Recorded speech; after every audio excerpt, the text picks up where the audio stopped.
That's not going in there, is it? How do you make money for nothing? Ooh, that's got lovely legs. The answer could be hiding in over 20 million tonnes of household waste thrown out by us every year. I'm now going to swan off. That's why entrepreneur Sarah Moore wants to get her hands on things before they hit the skip. I'm a passionate maker, buyer and user of old stuff, and I've turned that passion into a money-making business. I make new stuff out of old stuff and I sell it for a profit. And with some of the country's elite designers and makers, let's brainstorm a little bit and see what we can do with it. It is absolutely gorgeous. She can transform her finds into desirable, I'm kind of speechless. valuable, That looks amazing. and hopefully saleable items. If Sarah is successful, then she can hand the profits back to the very people who had no idea there was cash to be made from their trash. That's lovely. It's a lovely ending.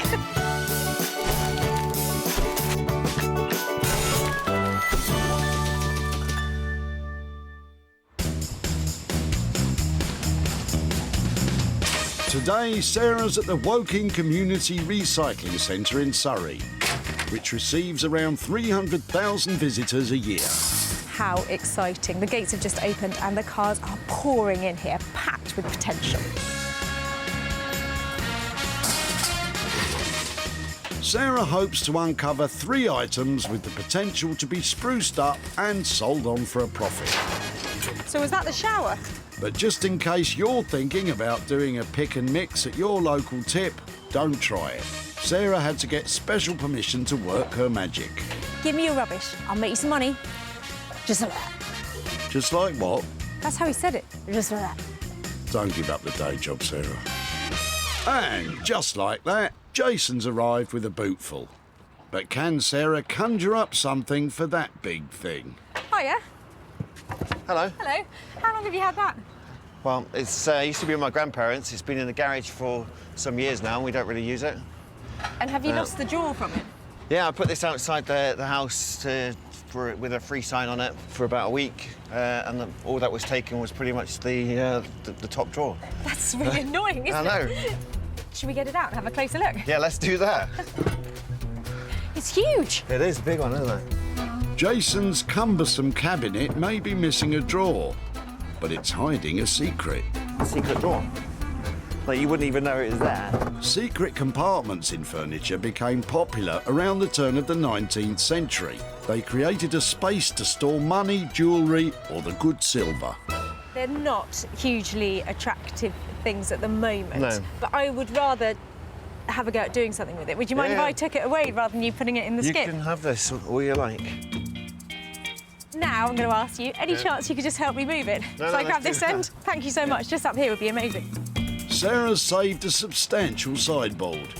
It's hardly top drawer. Jason, what do you think will be done with it? I think you could definitely do with a new coat of paint and a bit of a good old clean. In terms of what she's going to do with it, I don't know. A bit like the secret drawer, this piece of furniture, I'm hoping has hidden depths. 1940s, very old-fashioned styling, just the kind of thing that nobody wants in their house at the moment. So I reckon this is free reign. We can do anything to this, hopefully make some money. Well, let's meet the man Sarah's got lined up to take it on. Norman Wilkinson now, woodworking wonder. Norman creates high-end furniture from unloved and undervalued materials, and every piece has that Norman flair. I think my personality is reflected in what I do. You know, I think I try and do everything to the best of my ability. Everything we do, I think it looks A1. Everything I make is fantastic, just like me. Norman's been in the woodworking game a long time. In fact, how long have you been doing it, Norman? If I actually told you how long I've been doing this, it'd give away my age. No, I think I'm still 21, in my dreams. I tell you, you're looking good for whatever age you might be. The same can't be said, though, for this thing. That's one item saved Sarah needs to find 2 more. Luckily, she might find something of interest in what Emma's chucking out. Morning. Hi there, hello. Hello. They look really interesting. Where have they come from? Oh, these are from my granddad's house. We're clearing it at the moment. He's gone into a care home. He was a plumber, but liked painting and decorating. So we've got a lot of ladders and step ladders and things like that. They look like he's made them. Yes, he was very handy actually. He was really into recycling and making his own things, so he would always reuse stuff wherever he could. So yeah. A man after my own heart. There's something about them, I think it's just because they're old and they've got all those marks where he's been painting on them.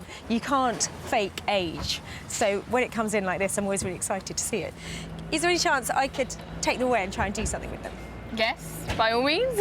I'm not sure what, but I just can't bear the thought of that lot ending up in the skip. So I'll keep in touch and I'm going to take these away and say thank you so much. Thank you. Sarah saved Emma's granddad's steps and ladders. What do you think of that, Emma? Yeah, I'm really glad that someone could make use of it. It's really what my granddad would like. He's so into recycling. I have no clue what she'd be able to do with it. Possibly sand it down and paint it, but if she can make it into something really funky and creative, that'd be great. Well, there are some fantastic pieces here. They might look in bad condition to you, but to me, all that paint, all that detail, you just can't recreate it. So when they're turned into something, it's going to look amazing. Well, let's find out who's taking them on.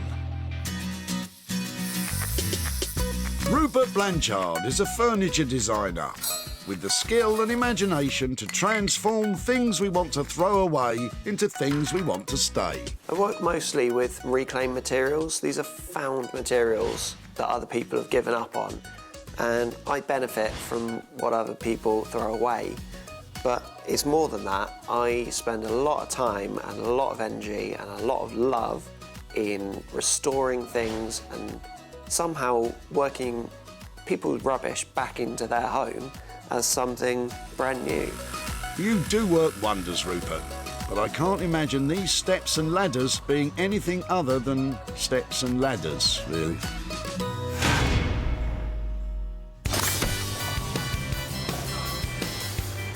With 2 items tucked away, Sarah needs to find something to work on herself, and she'll be done.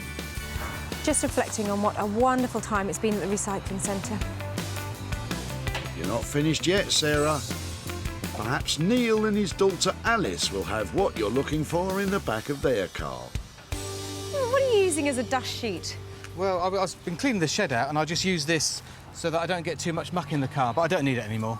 We moved into a house some time ago and it's the old lady that lived there before. It's her curtains. Oh, really? Have you got any more? We've got one more at home. But I use that when I'm sort of painting, just so I don't get any paint on the carpet, but I don't need 2.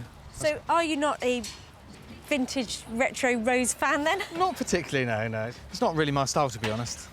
Well, do you know, it might not be your style, but there are loads of people who love this stuff. 1950s floral prints like this, probably by, I'd say, Sanderson. People can't find them, because they can't get enough of them, and they pay good money for them. Classic fabric and wallpaper manufacturer Sanderson was founded in the 1860s. Well-preserved pieces are much sought after by fabric fanciers. This one, though, has been lining the bottom of a boot. Can I take it away and try and make something out of it? You may indeed, no problem. Well, things are coming up roses around here. Thank you so much. It's quite all right. Would you believe it, Neil? Your old dust sheet is vintage. But what do you think can be done with your fancy fabric? Good luck to her. If she can find some use for it, she'd probably, I don't know, redecorate a chair or redecorate something. I really don't know. It's not really my thing, but I'm sure she can find a good use for it. What's not to love about that? I mean, look, the most beautiful 1950s curtain. You could make cushions out of it, you can make more curtains, you could wear it as a ball gown. Now, I'm sure there is money to be made out of this. Sarah has her 3 items. Norman will unlock the secrets of the sideboard. Rupert will try and give the ladders a step up. And Sarah will try to fashion something from the floral curtain. Another fantastic time at the recycling centre. Who'd have thought so many amazing things would turn up here? But now the hard work really does begin.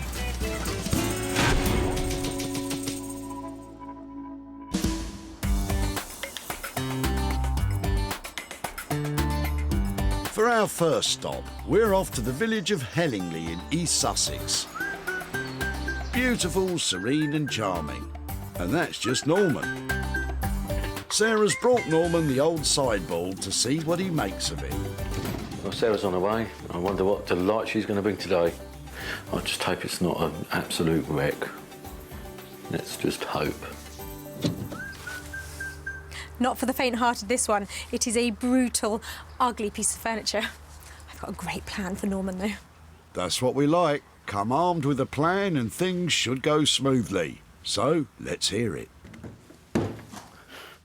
I'm lost for words. OK, you ready? I had this really good idea.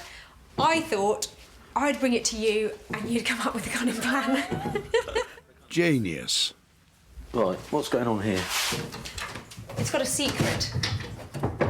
You have to go in underneath and... Oh, it's a secret drawer, right, we don't need to worry about that. The first thought I had about it was a strip down, a repurpose. It's the only way to do it. It can't look like this because it just won't make any money. Right, I reckon throw that section away, strip it out, put in new drawers. We could then put in a base, so we're making it into a dresser base. OK. We'll put a new top on it, and then we could make a nice dresser rack for it and make it into a dresser for the kitchen. So what do you think then, boss? I'm in. A kitchen dresser. Well, it's better than anything Sarah came up with.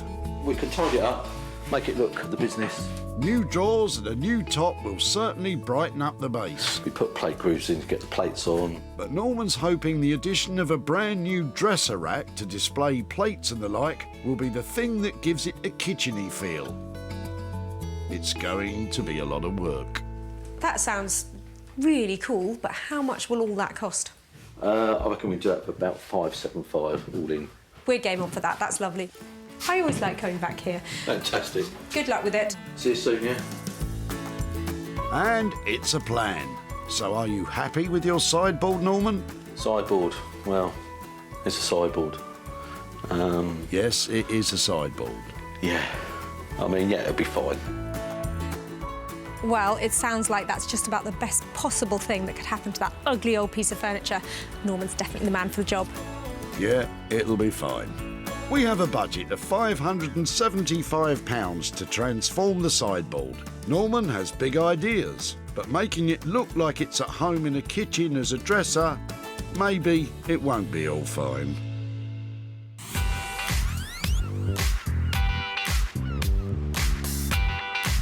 For our next stop, we're off to the seaside town of Margate.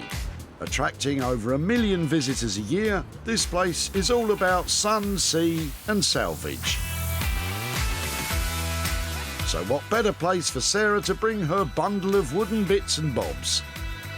I wonder what Rupert will make of them. Sarah's coming over. I'm hoping she's going to bring something that's going to be a bit of a challenge today. I don't want to work on something that, you know, is good as it is. I only like working with real junk, something that everyone's given up on. Rupert, your wish is our command. Well, I bought this super little stack of salvage to Margate, and I hope Rupert's got his thinking cap on because he's going to need some good ideas if that lot is going to be turned into a profit. If you want imagination, you're in the right place. Right, let's get him on the bench then. Would you believe that when I found these, I was absolutely delighted. Right, I'm not sure about that. What have you brought me? Lovely ex-decorator, really good DIY guy, had these and his cut-up ladder, and his family were dropping me off at the tip. I do like these hop-ups. They're nice little things, and I think with a few repairs, they can still go on to, you know, a new life as they are. But maybe just sort of pushing them a bit further. If I turn them into some sort of kitchen steps, library steps, something functional still, something kind of true to the original use. So Rupert's big idea is to turn the steps into steps. Why didn't I think of that? So how many have we got? We've definitely got 3 little step systems going on here. Yeah, there's 3 hop-ups here. I don't see why I can't make at least 3 pieces. I think that sounds like a great solution for all of that lot. Can you put a price on it? If I say 150 for 3 pieces, and then if there's enough material left over, if I can make you something else, would you want that as well? Definitely. You're always going to come up with original plans for the rest of it, so I'm happy to invest. Lovely to see you. Thanks so much. Excellent. See you. Bye. It'll be 3 sets of steps and a mystery item. I can hardly wait. I don't know what I've got really, but I've promised Sarah 3 items, so it's going to be a late night. I think there'll be a very useful set of items. Definitely 3 things there. Am I going to make money though? That's £150 for 3 sets of new step ladders. It's quite a simple plan, so Rupert will really need to make them shine.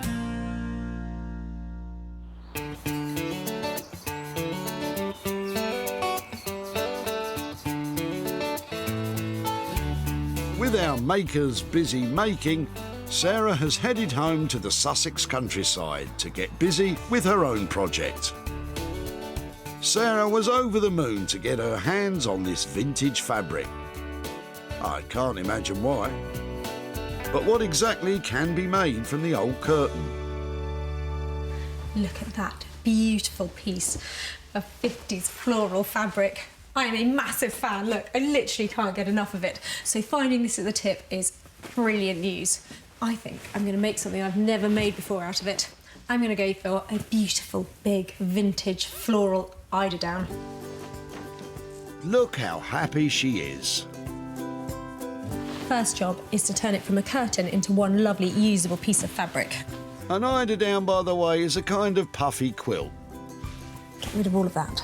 It takes its name from the type of duck down it's traditionally stuffed with. Should really unpick this. These are the small, soft feathers from the breast of the female eider duck. You can get a very fine little blade that you slip between the stitches to unpick it, or you can rip it like that. Sarah first rips off the curtain's heading tape Just saved about an hour unpicking. before separating the vintage fabric from the curtain's backing material. Well, you know me, ever thrifty. I think that could be the backing for the eiderdown. It's in great condition and that is soft and lovely. With the backing material also usable, Sarah gives them both a quick wash before she sews them back together. When washing vintage material, temperature matters. Always use a low heat. And when drying, never wring it out or you could damage the fabric. If you can't dry outdoors, pat dry it instead. So eiderdowns traditionally would have only been little things that sat on the top of beds, not even the size of a single duvet. So this bit is actually huge, and I think I can try and make 2 eiderdowns out of this. And a bit more money. 2 quality quilts. Now you're talking. To divide the material in half, Sarah carefully... Oh, she's just ripped it again. That should do it. She really loves ripping things. So this is my eiderdown stuffing. Now, traditionally, it would have been stuffed with eiderdown, which is a lovely, soft duck down, but I'm not sure if that fabric is feather-proof. And also, I want this to be able to be used by anybody who's allergic to feathers, doesn't want to have duck. I just want this to be accessible, so that's definitely big enough. Instead of duck down, Sarah's using a simple polyester padded duvet, which complies with all UK fire safety guidelines. With the duvet cut into 2 pieces for the 2 eiderdowns, Sarah moves on to sewing the fabric for the covers, and then she'll be done. That's gathering. I don't know why it's doing that. But uh-oh, there's a problem. Machine fault. Her sewing machine is playing up. Sewing machines are funny things. If you don't get the tension right when you're sewing, it can make the fabric pucker up. Well, if it's more tension you're after, you should have said.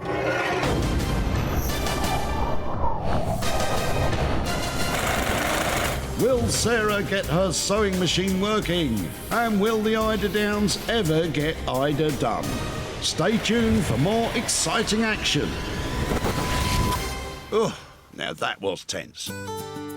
So far, Sarah's spent just £30 on the stuffing for the 2 eiderdowns.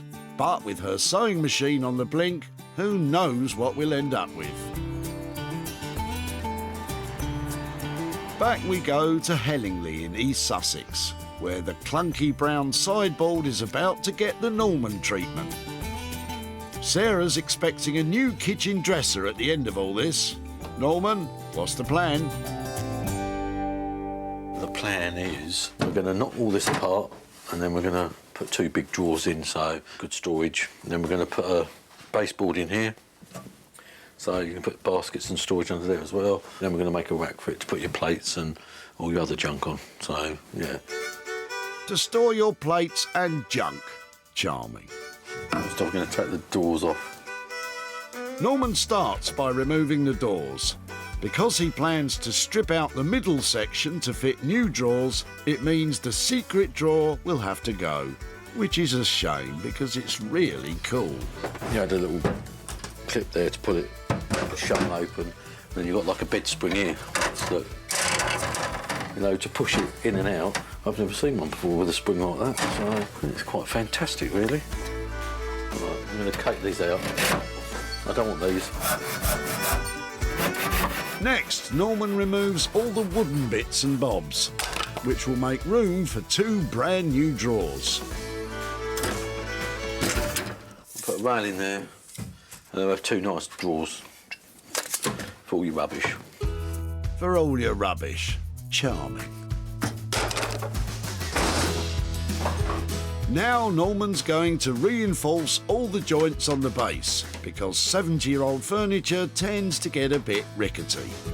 I've just opened it up because obviously the glue's given up the ghost, so we'll squirt some glue in, cramp it up, and then we go from there. Re-gluing joints is an essential part of restoring old furniture. Pieces like this from the 40s would have used an animal-based glue which turns brittle over time. Fabulous. If the joint itself is still in good condition, applying a strong PVA glue will make the joint as good as new. Right, we've got the first one glued, so obviously we've got to wait for it to go off, and we've got other joints to do, so we can now put this to one side, and then we may as well start doing the rack. The addition of a dresser rack to display plates and ornaments will turn our cabinet into what is known as a Welsh dresser. Originally used in kitchens to store crockery and silverware, it gradually became more common as a means to display your fancy dinnerware. So the Welsh dresser moved out of kitchens and into dining rooms. Norman has cut to length the sides of the dresser rack and created grooves for the shelves to fit in. He's also created grooves on the shelves themselves to hold your plates in place. Groovy. The plate goes in there, and then so you can display them really nicely, and it stops them from sliding and smashing. So, yeah, rocking and rolling, as they say. Norman is really going for the wow factor with this one. The new rack on top of the base will stand at over 7 feet tall. Beautiful. So to stop it falling over, Norman's making decorative feet. These will sit at the bottom. It's the safest way to save Granny's plates. This thing will be a whopper, and I'm not sure those little feet will be enough to keep the whole thing from falling apart. Norman will have to tread carefully from here on in.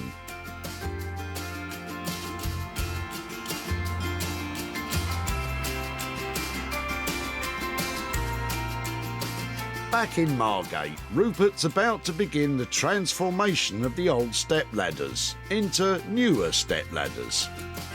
Ooh, and a mystery item perhaps. I promised Sarah that I'd make 3 library-type step ladders out of this pile of rickety old wood, and it's going to be quite a challenge. If I can, I'm going to try to make something extra as well, because there's a fair bit of material here. I'd rather not have a bag of firewood left over. I'd rather have something Sarah can find a good new home for. Well, let's just see how we get on with the steps, shall we?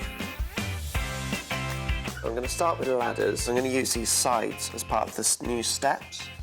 And these steps are actually held together with little metal supporting bars. I'm going to have to grind these out. Rupert's plan is to attach a bit of the ladders to each set of steps, sticking straight up. It'll act as a handle to balance yourself when climbing. Grinding done. I'm going to use my favourite Japanese saw. Cuts through this ladder in no time. Other than the materials to restore the steps, the handle is the only new element Rupert plans to add. So now I'm going to bring together the side of the ladder that I've cut the steps away from. I'm going to recess it just into the top. I'm going to cut a nice little handle shape at the top, and this will be your secure handle to hold while climbing the ladder. Rupert makes a start on the new handles. He's roughly drawn a shape to cut around, and it certainly is rough. I do want this to look great. I don't want it to look like a botched little homemade thing. This has to be a proper set of library steps, authentic. Library steps are traditionally a dual-use piece of furniture, consisting of a small set of steps that can be folded away into a chair or desk. So, once I cut one side off, I can flip it over and sketch round, and then I've got a perfect mirror image. As there will be no folding feature in Rupert's design, his steps will more accurately just be steps, but decorative statement pieces nonetheless. Yeah, I'm pretty happy with that. That's going to be quite a pleasing shape to hold. I send the edges off.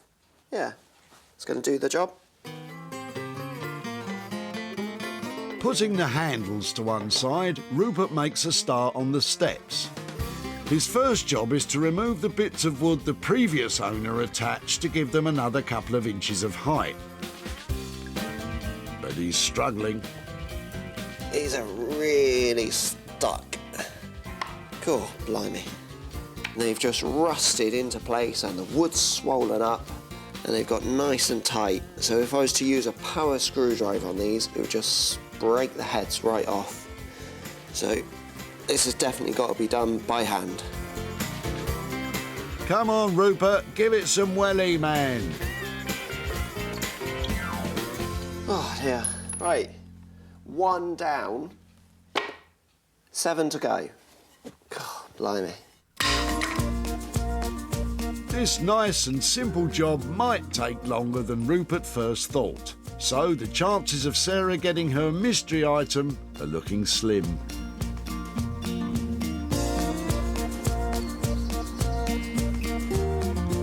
Back at Sarah's, it's time to find out how she's been getting on with her eiderdowns. But with her sewing machine problems, was she able to get them finished? Finished. Well, there's your answer. Let's take a look at how things turned out. This classic curtain didn't deserve to be lining the bottom of a boot. So, thank goodness Sarah came along. The vintage fabric can now take centre stage as 2 new elegant eiderdowns.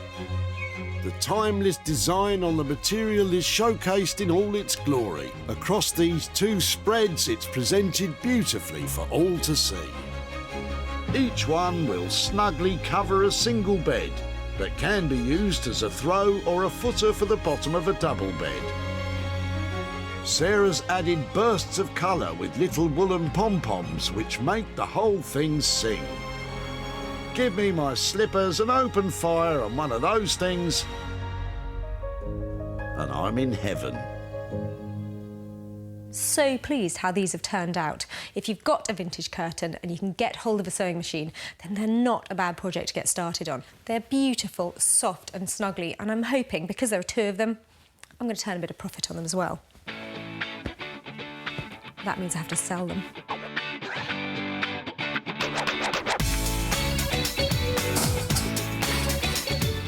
Using as a dust sheet. When Sarah met Neil and his daughter Alice at the tip, she just had to save their curtain.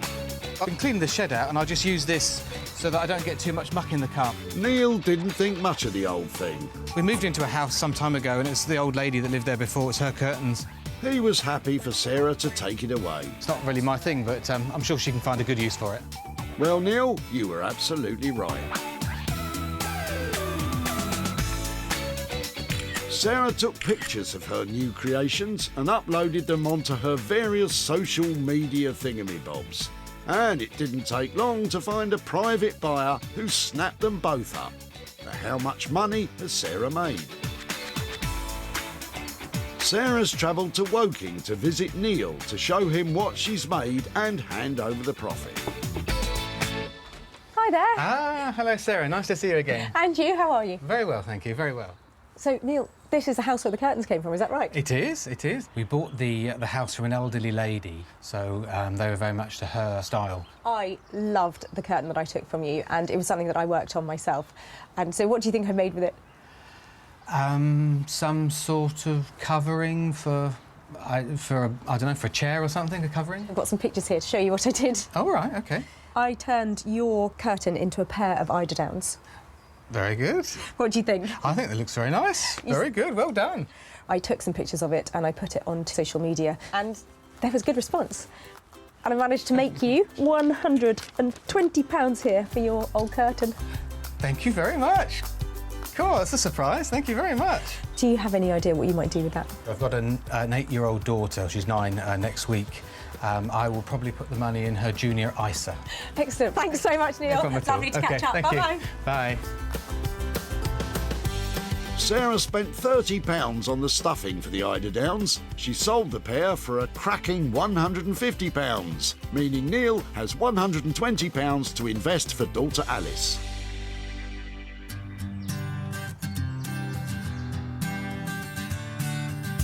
So the eiderdowns were a smash. Sarah's back in East Sussex to see if Norman's new kitchen dresser will also be a big hit. Well, it's certainly big. It's pulled together really well. I think we've done the right choice with the drawer arrangement and the doors and everything, and with making the top for it, I think it looks, really quite cool. Well, I'm here to pick up what was a deeply undesirable sideboard. It was plain ugly. I'm hoping it's now pretty beautiful. Can old crumbling sideboards really be turned into beautiful kitchen dressers? Well, try this on for size. Yes, they can. Norman has created a one-of-a-kind piece of classy kitchen furniture. The sideboard still remains in all its glory, but with the addition of a new baseboard for extra storage, new drawers and a stunning country kitchen-style dresser rack, it's unrecognisable from its previous incarnation. A new beautifully blonde floorboard work surface complements the pale distressed paintwork Norman applied. It's a huge piece of furniture. What will Sarah think? Hello. Hey, how you doing? Are you? All right? Yeah, I'm you? all right. That's not it. That's your dresser. Well, sideboard. It's amazing, isn't it? Yeah, I think it's cool. It's virtually unrecognisable. I think it's got the right look. I mean, it would be great in a country kitchen or in a nice dining room or something. So, yeah, really pleased with it. I bet you are. I mean, you have really added to it. We put the plate bar in so the plates don't slip off as well. That is, amazing. Am I going to be laughing at the price? £575 on budget. I'm a very lucky girl. Fantastic job. You're a legend. Thank you very much. Might have to hug it out. Oh. I'm so pleased, Neil. That was amazing. Brilliant. See you later. Good job, Norman. You even got a cuddle. I think it's come out really well. Nice big piece, so hopefully she could sell it well and everyone's happy. So, yeah, smashed it. Well, just between you and me, I think Norman might be a bit of a genius. I think you might be right.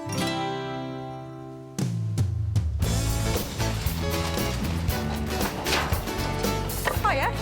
Hello. Hello. Sarah first set eyes on the sideboard sticking out of Jason's boot. It's used to be with my grandparents. It's been in the garage for some years now, and we don't really use it. Jason couldn't give the old thing away. I put this outside the house with a free sign on it, and all that was taken was the top drawer. That didn't stop Sarah, but what was to be done with it? In terms of what she's going to do with it, I don't know. Well, Jason, it's Norman you have to thank for this one, because he created something truly unique. Sarah rushed straight home and posted pictures of the dresser on auction sites, trying to find a buyer. It's a big ticket item, so did she manage to get it sold?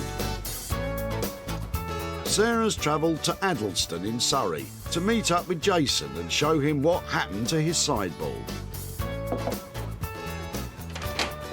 Hiya. Hello, Sarah. How are you doing? I'm very well, thank you. Nice to see you. Yeah, and you. Just wondering what you thought when somebody came up to you in the tip and said, "Can I have your rubbish?" Yeah, well, considering I was looking to get rid of it and kind of scrap it anyway, I wasn't too concerned, to be honest. So I took it to a guy called Norman. So I've got some pictures here to show you of what he did to it. So I think probably that's how you remember it. He turned it into that. Oh, wow, amazing. It's like a proper kitchen unit now, isn't it? It's a real dresser. Yeah. It's now a lovely big piece of furniture. Would you give it house room now? Yeah, it's actually amazing what he's done with it. I'm pleased that you like it. It's a big piece of furniture. It's got a high price tag on it, and I haven't managed to sell it yet. Okay. So I'm going to carry on putting it out there and selling it. So as soon as I've made it, I shall be sending that to you, and hopefully that'll go to some good cause. Yeah, without a doubt, I'm pretty sure we'll put that to good use. Fantastic. Thanks, Thank you. Jason. Look forward to it. Bye-bye. Norman's costs for the project were £575, but without a sale, Sarah's facing a potential loss. Though I'm confident with a bit more time, she will be able to sell it, and will be back in touch with Jason with a profit.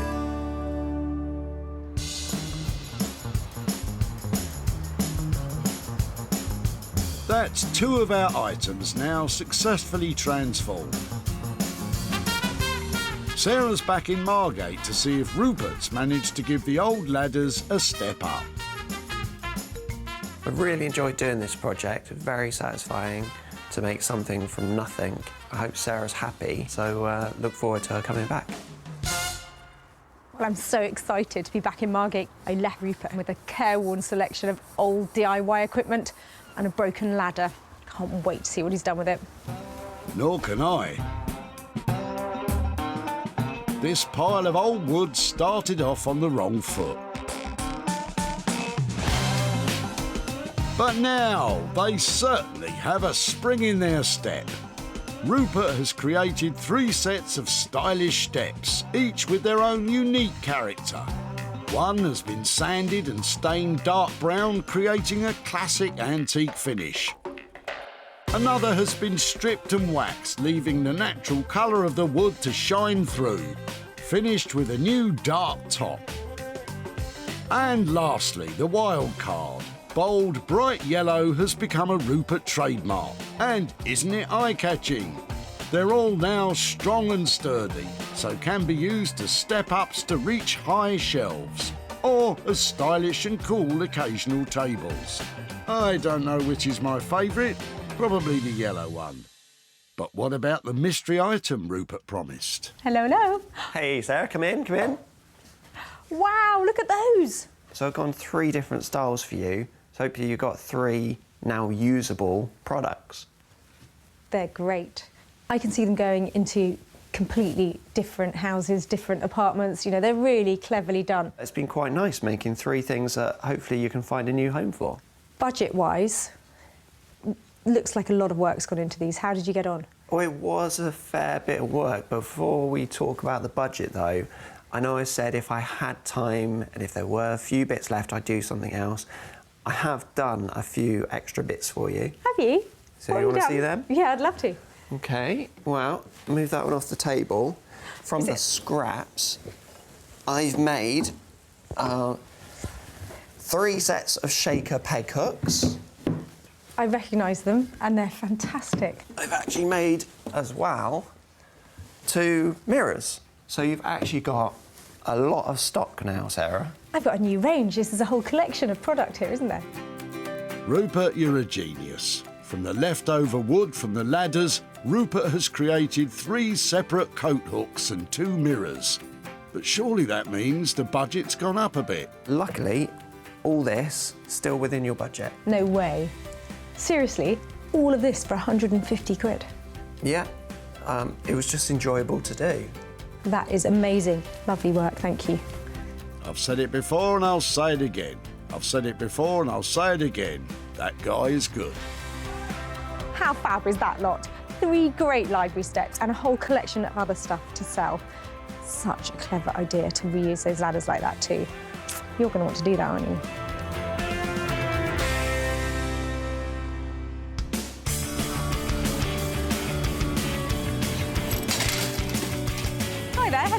When Sarah stopped Emma in her tracks at the tip, she wanted to know more about her steps and ladders. Oh, these are from my granddad's house. We're clearing it at the moment.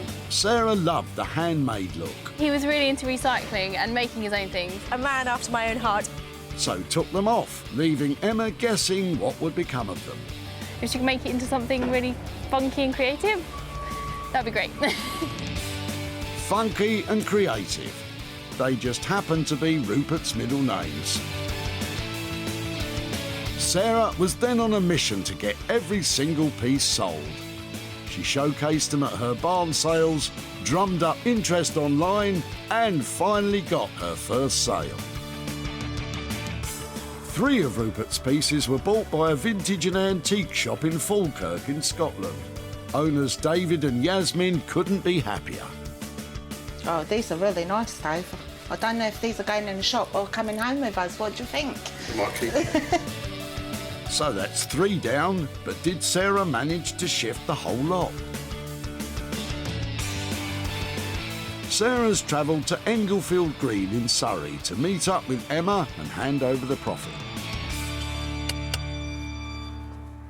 Hi, Emma. Hello. Hi, nice to see you Hi. again. How are you? Good, thank you. Yeah. Excellent. Now, I met you at the recycling centre, and I think you were doing a really big job when I met you, weren't you? You were... Yes, we were emptying my granddad's house. We were selling it because he's gone into a home, so we were having to clear everything. Well, you probably haven't even had a second to think about what might have happened to the stuff that I took away. Not really, no, but I can't wait to see what you've done. It wasn't something I worked on myself. It was something that I took down to Margate to a great guy called Rupert, and I've got some pictures here to show you Oh, wow. of what he created. I hope you'd approve of this lot. His things have been turned into a collection of furniture. Oh my gosh! He made a collection of mirrors and coat hooks out of the ladder. Oh my gosh, wow. What do you think? Oh, that's brilliant. I really didn't think you could do anything with them. Yeah, oh wow, that's amazing. They disappeared instantly. I took them to my barn sale. People loved them, bought them there. They've disappeared up to Scotland, to shops all over the country. So I've got some money here for you as well. Oh my gosh!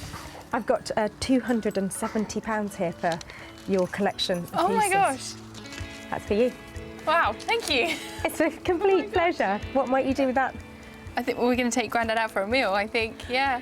Excellent. Well, do you think he'll approve of what we did? Absolutely, I can't wait to show him. It's amazing. That's Brilliant. amazing. Lovely Oh, to catch thank up with you. Thank you so much. Cheers. Bye-bye. Thank you, bye. Good job, Sarah, and good job, Rupert. Rupert's total costs for making all those items was £150.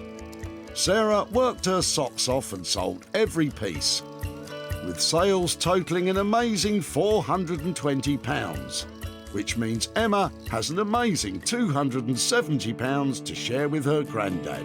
Fabulous.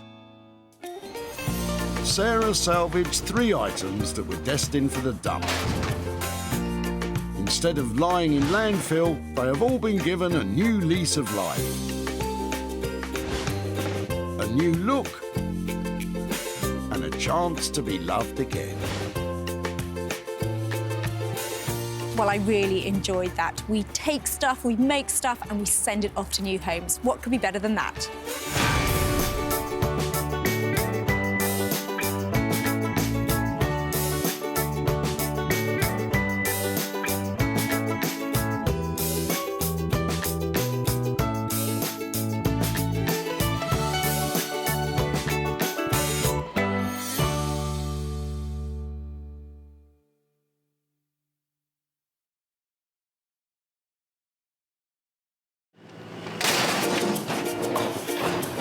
Well, you haven't got anything I can recycle, have you? How do you make money for nothing? Wow, look at that. The answer could be hiding in over 20 million tonnes of household waste thrown out by us every year. Well, don't get rid of it too quickly. This stuff looks amazing. That's why entrepreneur Sarah Moore wants to get her hands on things before they hit the skip. I'm a passionate maker, buyer and user of old stuff, and I've turned that passion into a money-making business. I make new stuff out of old stuff and I sell it for a profit. And with some of the country's elite designers and makers... Don't know what to say. Did you drag it here behind the truck?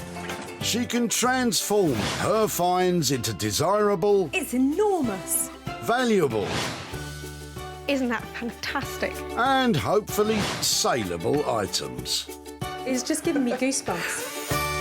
If Sarah is successful, then she can hand the profits back to the very people who had no idea there was cash to be made from their trash. Thank you very much. Marvellous.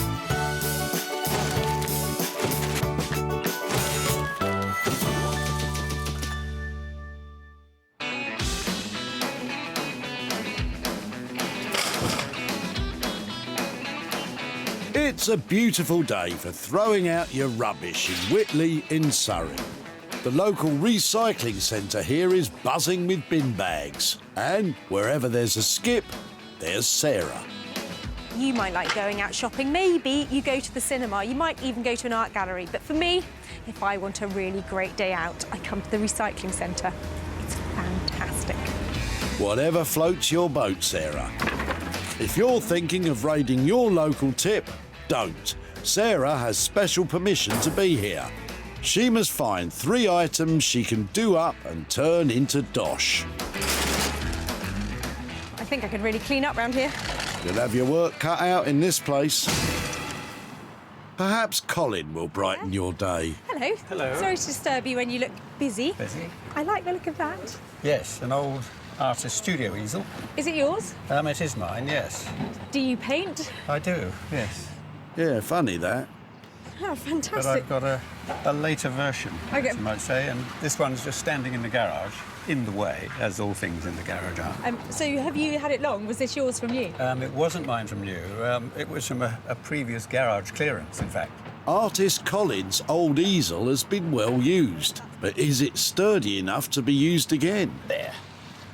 It's just a lovely vintage version of what I see coming out of shops today. So I think it's really attractive and definitely there's some potential to give it a new lease of life.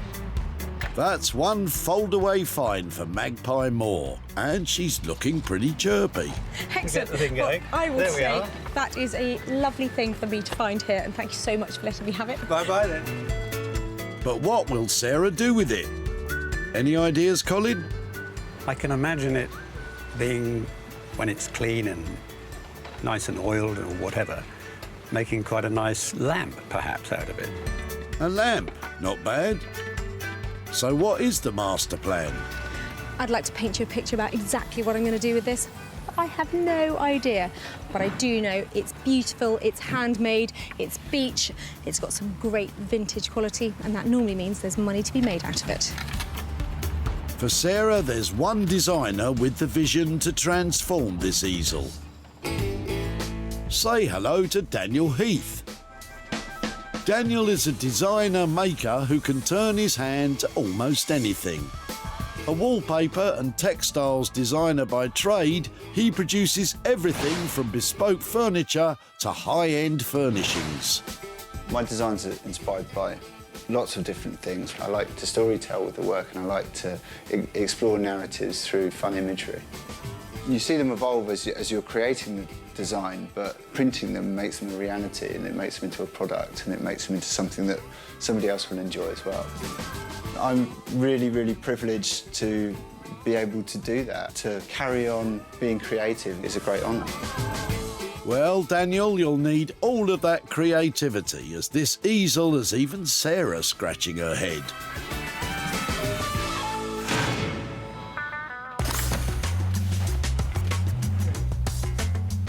One item down, 2 still to find.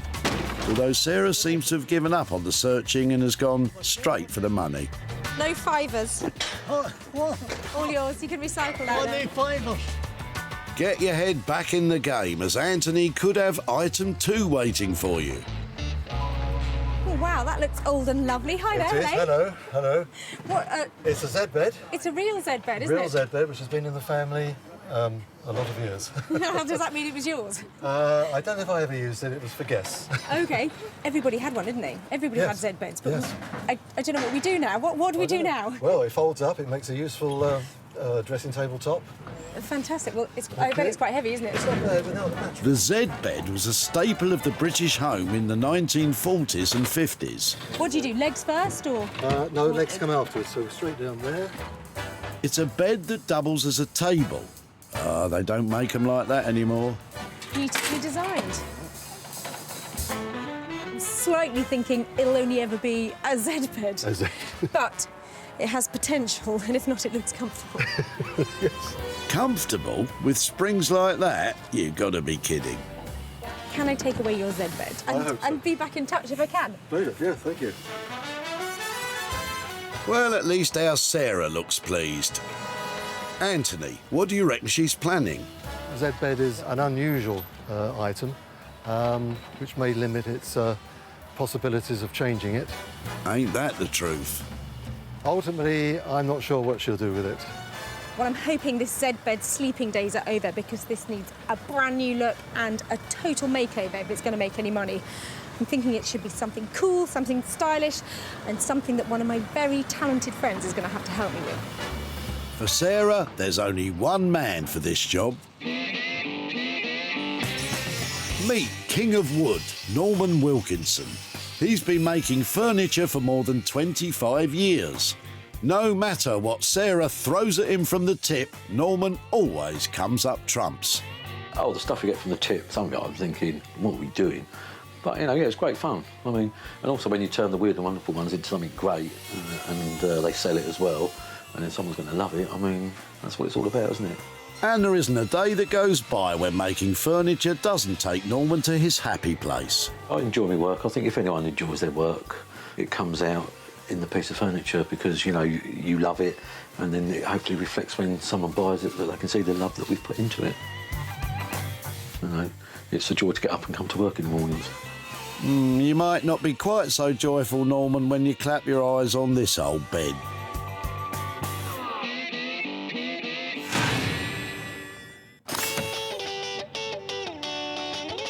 Two down, one to go. This time, it's something Sarah can work on herself. It's sort of tempting, aren't they? You never know what's going to be in one of those boots, do you? No, you never know. But Alex's boot has potential loot. That looks like a sweet chair. It is a great chair. Had it long? It's my old... I have had about 7 years. My pride and joy. And you've fallen out of love with it? Yeah, and unfortunately the springs have broken, which makes it not particularly comfortable anymore. And I tried to get somebody to repair it. Right. But unfortunately it was too much money to repair. Cheaper to buy a new one. Well, I'm really glad that you couldn't find anybody, because I'm looking for stuff like this. And you have a footstool as well that goes with it? I have a lovely footstool that goes with it. If it'd be okay to take both those things away, shall I come and find you to show you what I've done with it? Yes, that would be great. I'd actually like that, thank you. Fantastic. Nice one, Sarah. Alex, what do you think Sarah's got planned for your saggy seated combo? I'm sure she's going to upcycle it and give it a new, lovely home. That's the plan. Well, it might not be vintage, it might not even be antique, but it is definitely cute. It's got a style all of its own, and it is absolutely right for an update. Update? I think you might mean overhaul. Sarah's tracked down all three items. Daniel will be pondering on this artist's easel. Norman will be right out of his comfort zone with a 1940s Z-bed. And Sarah will be earning her stripes fixing up a burst armchair and footstool. Well, I am loving the items that I found at the recycling centre today, but I'm going to love them even more when they turn a profit.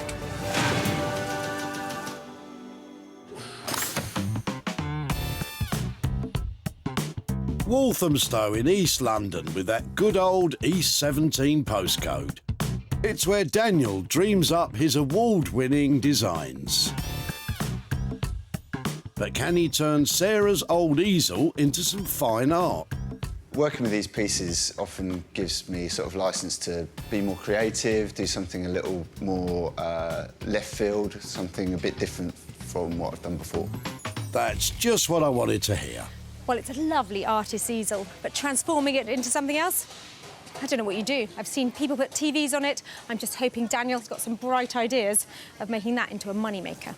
Hi. Hey, how you doing? Really well. An easel. It's a big one, isn't it? It's not like one of these little flimsy jobs. Do you want to stand it up and see how it works? It does all sorts of weird... Yeah, it's like a deck chair.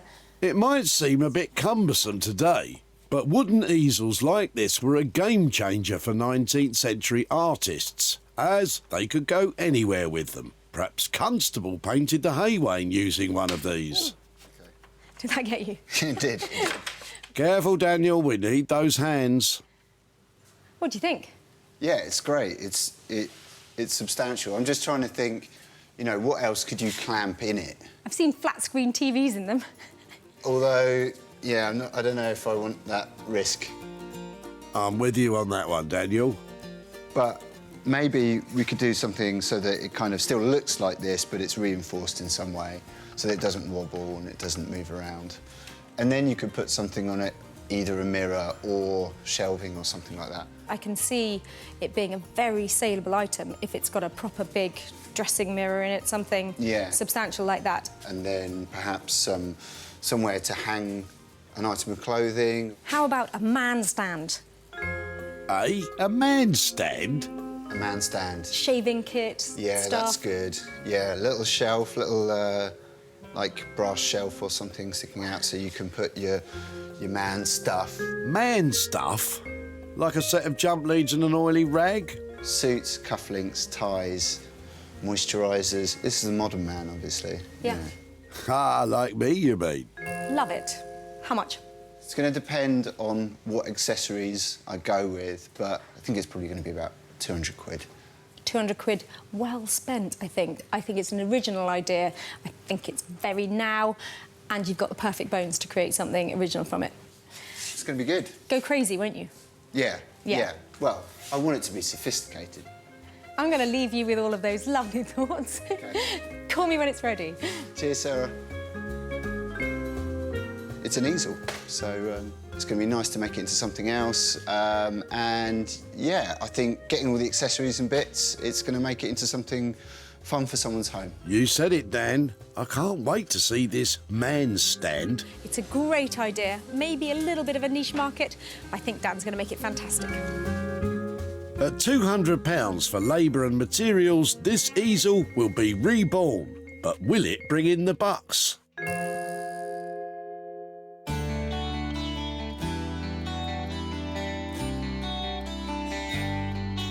For Sarah's next stop, she's come to the village of Hellingley in East Sussex.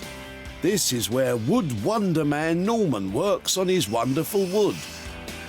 And so what has Sarah brought him? Metal. Ugh. Do you think Norman heard me coming? I'm going to go and get him and see what he thinks of my Z bed. He's going to love it. I'm not so sure, Sarah.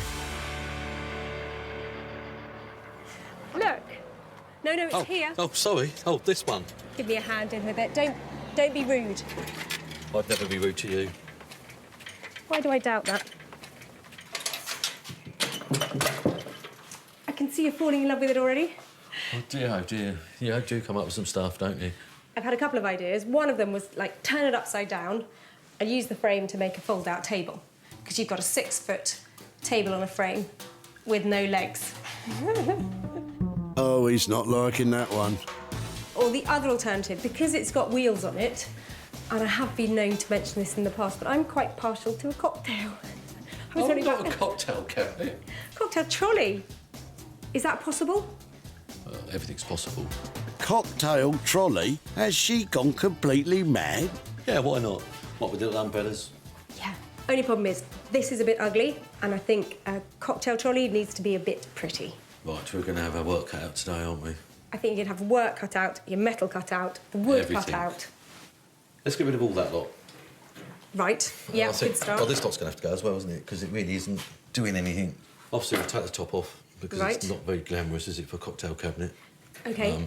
What about if we open this out, fix it, Right. put a back on it, and then we could make something, a box, and put a lining of some form, zinc tin, to hold it, fill it up with ice, champagne. Fantastic. I love that idea. We'll try and do posh but rustic as well. We'll clean it up and just keep it in that natural state. So I'm looking for a first-class drinks trolley. Is it a first-class price? Well, we'll give you a first-class job. We'll we'll try and do it for £4.25. I think that's a genius interpretation of a simple trolley idea. 425 quid? I don't care if I make money on it or not, go for it. Bit like me then. Well done, you. I'll see you soon. Yeah, cocktails, dear. Yes. Looks like even the thought of champagne has made Sarah giddy, as she's agreed to really splash out. Every so often, you have to take a risk on something. £425 on a Z bed.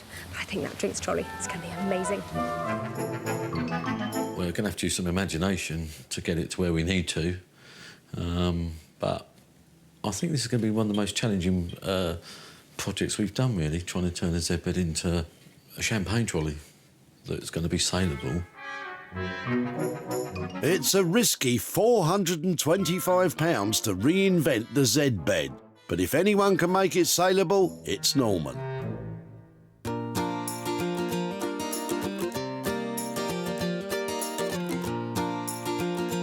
Come on, Robbie, this way, come on. Coming in. In the beautiful South Downs in West Sussex, Sarah is heading to her barn to start work on the stripy armchair and footstool.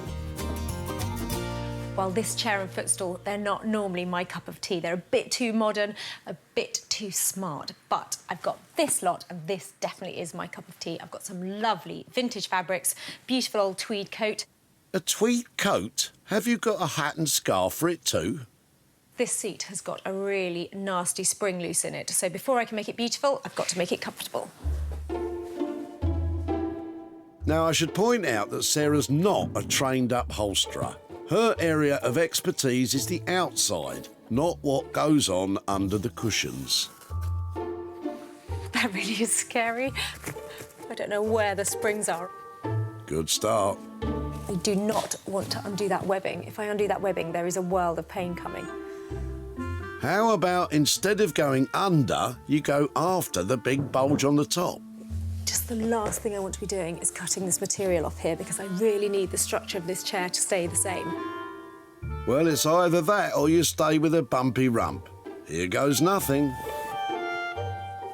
Ah, that's the problem. Look, it's a really cheap, badly put together spring set, and that is forever going to cause problems because they're not tied in, they're bouncing all over the place, and they feel really uncomfortable. So I think that should be put aside, and I'm going to use the padding and the bits that are in the footstool to build up a lovely, comfortable base for the chair and just rest it on that webbing.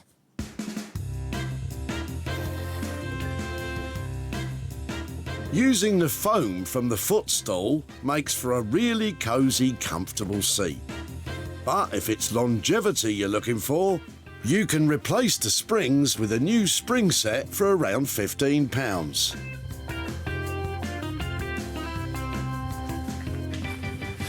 Oh, that's so much better. It's really comfortable now. Hey, here comes the exciting bit, though. I've got vintage fabric to put on this to make it look lovely. It's going to be a bit of a task because I'm reclaiming some of it from an old coat. And that old coat has come from a charity shop. I absolutely love this Harris tweed. It's such a beautiful, old, well-made fabric. I want to keep a little bit of detail of the coat, but I don't want it to look like it's been draped over the chair. That's a good bit, though. To keep everything safe, Sarah has added a special fire-retardant cloth under the tweed. Just using the edge of the seam of the front of the coat here to provide a really neat edge. Sarah has positioned the fabric of the coat so that the buttonholes are down the side of each arm. Clever. Definitely want to make a feature out of these things, otherwise they're going to look like they're just holes in the fabric. And I've actually got the pocket here, which I'm going to leave in. Maybe you can put the remote control in there. A pocket in an armchair. That is out there, Sarah. I think this might actually work. Sarah spent £50 in fabric for the chair.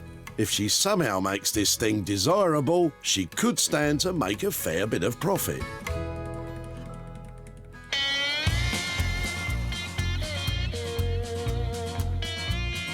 Back in Walthamstow, Daniel is getting to grips with the easel, or should I say man stand.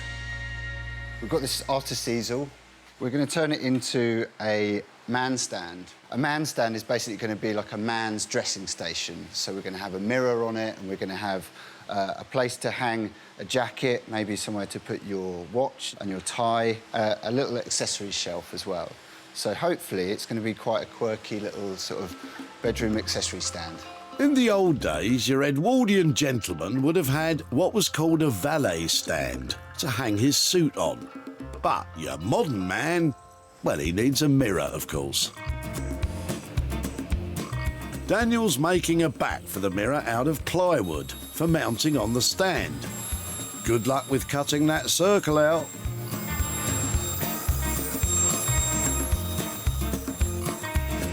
I have to get it roughly into a circle, and then I'm going to use a massive disc sander to bring it to a nice smooth edge all around the sides. Ah, so that's how you make neat circles out of plywood. Daniel's got some serious machinery in his workshop. I'd love a go on his sander.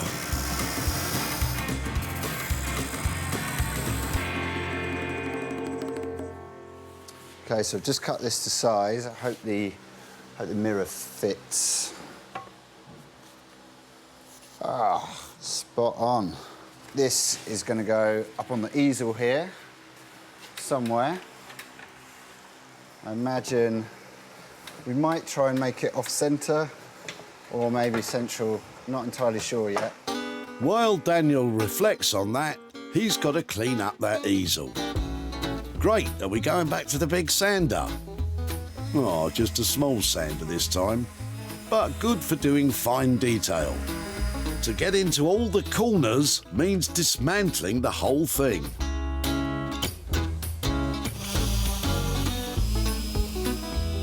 Yeah, I hope I can remember how to put it all back together. Yeah, me too, Daniel. Once we get it back to this all over, and then we put a really, really nice hardwood oil on it. It'll bring out the grain, bring out the colour, but it'll be really, really consistent, and it'll look really, really good, I think. A beautiful finish will give it that cool, sophisticated look that Daniel's aiming for. But how do you make this plywood mirror mount look just as good? OK, so we've got this piece of wood that's going to be the back of the mirror.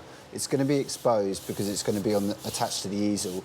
I quite like the grain on here, but I don't think the colour's going to be good for what we're doing, so I think we should stain it or we should paint it. Daniel is testing out a dark wood stain on the spare bit of ply to see if it works for him. Yeah, there we go. So, yeah, I think that could be nice. I think I'm going to go for it.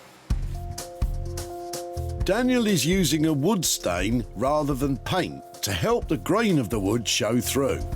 Remember, when using a wood stain, to always brush the same way as the grain. This makes brush strokes less noticeable. The stain that we put on this, we might put on other parts of the easel as well, like the shelf or the hanger. That might be in the same stain, so we have a bit of a mixture of different wood colours, but just keeping it quite sophisticated. Well, I'm not seeing sophisticated just yet, but Daniel's got a real vision of his concepts, right? I like to think that the man stand, trademark pending, could be a common thing in the bachelor pad, but, you know, I'm thinking it's more kind of James Bond. It's a bit more odd job than James Bond at the moment. Let's hope he can pull it off.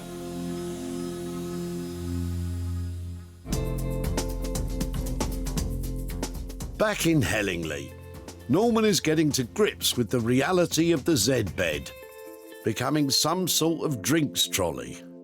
We are going to make it into a champagne trolley. We're going to use oak, and let's see where we go. So I have plans in my head, but this is going to be one that I think I'm going to be making up as I go along. Flying by the seat of his pants. Go on, Norman. Yeah, we'll take the top off first, and then it'll help me get to the springs. Norman only wants the actual bed frame to work with, so all the springs have to go. I suppose the good thing about it is I can always have a kip halfway through, can't I? There's no rest for the wicked, Norman. First to go is the old wooden tabletop. Next to go are the springs. That actually looks like fun. It's great. You can take your anger out on it, and if someone's upset you during the day, you can think it's them, can't you? Steady on, big fella. Right, that bit was this is going to be the first bit of the structure, so we're going to obviously use that for the top. I think we're going to take this bit off and lose this bit. I think we'll get the drill and the saw, and then we'll try and take this apart, drill it out. This bed is around 70 years old, so the only way to get it apart is with brute force.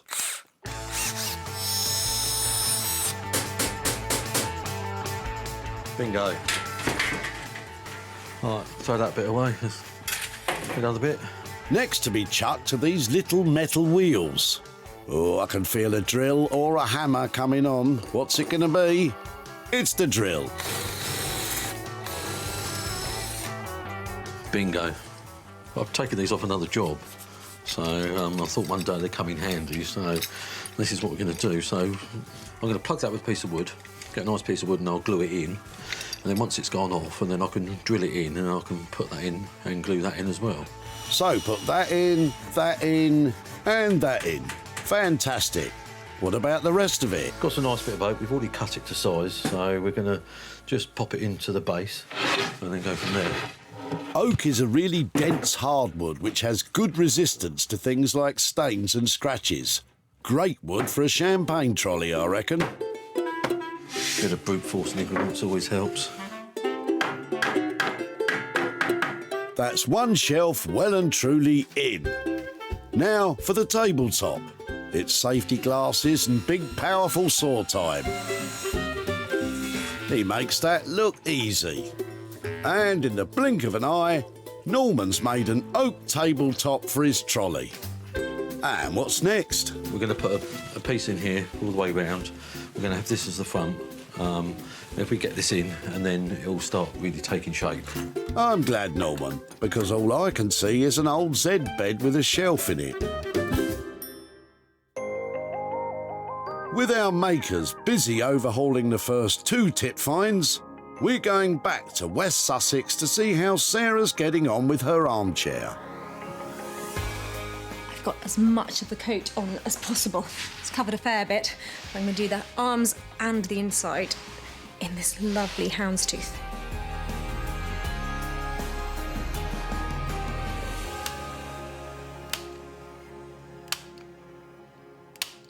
Sarah started with a striped armchair and footstool.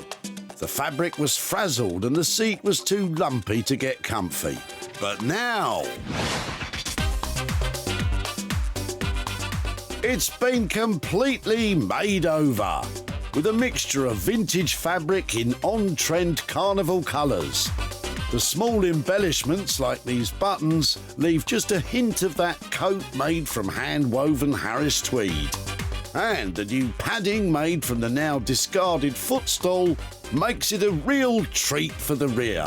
It's compliant with all UK fire safety regulations, and I have to say, I had my doubts about this one, but now I absolutely love it. Time to grab the old pipe and slippers. I've popped a little bit of floral into the seat. I've used absolutely as much of that old coat as possible, and I'm really pleased with its lovely tweed feeling. Hope it'll find a nice new home. Let's find out. It was at Whitley Recycling Centre that Sarah spotted Alex. That looks like a sweet chair. It is a great chair. Alex had spent 7 years with his trusty chair and footstool. My pride and joy. But he was reluctantly saying goodbye.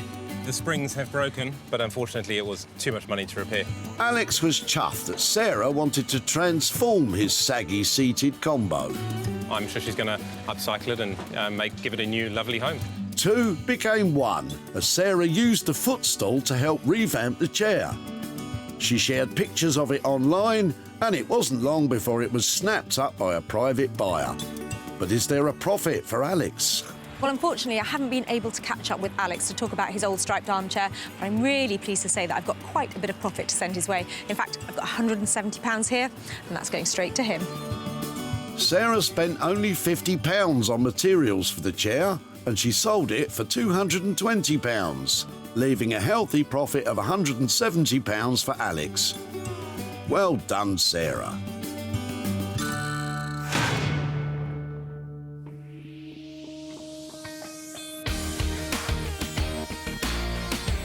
In East London, Sarah's come back to Walthamstow to see how Daniel's getting on with the artist's easel.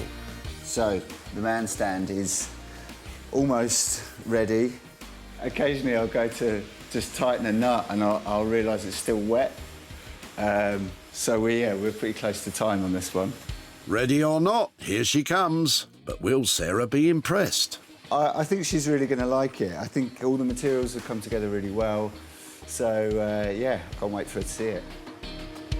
Well, I'm here in a very busy Walthamstow, coming to pick up my easel tip find, and I'm hoping Dan has turned it into something super saleable. Daniel started off with an everyday wooden artist's easel.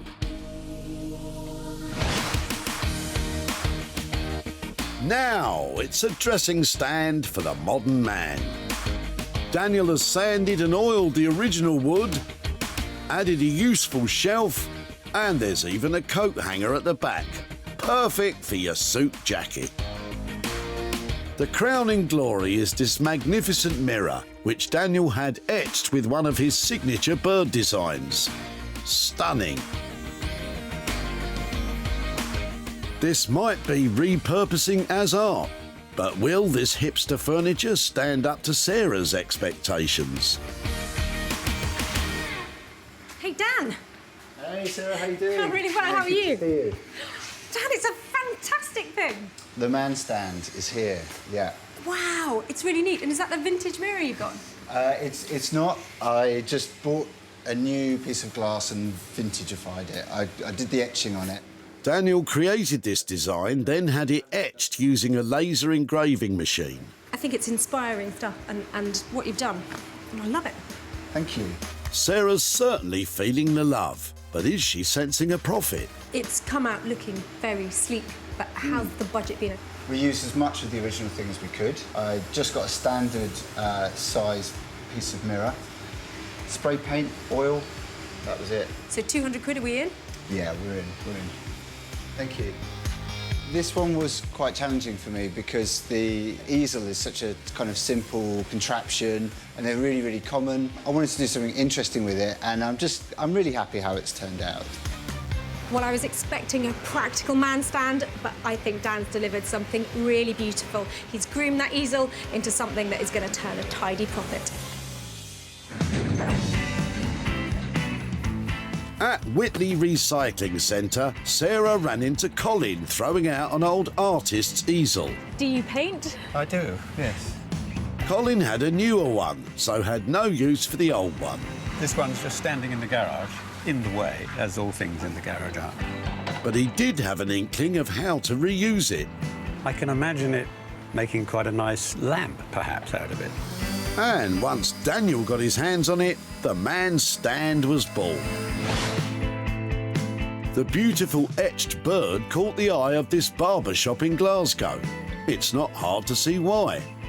Owner Stephen thought it would fit in perfectly with all things manly in his quirky shop. Well, it's quite good for us as barbers, so we've got the stand to put all our products on, but I particularly like the etching on it because our logo is actually a bird.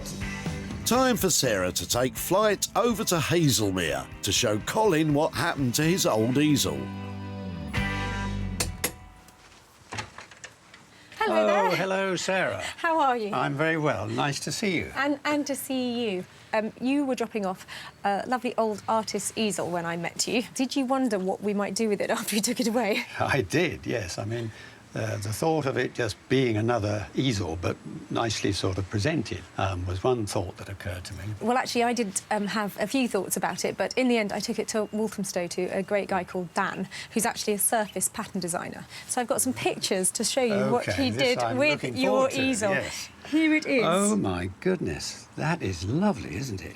He has turned it into what we have termed the man stand. Right. It was supposed to be That's so appropriate today, isn't it? I mean, men spend a lot more time in front of the mirror. It is our mission, having had things made, to sell them. And your man stand has gone to a lovely barber's from Glasgow. So I have £60 here for you as well. Wow. For your old easel. Thank you very much indeed. That's an absolute pleasure. Have you got any idea what you might spend £60 on? That's going to the kidney research, UK kidney research. OK. And that's what I'd like to do with it. Oh, well, that sounds like an amazing thing to do it. Thank you so much for letting us have it. Goodbye, Colin. Thank you so much. Bye-bye. Thank you very much. Bye-bye now. Well, it was lovely to catch up with Colin again, and I bet he didn't see a man stand coming, but I think he approved of what we made of it, and I'm so pleased we managed to make a bit of profit for his charity. Daniel charged a total of £200 for his work and materials, and the man stand was sold to the barbers for £260, leaving a pleasant profit of £60 for Colin's chosen charity.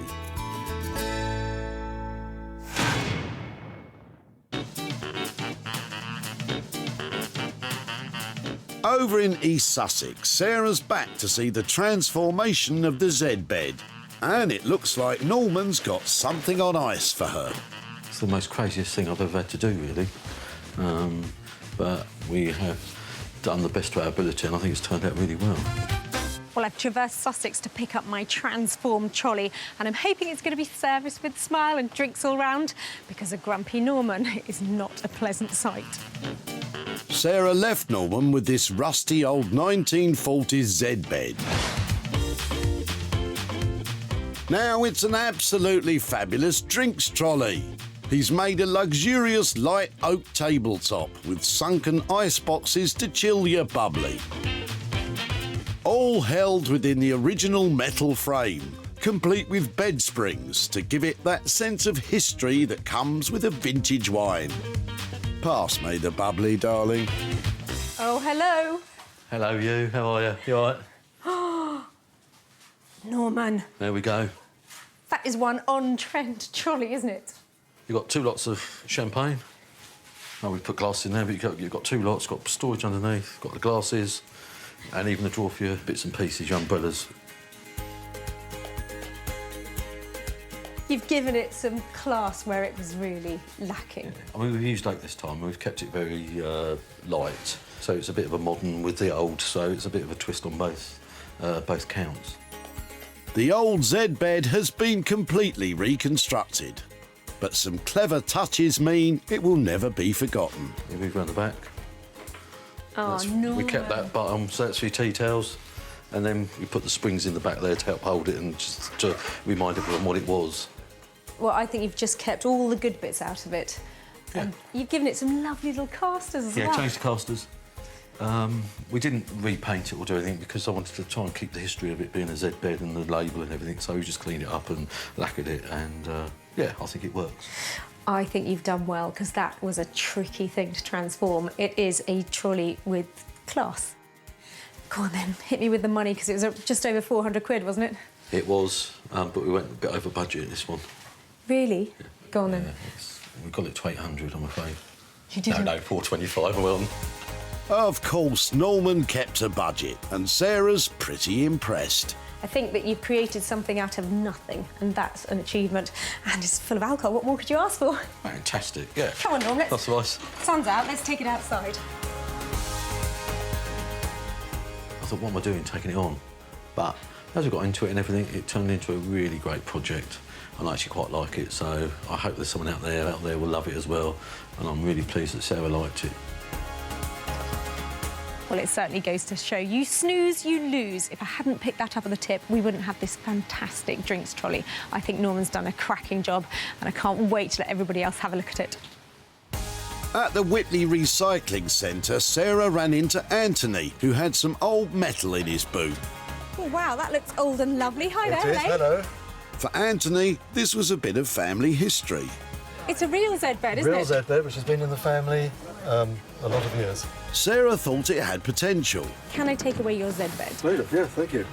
But Anthony had his doubts.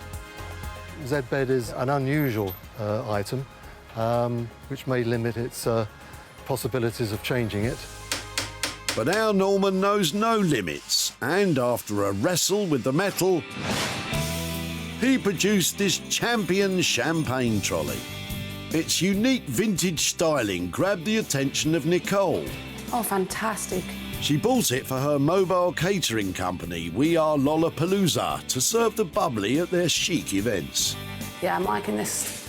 The metal and the wood combined gives it a unique look. I like how they've still got the The springs kept on it too. Yeah, really like it. A happy buyer means Sarah has popped over to see Anthony to give him the good news about his old Z bed. Oh, hi there. Hello, Sarah. Right. You've been in the wars? Yes, hip operation. Came out yesterday. Oh, really? Oh, well, Yes. thank you so much for seeing me. My pleasure. Well, I said I would be in contact with you about your Z bed. Did you wonder what might happen to it after you took it away? I did indeed. I expressed surprise, and because I know you've got your experts around the country, but I did wonder what on earth they could do with this one. Well, you'd be pleased to know, lovely Norman, who is a great, normally go-to guy for woodwork, said, I'd love a challenge. Let me have your Z bed. And I've got some pictures here to show you how it turned out. So here is your Z bed. It now looks like that. Ah, I see. With a top and drawer and, and a drinks cabinet. Drinks cabinet, yep. And he's got all sorts of little features in it to hold the glasses. I love it. I love the wood. The choice of wood, yeah. Lovely solid oak on the top. Yeah. Well, it's definitely going places. In fact, it's going all the way up north to a catering company. And something to celebrate too, I've got a little £45 Wow, I mean, that's... windfall there for your Z bed. So that's for you. Are you happy to take that? Yes, thank you very much. Thank you. That's probably £45 more than I thought.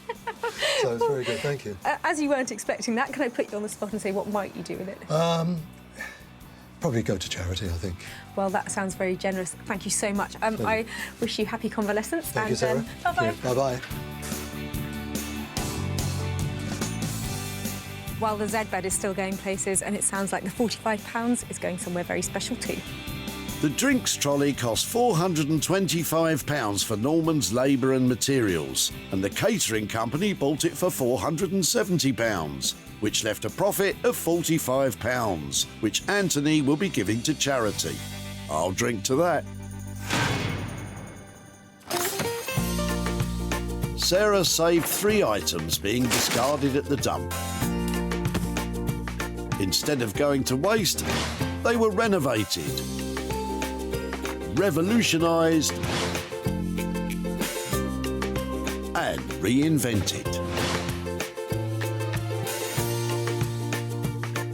Well, with the help of my friends, we've managed to save stuff from the skip and turn things into saleable, stylish items. And handing over a bit of money for nothing? Well, that is a real bonus.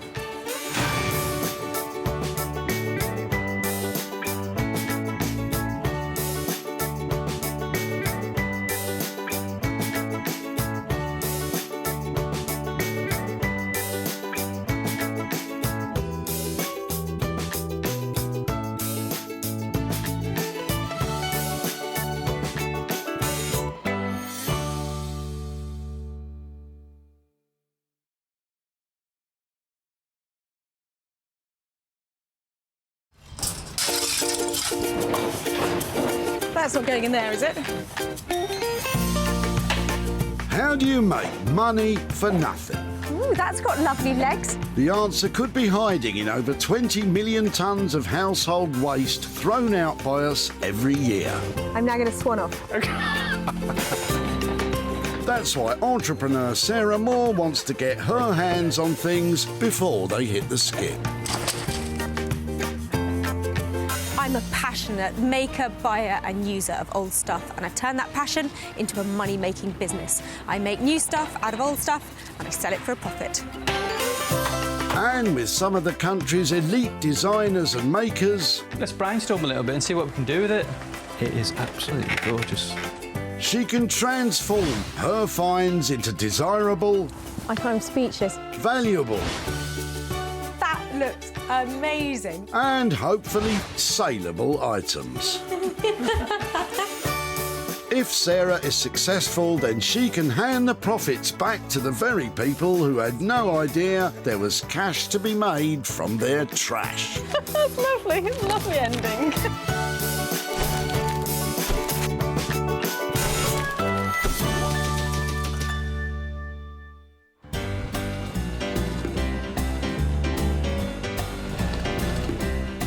Woking in Surrey is where H.G. Wells wrote War of the Worlds. But today at the Recycling Centre, it's War on Waste. Soldier of Salvage, Sarah, is here to separate the dreamy from the dreadful. Do it up and sell on for cash. You never know what's going to come in here. Follow me. We're going to find something fabulous. Sarah needs to rescue 3 beauties from these bins that she thinks have the potential for profit. But don't you rush down your local tit, as Sarah has special permission to be here. It is like a scrum up here, but I'm game on. I'm going to try and convert as many bits of rubbish as possible. Keep your eye on the ball, Sarah. There might be something of interest in Christine's boot. Hi there. Hello. Hello. I like the look of these. Do you? Ah, deck chairs. Makes me all nostalgic for my childhood holidays in Torquay. They look really sweet. Have you had them a long time? I have had them a long time and I've painted them, as you can see, just to make them look a bit brighter. Oh, they look lovely. Where did they come from originally? Were they new? They weren't new, no. That's why they were painted. They're very old, actually, but they do still work. The design for a portable adjustable chair was patented in 1886 by John Thomas Moore, who went on to manufacture the seaside seating in Macclesfield. If it'd be OK to take them away, can I come and show you if I can do something with them? Yes, absolutely. That would be lovely. Happy clearing. Thank you so much for letting me have them. OK, you're welcome. Bye-bye. OK, thank you. A fantastic first find for Sarah. Is Christine pleased to see her deck chairs avoid the skip? Well, it's good to recycle things, isn't it? That's why we bring everything here, so hopefully she'll do something good with them.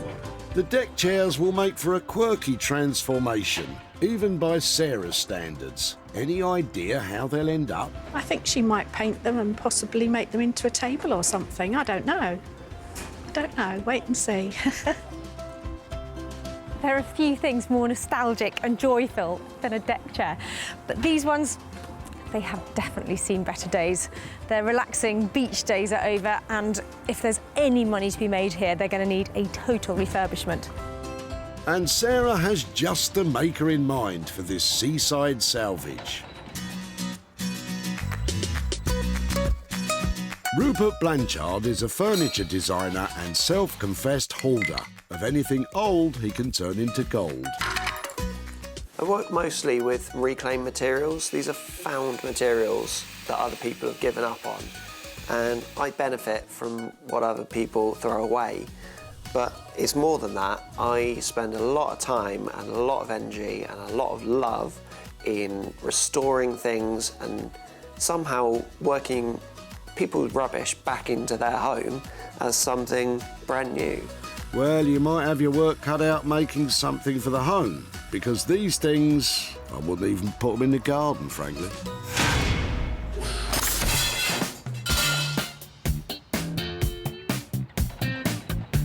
Sarah's bagged 1 item, 2 more still to find. It's bonkers up here. What was that? Was that your shoe rack? Wine rack. Wine rack. Now that's the right kind of size wine rack. There'll be no Cabernet for you, Sarah. You're supposed to be working, remember? Luckily, you've spotted Delia, who's having a clear out. Might she have something transformation-worthy? Hello there. Oh, hello. What are you dropping off? Oh, all the stuff out the shed and all the garage, just getting rid of it all. Oh, well, don't get rid of it too quickly. This stuff looks amazing. How long have you had it? Oh, it was my father's, and he used to keep all his tools and things in there.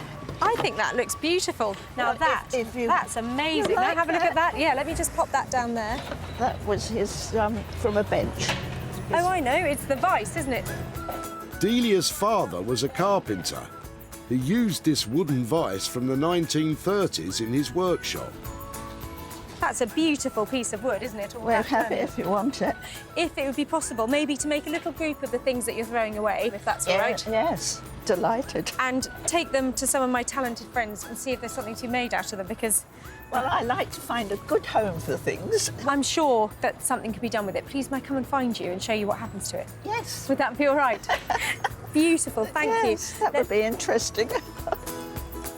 Sarah's got herself the contents of Delia's shed. It's hard to imagine what'll come of this lot. Any ideas, Delia? Well, I can't think what she's going to do with the screw exactly. There's several things, but there are the boxes. Boxes are always useful. You can always do something with boxes. What a great collection of really old stuff. Not particularly useful as it is, but the marks and the age and the wear on this part of the vise are just so beautiful that it's going to be made into something that can be decorative and I'm sure make a profit. And I know exactly who to take it to. Meet Josh and Ollie, designers, wood experts and best buds. These boys really think outside the box and the results are always interesting. So I'm Josh and this is Ollie. We work well together because we've both got interesting ideas. When Sarah turns up with whatever she's managed to find at the tip, it's like problem solving. So you're faced with a problem and you've got to then turn that into a product. And it's really good. It's difficult and challenging, but it's a good process, isn't it? Yeah, makes us think of new ideas that we wouldn't have otherwise thought of. Well, these boys will certainly need to rely on their imagination for this project.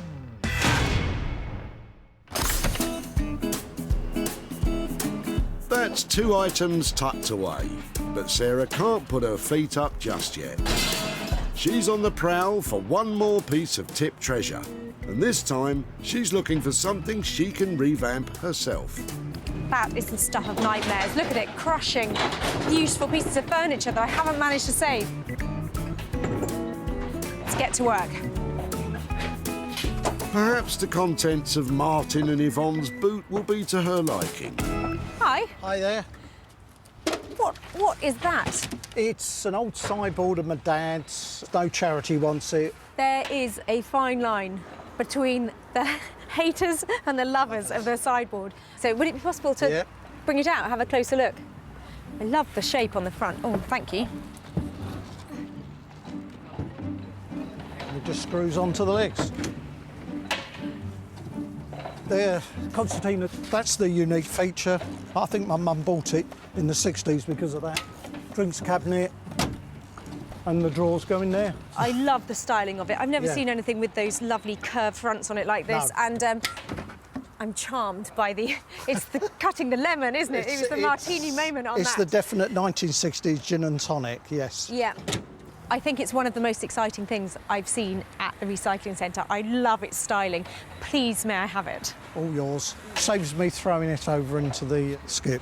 If I can restore it or do something with it, can I come back and find you and show you what I've done? Yes, please. Fantastic. Well, I think this is lovely.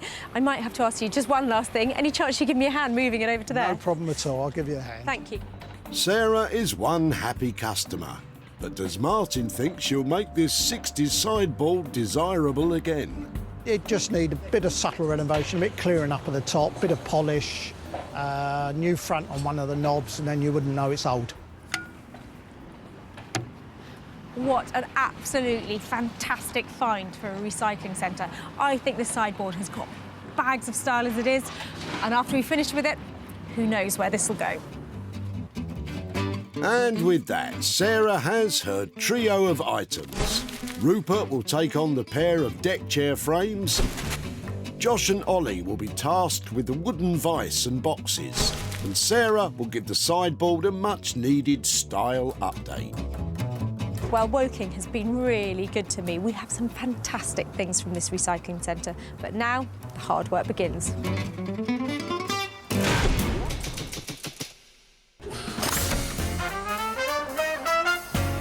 Sarah's first stop is Margate on the southeast coast. A much-loved holiday destination, Margate was the first place to offer donkey rides on the beach. It even holds the prestigious title of Britain's best seaside town. Sarah's dropping off her dilapidated deck chairs to Rupert. Don't worry, Sarah, you can hire some new ones on the promenade for about £2 each, I think. Sarah's on her way. I don't know what she's going to bring, but I'm hoping it's going to be a bit of a challenge, something new to me, something that I've never seen before, never worked on before. They're the best ones because you learn something new. Well, where else do you bring a pair of bright yellow deck chairs but to beside the seaside? And Rupert. Rupert? Hey, Sarah. Hey, how are you? What have you done? You've brought deck chairs to the seaside. Where else? We got loads of these here. I bet they're in better nick than these, though, aren't they? Oh, these are great, though. These are yellow. But how are you going to sit on them? Over to you, I thought, on that one. Right, OK. They're quite good. They're luxury versions because they had arms. Do you want to put one up? Right, OK. Well, I'll leave that to you because I don't know how to put a deck chair up. Oh, it's really easy. It's, hold on, arms first. And that goes down there, and then that goes in there like that. Hold on. OK. You certainly don't make it look very easy, Sarah. There you are. There Arms you up there. go. They're easier when they've got the seat cover on. Wow. That's kind of great, but it's so twisted. It's not great, is it? I did think maybe you could sort of stretch them out to make a pair of benches out of them as deck chairs. They're pretty much obsolete, aren't they? They're past their best. So anything you can do with them is better than where they're going. I'm kind of thinking it would make some other kind of framework, maybe for a pair of bedside tables, just using the framework, not as seating anymore. It sounds fantastic. A pair of Rupert bedside cabinets. Yeah, I think you brought them back to the right place, back to the seaside, and let's see if we can get them back in someone's home. Now you're talking, Rupert. We want those deck chairs to go from beachside to bedside. How much is it going to cost? I don't know. This is quite a lot of work. I'm thinking about £200. I'm really happy with that. 200 quid, 2 cabinets. I must be able to make a profit on that. Fantastic. Thank you. Can't wait. Great. Well, it's not really an obvious transition, is it? They've come to Margate as deck chairs. They're certainly not going to leave that way. I'm looking forward to this one, but they're really rickety and really warped and bent timber, so what I've got to play with, I've yet to find out. It's going to cost £200 for Rupert to turn those old yellow frames into bedroom furniture. Sarah could be onto a winner here. That is, if Rupert has enough wood to work with.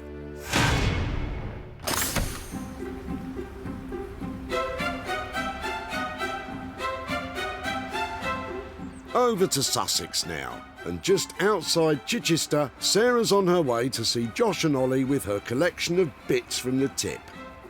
And the boys are feeling positive. You'd think they'd have learned by now. Sarah's on her way. Yeah, looking forward to whatever wonderful thing she's got for us. Wonderful. Hopefully we can turn it into something even more wonderful.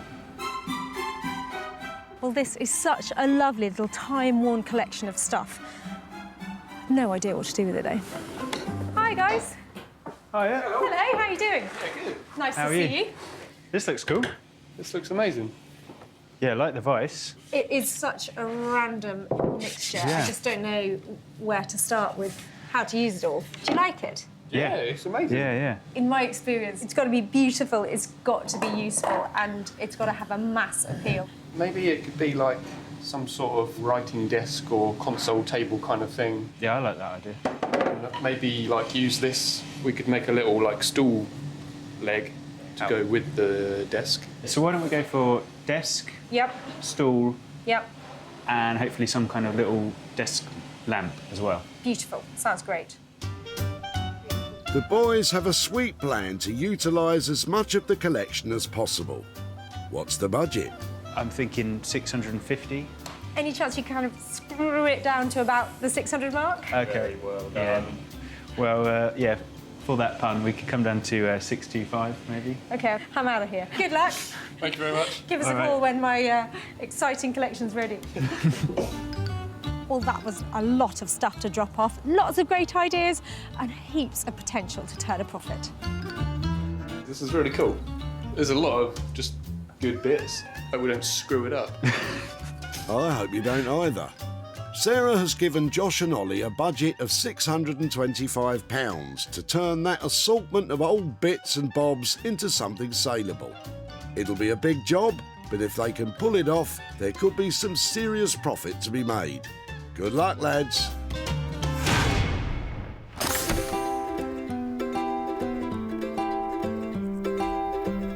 With 2 items successfully dropped off to our trusty artisans, Sarah is back home in West Sussex.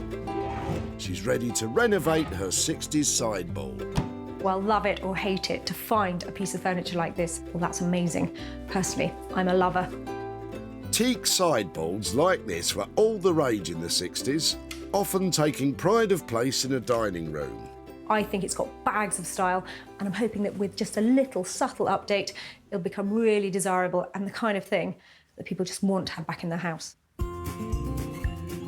The sideboard is structurally sound and in great condition. All Sarah has to do is beautify it. Her first job is to remove the dated fixings. Remember, Sarah? Righty-tighty, lefty-loosey. I think I might have been going the wrong way. Oh, dearie me. It's so nice if they just came off, wouldn't it? Ooh. Sarah wants to get rid of the orange-tinged veneer finish. It's out with the sandpaper and the elbow grease. It's definitely looking a bit paler, but it's still got that unattractive orange look. Maybe it's time to upgrade your sander. Ah, yeah, that'll do the trick. Still orange. Oh, maybe not then. Nothing is working as well as this and a bit of elbow grease. Bye-bye bingo wings. That's it, Sarah. Who needs the gym? Upcycling is a workout in itself. Next, Sarah starts to add some detail. She's using masking tape to mark out a chevron pattern on the doors. Oh, this is tricky. She'll spray paint over the tape, then peel it off to reveal thin, sleek lines. Well, that's the plan anyway. Accuracy, precision and a steady hand are definitely required to get this right. The problem with choosing a really crisp edge, smart pattern is if you get it wrong, everyone will be able to tell. You're not filling me with confidence. Well, I hope that's the hard work done. Now comes the fun. I'm going for gold. Ooh, I'm looking forward to this bit. Face mask on and ready, steady, spray.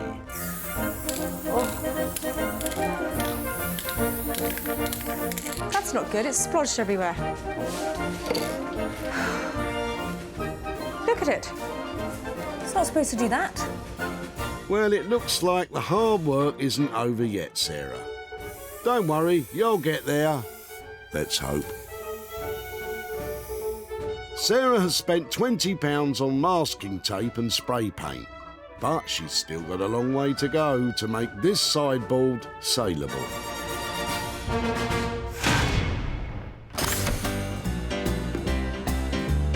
Back to the seaside, Margate in Kent. It's all hands on deck for Rupert. He's getting to work on the yellow deck chair frames dropped off by Sarah. What a beautiful pair of deck chairs they are not. Rupert's promised Sarah a pair of bedside cabinets. How's he planning to do that? Now that I look at them, I have no idea how I'm going to do that. Well, off to a great start then. I'm going to start cutting these out. Goggles on. Rupert gets cracking by dismantling the deck chairs. The frames are held together with metal rivets. These are horrible things to remove because the bolt heads and the backs have been riveted together inside the wood, so I can't sort of dig it out, I can't gouge it out without damaging the wood. The frames are over 35 years old, so Rupert will need to be careful to make sure they come apart in one piece. He'll need to save as much of the timber from the frames as he can if he's got any chance of making two cabinets. Oh, don't like the look of that. I heard some cracking and it's just split a little bit on the end. Those flimsy frames, they don't seem to be coming apart as easily as he'd hoped. I'm sure deck chairs used to break as soon as you sat on them. And now this one doesn't want to come apart at all. Wow, surprisingly tough. Oh, it looks like he's finally getting somewhere. There you go, Rupert. You're cooking with gas. This is a pretty scary part of the project because all I've got left now is a big pile of sticks. And I did promise Sarah furniture, so somehow now I've got to turn this pile of firewood into something great. No pressure then. I've cut enough pieces to make one of these tables now. Hopefully this will make the skeleton framework for one piece. This is one big jigsaw puzzle, but I haven't got a picture, so not as easy. Well, no one said it was going to be easy, though that does look like it's starting to take shape. With a handful of screws, a bit of glue, and a little bit of labour, this will be something great for Sarah, I promise. I certainly hope so. After some fixing, measuring, and a lot of assembling, it's coming together nicely. That's the rough idea of the framework, and it's not terrible. It's along the lines, definitely, of what I imagined. I've still got a long way to go. I've got to glaze the sides, put a base in, somehow make a top, and then I've got to do it all again for the second one. No time to waste, Rupert.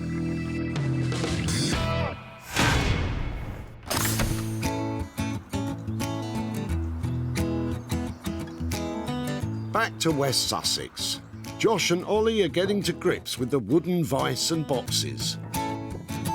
Sarah's asked for a desk to encase the old oak drawer, a stool to be made from the wooden vice, and a lamp from any bits left over.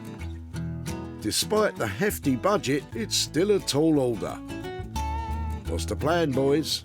Plan's still making a desk and a little stool to go with it, yeah? Yeah. So I guess the first job then is making the frame legs that we were going to do and like a carcass for the top as well. Yeah, and then after that we can have a little think about the stool that we want to make. Right, let's go grab some boards and get cracking, eh? Yeah.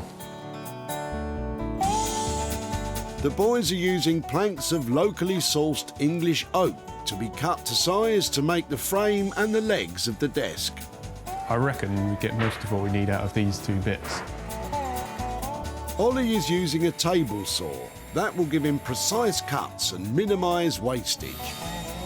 Once the wood is cut, it's put through the planer to smooth both sides of the oak.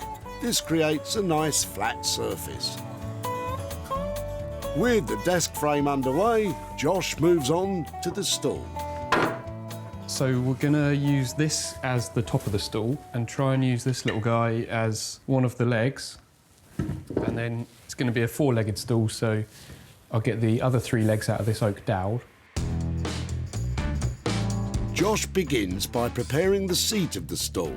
He's using a Japanese handsaw to remove excess wood from the old vice. Unlike typical saws, it works by cutting on the pull rather than on the push. Very energy efficient, I should think.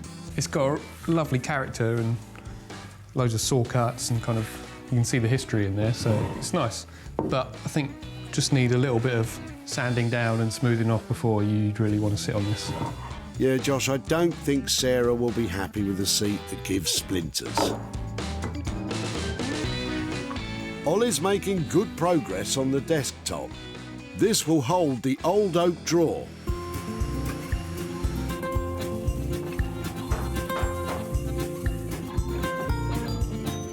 With the wooden frame clamped to allow the glue to set, Josh now takes on the legs of the stool. The boys need these to splay out at a 30-degree angle, and it's all sounding rather complicated. Just making extra doubly sure that this is all working out right, because you've got like two angles coming in here, and then also you've got the swivel of the bed of the pillar drill as well, so there's three factors that change everything. So if you don't get it right, all of these legs are just going to be all over the place. The pillar drill cuts holes using a revolving circular press. With any luck, it'll be perfect. Right, so that's that one done. That's good. Hopefully the next three holes will just work exactly the same. And that's all the complicated bits over, so yeah, chuffed that that's worked. You're not out of the woods yet. There's still the desk to go. And didn't you promise Sarah some kind of lighting too? Well, one thing in the back of my mind is that I know Sarah wanted us to make a lamp out of this, but at the moment we've put so much time into the other bits, I'm not sure if it's going to happen. Why don't we keep that between us for the moment, lads? Best of luck.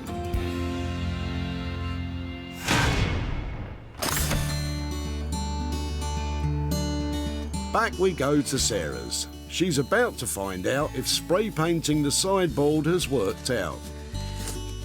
Very satisfying. I think the chevrons might be working. I always had faith in you, Sarah. When Sarah found the old sideboard, it was stylish but needed a serious update. But now, boy oh boy, has Sarah delivered. This classic mid-century piece has undergone a very trendy transformation indeed. Sarah's stripped the orange finish to reveal smart teak underneath.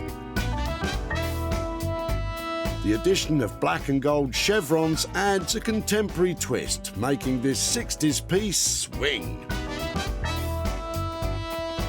The painted black base contrasts with the body of the unit, while simple handles along with the gold feet bring it all together. Beautiful and functional. Good job, Sarah. So what do you think? Personally, it's a lot better than I thought it was going to be. I mean, it did have a lovely, strong shape to begin with, but I'm hoping all that I've done to it has just enhanced that. At the tip, Sarah was love-struck when she saw the sideboard. I think it's one of the most exciting things I've seen at the recycling centre. Martin hoped she could give it a facelift. It just needs a bit of subtle renovation, a bit clearing up at the top, bit of polish, new front on one of the knobs, and then you wouldn't know it's old. Sarah took to social media to post pictures of the sideboard in the hope of finding a buyer. But did she secure a sale? Now she's back in Woking to show Martin and Yvonne the transformation of their 60s sideboard. Hiya. Oh, hello, Sarah. Nice to meet see you again. Do you remember Hello. Yvonne? Oh, yes, I do. Hello, Yvonne. Come on out. How are you doing? So I was so excited when I saw you turning up at the tip with your sideboard. Did you wonder what I might do with it or anything you didn't want me to do with it? Ideally, I wouldn't want it sprayed gold or silver, but on the other hand, if somebody's done something to it and it's improved it, then what can I say? OK, well, it was actually something I worked on, and there's bad news, because there is a bit of metallic, is there? Tiny bit of gold. Okay, Tiny bit of gold. OK, I've got some pictures here to show you. I hope you're not offended. Your sideboard now looks like that. I like that. So it has just a few tiny gold lines. No. Oh, that's all right. I like that, actually. Really? Thank goodness for that. Yeah. Well, I've managed to sell it, and I've got the money here for you. Oh. I've got you 355 quid. £55. Well, I'll tell you what I'm going to do with this. This is actually going to charity. All of that, you're amazing. All of that, because it was my mum's, and therefore I think maybe somebody else should now benefit from it. I'm so pleased I made that money for you, and to give that to charity is a wonderful thing. Thank you so much. Really good to catch up. Thanks very much for doing it. Oh, my pleasure. Any more sideboards you got, I'll be at the recycling centre soon. And don't spray them silver or gold. I won't. Thanks very much. Bye. Thank you. Bye. Bye. Sarah spent just £20 revamping the retro sideboard. She sold it to a private buyer for an impressive £375, giving Martin and Yvonne a cracking profit of £355, which they'll donate to Macmillan Cancer Support. Back in Margate, Sarah's on her way to Rupert. She left him with 2 warped deck chair frames. But did he have enough timber to make the pair of bedside cabinets he promised her?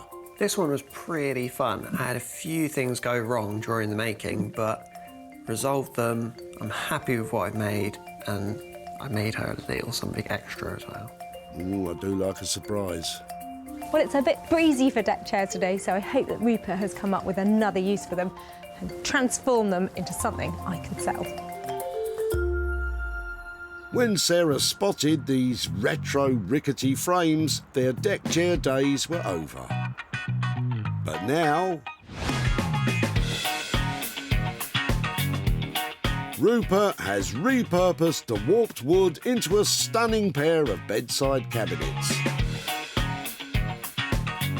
He's used every inch of timber from the yellow frames, and he's added extra wood salvaged from the beach right here in Margate. How's that for staying true to the seaside theme? Rupert even chose sky blue paint to complement the sunny yellow of the deck chairs. I love them, but what will Sarah think? Hello. Oh, glad you're here. Come in. Oh, don't they look like fun? How are you doing? I am good. These were a little bit of a trial to start with, but I'm glad your initial reaction, you seem to like them. Fab. Fun, exciting, really cool little things. And if they were inspired by those ropey old deck chairs, then, you know, I think you've done really well there. Aren't they sweet? The thing is, I had a little bit of material left over, surprisingly, because it didn't look like much was left, but I made you something a little bit extra. A Rupert bonus? Yeah, okay. Go on then, where is it? This. Okay, so I have also made for you... Wow. A lamp. Okay, so this are all the bits I had left from the deck chair. I bolted them together. I've used a lampshade that I found in a skip. I've had a professional do the wiring for it. I don't normally make lamps. I really like this, and if you don't, I will happily keep it. I hate to tell you this, but there's no way you're having that. That is the icing on the cake for this lot. What a joyful thing. The lamp complies with all UK safety standards. You've smashed it out the park again, Rupert. But how has the bonus lamp affected the £200 budget? It was actually quite a bit extra. Brace yourself, Sarah. I'm going to have to charge you £260 for all of this. I'm walking away with a profit all day long on that. Congratulations, you've stormed it. Thank you. See that? That's somebody who's just picked up the first ever Rupert table lamp. Oh, and 2 fantastic cabinets as well. At Woking Tip, Sarah was chuffed to bits to get her hands on the deck chairs. Happy clearing. Thank you so much for letting me have them. OK, you're welcome. Christine was happy for them to have a chance at a second life. Hopefully she'll do something good with them. Sarah advertised the cabinets and light for sale, and they didn't stick around for long. The bedside tables were snaffled at one of Sarah's barn sales. And the desk lamp sold to a lighting store in Cornwall. Now Sarah is in Addleston near Woking to show Christine what became of her deck chairs and to hand over some cash. Hi, Christine. Hello. Hello, nice to see you again. Nice to see you. So, I found you chucking out your old deck chairs and clearing out the shed, is that right? Yes. And talk me through those deck chairs. You'd had them for ages, hadn't you? I've had them for a very long time. They're very old, and I decided to paint them yellow to brighten them up. What do you think might have happened to them?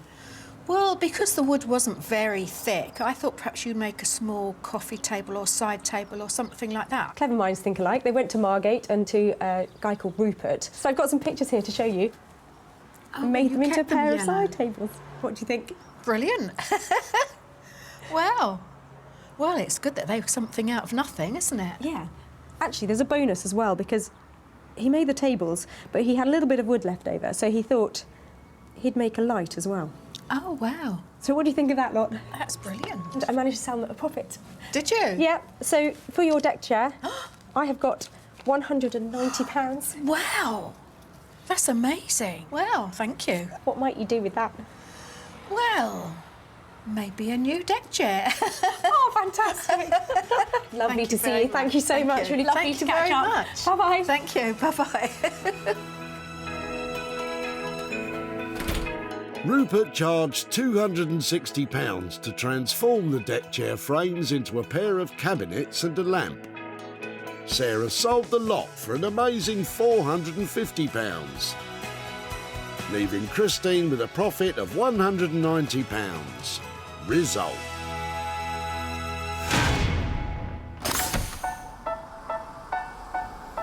With the revamped sideboard and the repurposed deck chairs off to new homes, Sarah is in West Sussex. Can Josh and Ollie make it a clean sweep with their transformation? The boys are confident they can. I think we're happy with the result, aren't we? I think it's turned out really nicely, yeah. Well, I left Josh and Ollie with a real mixed bag of stuff to make things out of. I'm hoping they managed to make a desk and a chair, maybe even a light. When Sarah spotted this collection of wooden bits at the tip, she was stumped as to how Josh and Ollie could make them useful again.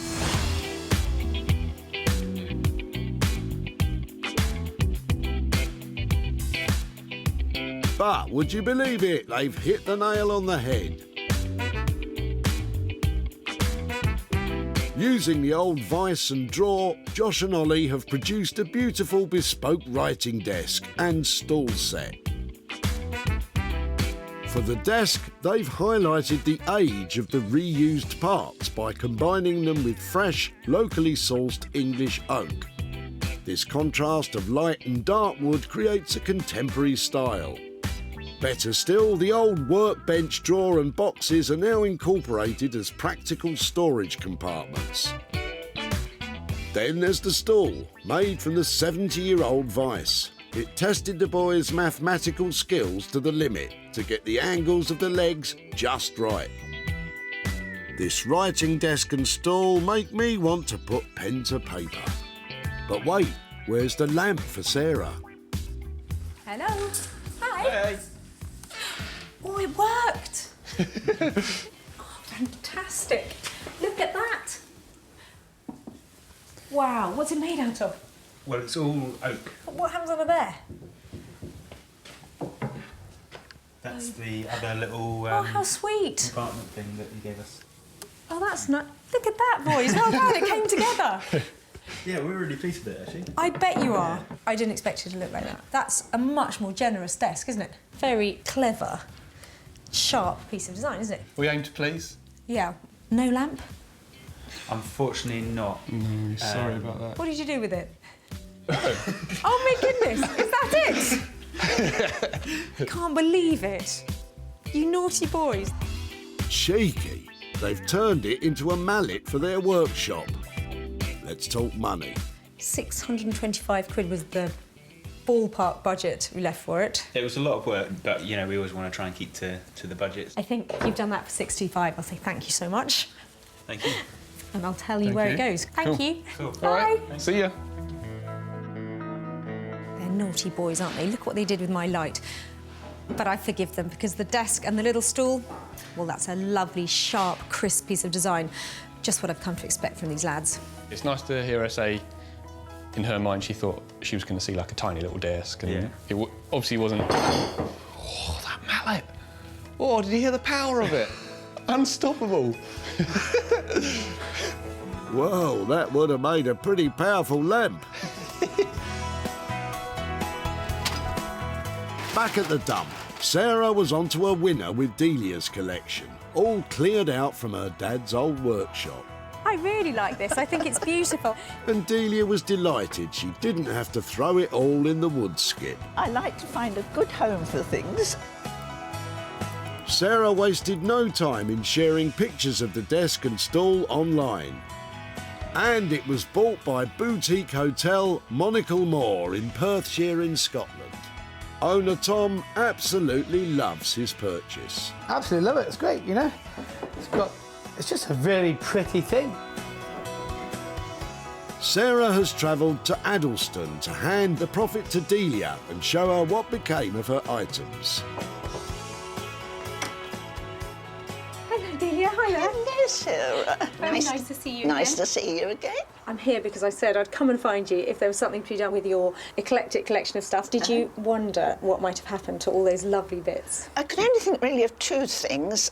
Perhaps a lamp stand, you know, the base for a lamp, or perhaps the base of a table or something like that. Those ideas were both things that we discussed because they really did lend themselves to the lighting. So I went to two guys that I work with down near Goodwood called Josh and Ollie, and after a bit of discussion they came up with an idea, and I've got a picture here to show you of how it ended up. Are you ready? I'd love to see it. Oh!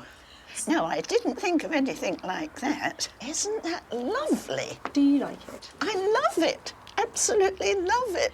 Do you think your father, who obviously a he- fantastic maker, do you think that would be okay with him? Oh, yes, yes. To think that after all these years, that, you know, something could be done with it, and I'm so glad I rescued it. Well, so am I, and actually it's been bought, and some profit for you as well. I have got £74 here for you. Gosh. After we paid Josh and Ollie for all their hard work, but that's for you. Isn't that marvellous? Oh, I think that's absolutely lovely. I'm always curious to know, is there anything that comes to mind that you might spend that money on? Well, I know there is a refuge for women around here somewhere. I have the means to get money to them. I think I'll do that. Well, that is lovely. Such a generous thing. It's great that I happened to be at the tip the day you were there. They were lovely old things. Yes, absolutely amazing. Well, thank you so much. Thank you for all your time today, and lovely to catch up. Yes, and thank you very, very much. I shall be hanging around in Wilkinson Recycling Centre, hoping to see you again soon. Well, you never know. Thank you so much. Bye-bye. Goodbye, Sarah. Josh and Ollie charged £625 to turn the old vice and drawers into a desk and stool set. Sarah sold the pair for £699, leaving Delia with a profit of £74.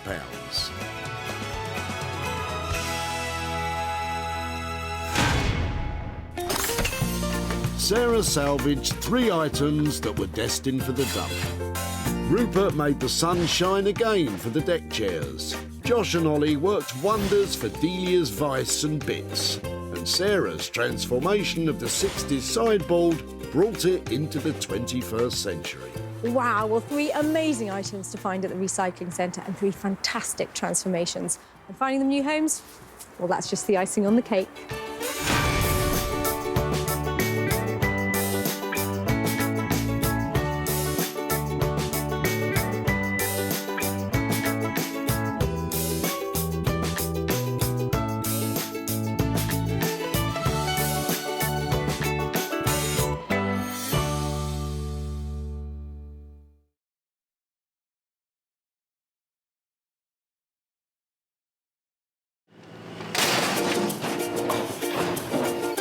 Out the whole 3-piece suite, are you?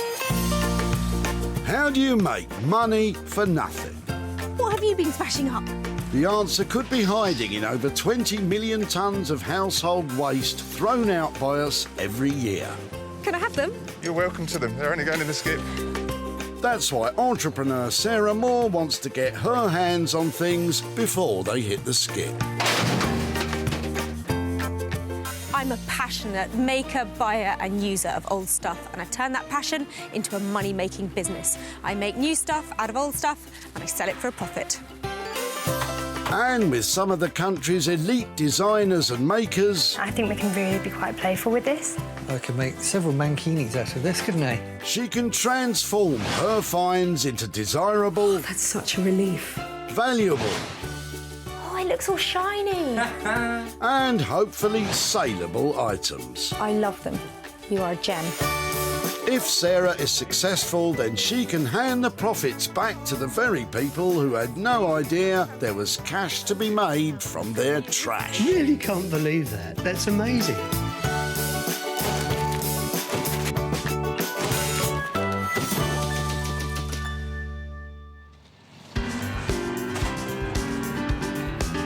Each month, Whitley Recycling Centre in Surrey becomes home to over 600 tonnes of trash. This makes it totally plunderful for eagle-eyed Sarah. Well, I'm back in the office, well, the recycling centre, but I've already been scanning for items that might be my next potential project.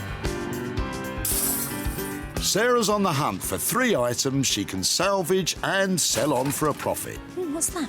Before Sarah started her tip-searching quest, she got special permission to be here.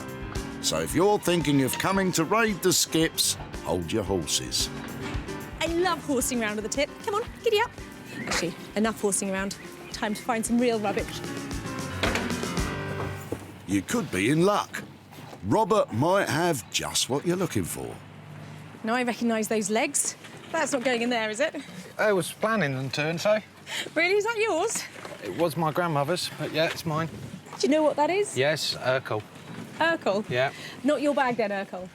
I've still got the dining table and chairs. I love it. My uncle worked for him, and my nan brought this from brand new, so... Really? Yeah. Since the 1920s, Urkel furniture has exuded elegant simplicity. Early pieces are sought after. Well, the ones without big cracks in them. Just before it goes in there, any chance I could take it away? Yeah, of course, yeah. Why not? Seeing that pitch up has absolutely made my day, and I like it because it's not that heavy either, is it? No, it's not I'm at all. going to take that. I'm going to say thank you so much. No problem. And I shall come and see you soon, hopefully. OK. Thanks a lot. Bye-bye. Thank you. Bye-bye. That's our first item ready to renovate. What would Robert like done to it? I'd like to think that Sarah could restore it back to its former glory, but I'm sure she's got every intention of doing something great with it. What a fantastic thing to end up at the tip. It's not in perfect condition, but this is iconic English furniture. But this table should be restored. It will look amazing. And there's definitely money to be made here. Sarah knows exactly who she wants to take this on. Meet the three restorers, Johnny, Rosie and Tom. They love taking old furniture and making it like new again. A lot of the antique stuff is nice because it's, you know, it's got a nice history to it. And most of them are family heirlooms, so, you know, they've been throughout people's families for centuries, and it's just nice to give something back to someone who can then enjoy it again for a lot longer. Even when it's broken, these three can make stuff beautiful. I really love it when we get a project done that needs so much work. So from literally from being in bits, like a chair in bits, you know, strip it right back to the start, maybe take it apart, build it back together again. Basically a full-on restoration. They're game for a challenge, but is this cracked coffee table a challenge too far?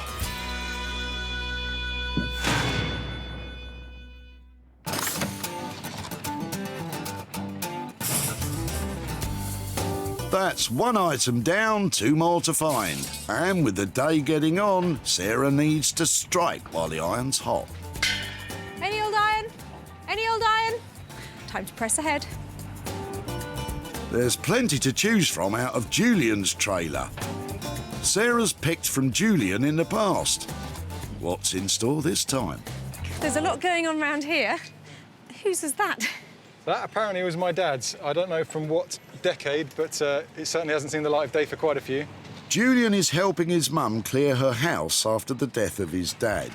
Would it be right to have a quick look at it? Off, yeah. The bike belonged to Julian's dad. He used it to commute to the train station as part of his journey to work. I think it's got a bit of style. I mean, I'd have loved to have seen that when it was... yeah, in its day, I can see it must have been probably quite a nice bike. It's got all the got a nice lamp on the front. I think it's all pretty furred up now, isn't it? But is that leather? Maybe even no, that's probably not leather. It's probably plastic. But yeah, I should have had a look to it in its day.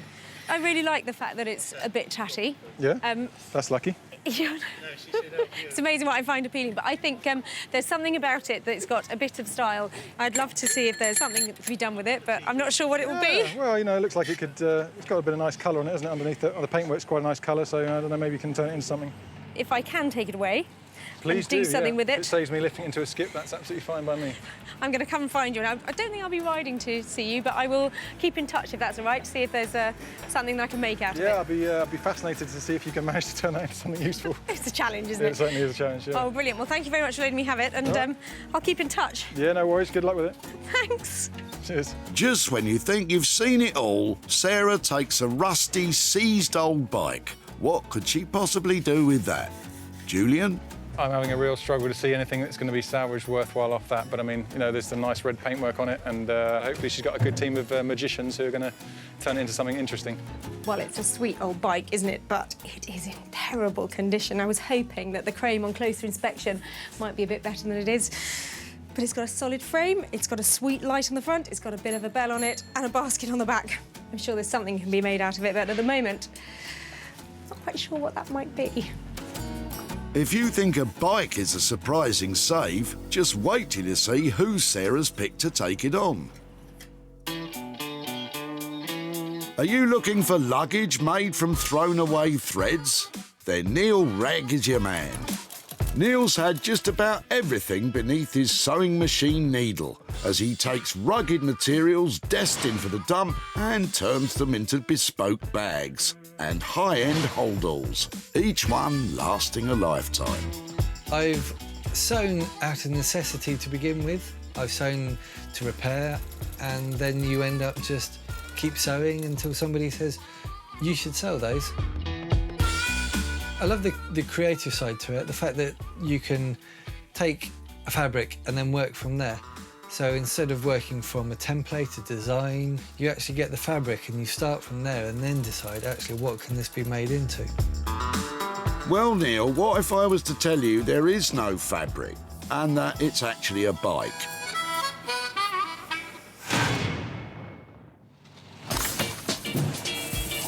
With 2 items found, the hunt is on for a third. One Sarah can work on at home. Who knows where this junk might lead?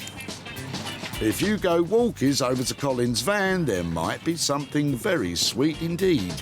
Hi there. Oh, hello. Hello. Hi, I'm Sarah.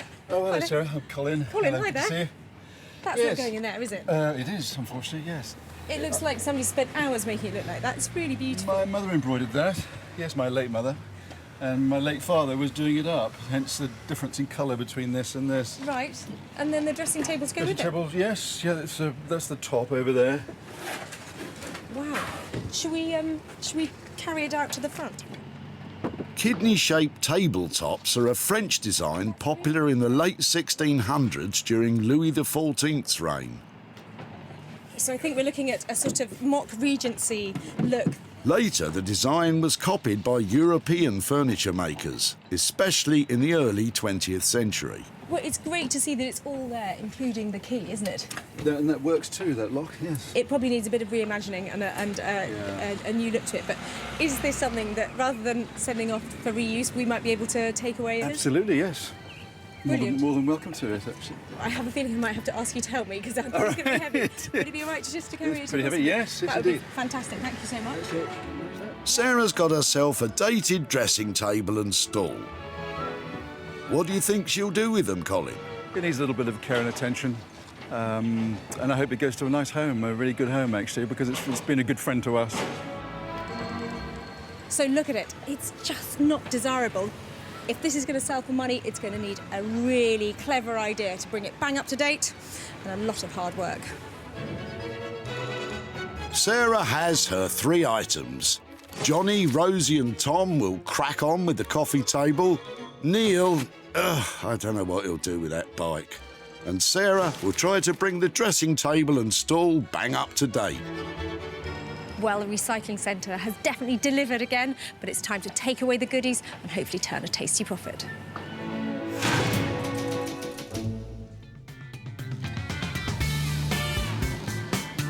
Deep in London's Crystal Palace, love is in the air. And Sarah's hoping her cracked coffee table will be a labour of love for restorers Johnny, Rosie and Tom. We're really looking forward to Sarah arriving, really hoping that she brings us something kind of classic in its design. We don't have to add anything or embellish it too much. Well, I'm here in South London with my fantastic bit of Urkel tip-fine furniture. I bought it to Tom, Johnny and Rosie, and I'm hoping they're going to love its style, but I think they're going to hate its condition. Really, Sarah? I can't imagine why. Hiya. Oh, hey. Oh, I'm going to take that in. Thank you. Look what I've got for you. Urkel, what do you think? Something you can work on? Because at the moment it's got cracks all the way through it. It's got some really nasty movement going on here. That's why it ended up at the tip. Yeah. But it is a sweet, iconic piece of their design. They do have a very strong market appeal, don't they? Yeah. This one obviously is in really bad condition, and I have seen people paint them. I've seen them given a spruce up in different ways. But I was wondering if you fancied doing something more sympathetic with this one. Yeah, definitely. I think being solid, we can really sort of take off all this old finish, get it sanded and make the top, look like new again. Obviously, once we've repaired the cracks. Brilliant. Well, I think it's got some value to it once restored. So can you give me a rough idea about how much it's going to cost to make it saleable at a high price? So I think it's probably going to be sort of 120 to 160. Yeah, around that sort of price. Well, it really depends on whether these joins want to go back Yeah. properly. Because if they don't, then we might have to think of, you know, doing something slightly different. Yeah, but it sounds like you've got a fair bit of work to do. I think on that basis, if we're sort of around the 150, maybe a bit lower, that's perfect. There's money to be made on that. I don't envy you trying to sort these out because I know wood can have a mind of its own. So thanks very much. Come and tell me when it's done. I'll come and get it. Cheers. Cool. Bye. This is exactly the sort of thing we wanted to see today. It's like solid wood, solid elm. Maybe a bit of a challenge, but that's what we like with these splits. But yeah, really excited about it. Well, isn't it great to see so much enthusiasm for what might just be a simple restoration? But with that table, it's all about the condition. If that crack gives them a problem, then we are not going to come in on budget. And I won't make any money. With a cost between £120 and £160 to restore this table to its former glory, Rosie, Johnny and Tom have their work cut out.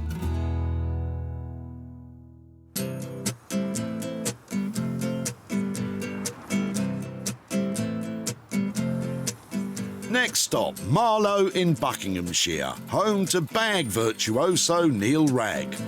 Neil makes bags from just about anything. Old leather couches, tents. Well, maybe not just about anything. Honestly, what is Sarah thinking? A bike into a bag? This is going to be interesting.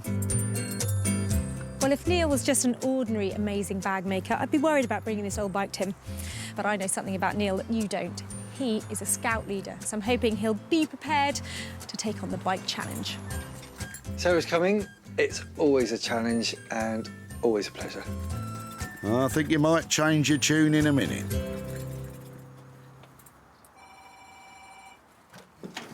Hello. Hi, Sarah. You've brought me a bicycle. Bicycle. Wow. You can use bicycles, can't you? You better come round the back. Oh dear, not good. Definitely seen better days. Do you work with bikes often? I ride them. Right. But I haven't made a bag from one. Before you say no, let me talk you through the idea I've had, OK? You ready? Ready. This was being dropped off by a guy whose father passed away last year. And in the panniers here are his train tickets. So I think it says 1982. So this was his old commuter bike. And I thought, how about using some really cool bits of the bike to turn it into some kind of commuter luggage? Commuter luggage, OK. We can make some really nice, exquisite designer panniers for the bike. Does that mean you're going to take it on? Of course he'll do it, Sarah. Neil's idea of bicycle panniers, bags you attach to your bike, aren't as out there as you might think, as almost 1 million of us now cycle to work. But just how a bike can be turned into bags is beyond me. Neil, over to you, mate. We could try and incorporate some of the bike into the bags so that the bike carries on cycling. I thought some of these bits of the bike, like here, the lovely logos, there's a great badge on the front. I was just hoping that you could get a little bit of that essence out of it. Well, I was just thinking of using the reflector. You want more than that? You want more? I always want more. You want more? This all sounds lovely. 2 bike panniers made from bits of the bike. But Neil still has to source the bulk of the material to make them. So does all this come at a big cost? Maybe you're looking at maybe £100 for each one, so something like a couple of £100 for the pair. So when you're talking about it, £100 a bag was pretty much what I had in mind, so 200 quid for the 2? Always a pleasure. Oh dear. Well, that is definitely one of the more obscure projects that I've come up with, but I love the idea that Neil is going to recycle the cycle and is definitely going to go on another journey. This wasn't what I expected. It's going to be tricky, but let's see what I can come up with. Going to need my thinking cap on for this one.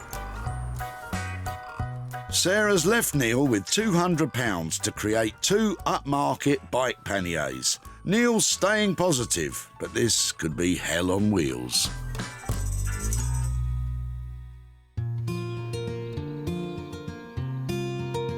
Back home in West Sussex, Sarah has a little tin of something to help her work her magic. For now, she'll concentrate on the dressing table rather than the stall. Well, this sweet old dressing table ended up at the recycling centre for a reason. It's really dated, it's got a sad white coat on it that really needs refreshing, and it just doesn't look appealing.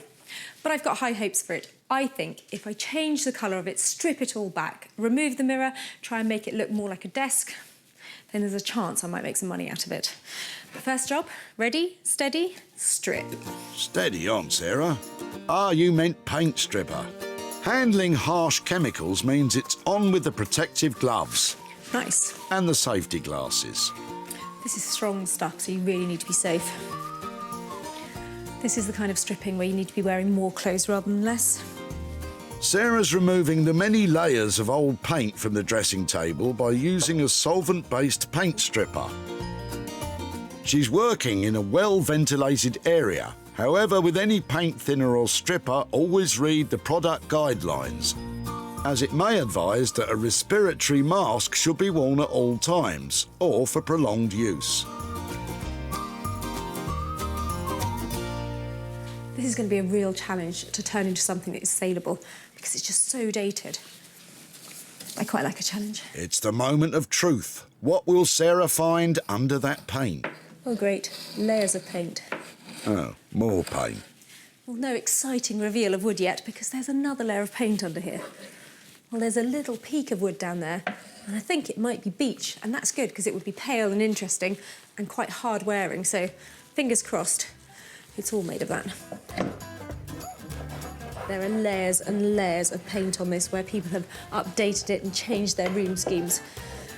But I'm really committed. I want it to look lovely, and I want to strip it. I've got a feeling this could take forever. Sarah spent just £19.99 on the paint stripper, although at this rate she might need to go back to the shop to get another tin.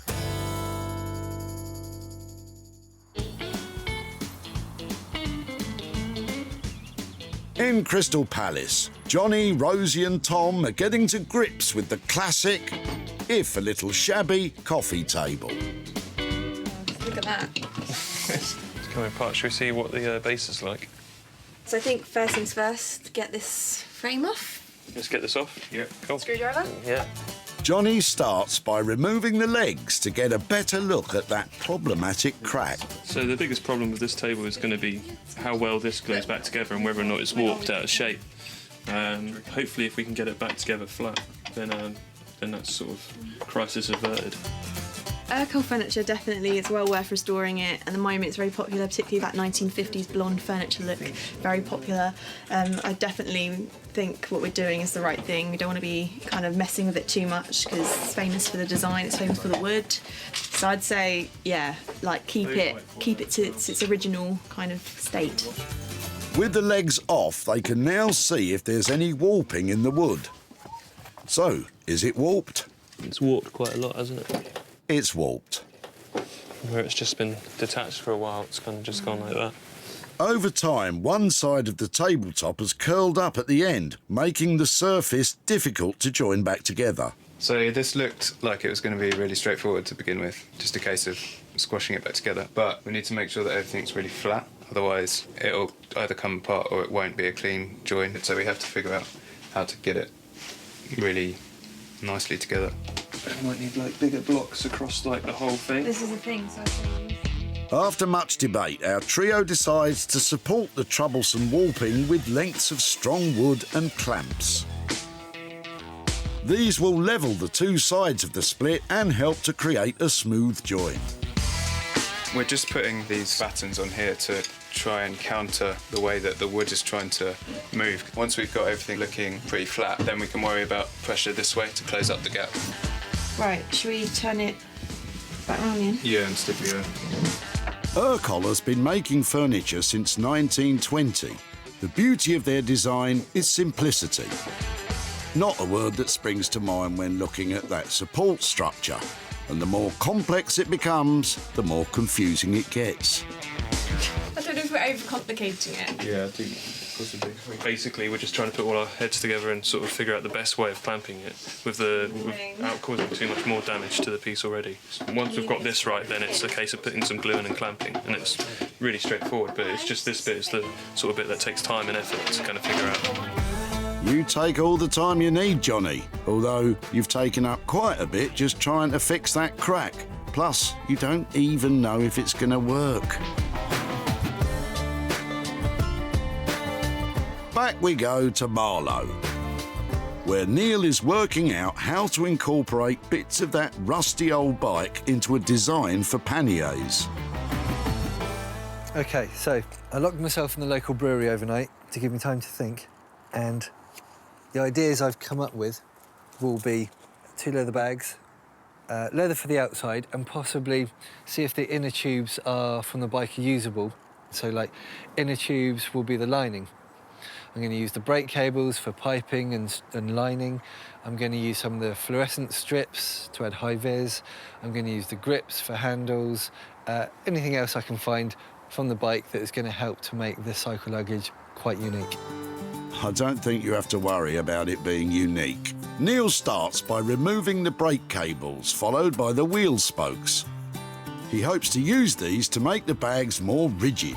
So far so good. I think I've got possibly enough spokes. I'm not sure how many I'm going to need to reinforce the bag, but not many. The main body of the bags will be made up of leather from an old couch. For the lining, though, there's another part of the bike he can reuse. The tyres are obviously no good at all. They're completely perished and gone, but I'm hoping the inner tubes have some use in them. Oh, yeah, they're good. Yeah, they will be fine. Rubber inner tubes are an ideal lining as they're strong, bendy and waterproof, a bit like myself. Next, Neil breaks out the angle grinder, and yes, those are swimming goggles. If you're trying this at home, please use proper safety goggles. Neil's cutting off the straight lengths of tubing. These, he hopes, will also work as part of the design. So far, this is what I've reclaimed from the bike. So the outside of the bag is going to be leather, some black leather from an old sofa, and then for the lining for the bag, I'm now going to cut the inner tubes up and get them into as flat a piece as I can.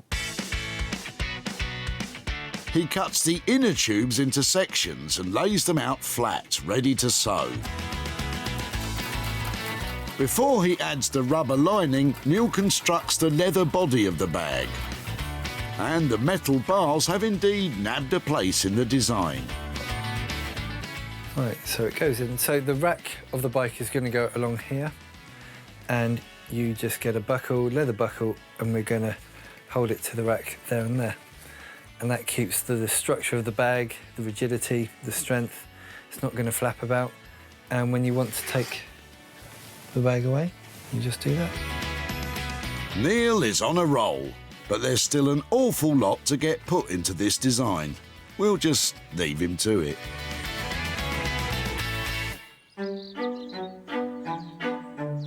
In Sussex, Sarah's finally got the layers of paint off the dressing table. As time is ticking on, she's leaving the stall out of the makeover and sticking to the job in hand. What time is it, Sarah?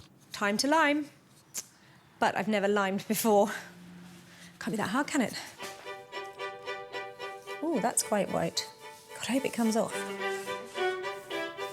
So the theory behind the liming is that you brush on this lovely white wax and it soaks into some of the grain of the wood, and then you buff it off, but you still get all that lovely wood pattern coming through. I know what you're thinking. Just spent hours stripping it and now she's painting it white again. But I'm hoping it should buff off, should be beautiful, waxed, slightly limed, and well worth the effort. When Sarah spotted the dressing table, it was dated and out of favour. Now, it's totally transformed. Gone are the old-fashioned mirror and fixings, as are the layers of white gloss. Sarah's hard work reveals a beautiful beach finish. She's applied a subtle lime wax to give the wood a delicate whitewash effect. On the top, a contrasting chestnut paint creates a stunning leather inlay look. Overall, the feel is no longer fussy, but simple and elegant. Stripped back, it's gone from wedding cake to wonderful shabby chic make. Well, I think I've certainly achieved what I set out to do, which is reposition that dated-looking dressing table into a piece of furniture that can go into any room in the house. I've given it a lovely, scruffy-looking top, hopefully so it looks like it's been made years ago rather than just finished. And I think it should make a bit of money. Do you like the desk? What do you think? Your cup of tea? She's my biggest fan. Do you like it? Well, Bramble certainly likes the smell of it. All that's left is for Sarah to grab some snaps to show off online. When Sarah saw Colin with his dressing table at the tip, there was certainly a sentimental attachment. My mother embroidered that. Yes, my late mother. And my late father was doing it up, hence the difference in colour. And Sarah was happy to see that it was still in one piece. Well, it's great to see that it's all there, including the key, isn't it? And that works too, that lock. Yeah. The table was bought by an interiors shop in Marlow, run by a different Sarah. Sarah's done a fantastic job with this, and she's stripped it back, and look at the grain on here. It feels lovely, and I think once we've dressed it up and put a mirror on it, it would be lovely as a dressing table, or it could even be a little writing desk. Meanwhile, our Sarah has returned to Hazelmere to show Colin how his old dressing table has changed. Hi there. Hello, Sarah. Nice to see you again. Yes, and you too. I said I'd come and find you. Absolutely, yeah. I'm very excited about that, actually. What have you done? What did you think I would do? Because it was a lovely old dressing table and a sweet stool, but what did you think? Lovely piece of furniture. I don't know, perhaps strip it down, take the white paint off, or maybe paint it white again, I don't know, but certainly it needed some refreshment, that's for sure. I have some pictures here to show you. So here is your dressing table, and it has been... Hey, my goodness, look at that. That's totally transformed, isn't it? And I love that distressed look, actually. It's a favourite style of mine, actually. It's really lovely. Really? You think that's all right, Yes, can I have it back? You can, but you'll have to travel to a shop to get it. So I have managed to sell it. I've got some money here for you, actually. Oh, wonderful. I have got £142.50. Oh, that's tremendous. God, well done. Oh, that's tremendous. I wouldn't have room for it here anyway, so that's I'm glad it's gone to a good home. What might you do with £142.50? Well, that's pretty easy. My late wife died of cancer, so it'll go to a cancer research charity, most definitely. I loved working on it. I'm so pleased that you're going to do that with it. It was hopefully a happy ending for a lovely piece of furniture. Oh, absolutely. True. My wife would be happy too. That's wonderful. Thank you very much. So nice to catch up. Thank you so much. Oh, I don't often get a kiss. That was lovely. Bye. Well done. That's tremendous. You might not get kisses often, Sarah, but I think you should. It's a great result for the dressing table. Sarah spent £22.50 on paint stripper and wax. She sold it for an impressive £165, giving Colin a fabulous £142.50p profit. That's our first item selling for a profit. Sarah's back in Crystal Palace to see how our 3 restoration whizzes have got on with the coffee table. Were they able to solve the clamp conundrum and close those gaps? I'm here to pick up my coffee table, and I'm expecting to be wowed by its transformation, not because it's had a massive overhaul, but because it's had a delicate, subtle, lovely restoration. It's gone well, isn't it? Yeah, it's gone really well. It looks great. It's gone back together pretty much perfect. It's not warped anymore. I think we've returned it back to what it would look like originally if it was looked after. It's still got signs of age, which is nice because it's an old table, but it looks, you know, neat, tidy, and the finish has come up really nice. You can see all the grains, so really pleased with how it's turned out. When Sarah salvaged the coffee table at the tip, it was beaten and broken. Now it has risen from the ashes. The top is glued into one piece, And the warping is gone, clamped straight to create a crisp, smooth surface with perfectly matched joins. Underneath, the legs have been given a gentle, thorough clean. And to finish, the whole table has been stripped, with the varnish replaced by a wax finish. Goes to show a bit of head scratching, a lot of patience and plenty of TLC can restore a table to its former glory. Hiya. Hey. I'm all right. That's not my one. Yep, that's your one, I mean, of course, I know it's my one, but that looks fantastic. It looks, well, I was going to say brand new, but not quite brand new. How did it go? Because it looks just unreal. It was good. It was fine. There was a few issues with the clamping it back together. I think we had to do a few test runs before we got there, but yeah, it's gone back really nicely. It's a proper restoration job, isn't it? Yeah. It looks like it was never damaged, and that was something that was worrying me, that I'd come in here and it'd be, a little bit off and not quite right, but that looks like it's been looked after all its life. Did it come in on budget? Because I know that clamping and sort of sorting out all the top is quite tricky. Was it a difficult process? Yeah, it was a little bit difficult because we had to trial a few different ways of clamping because it was warped.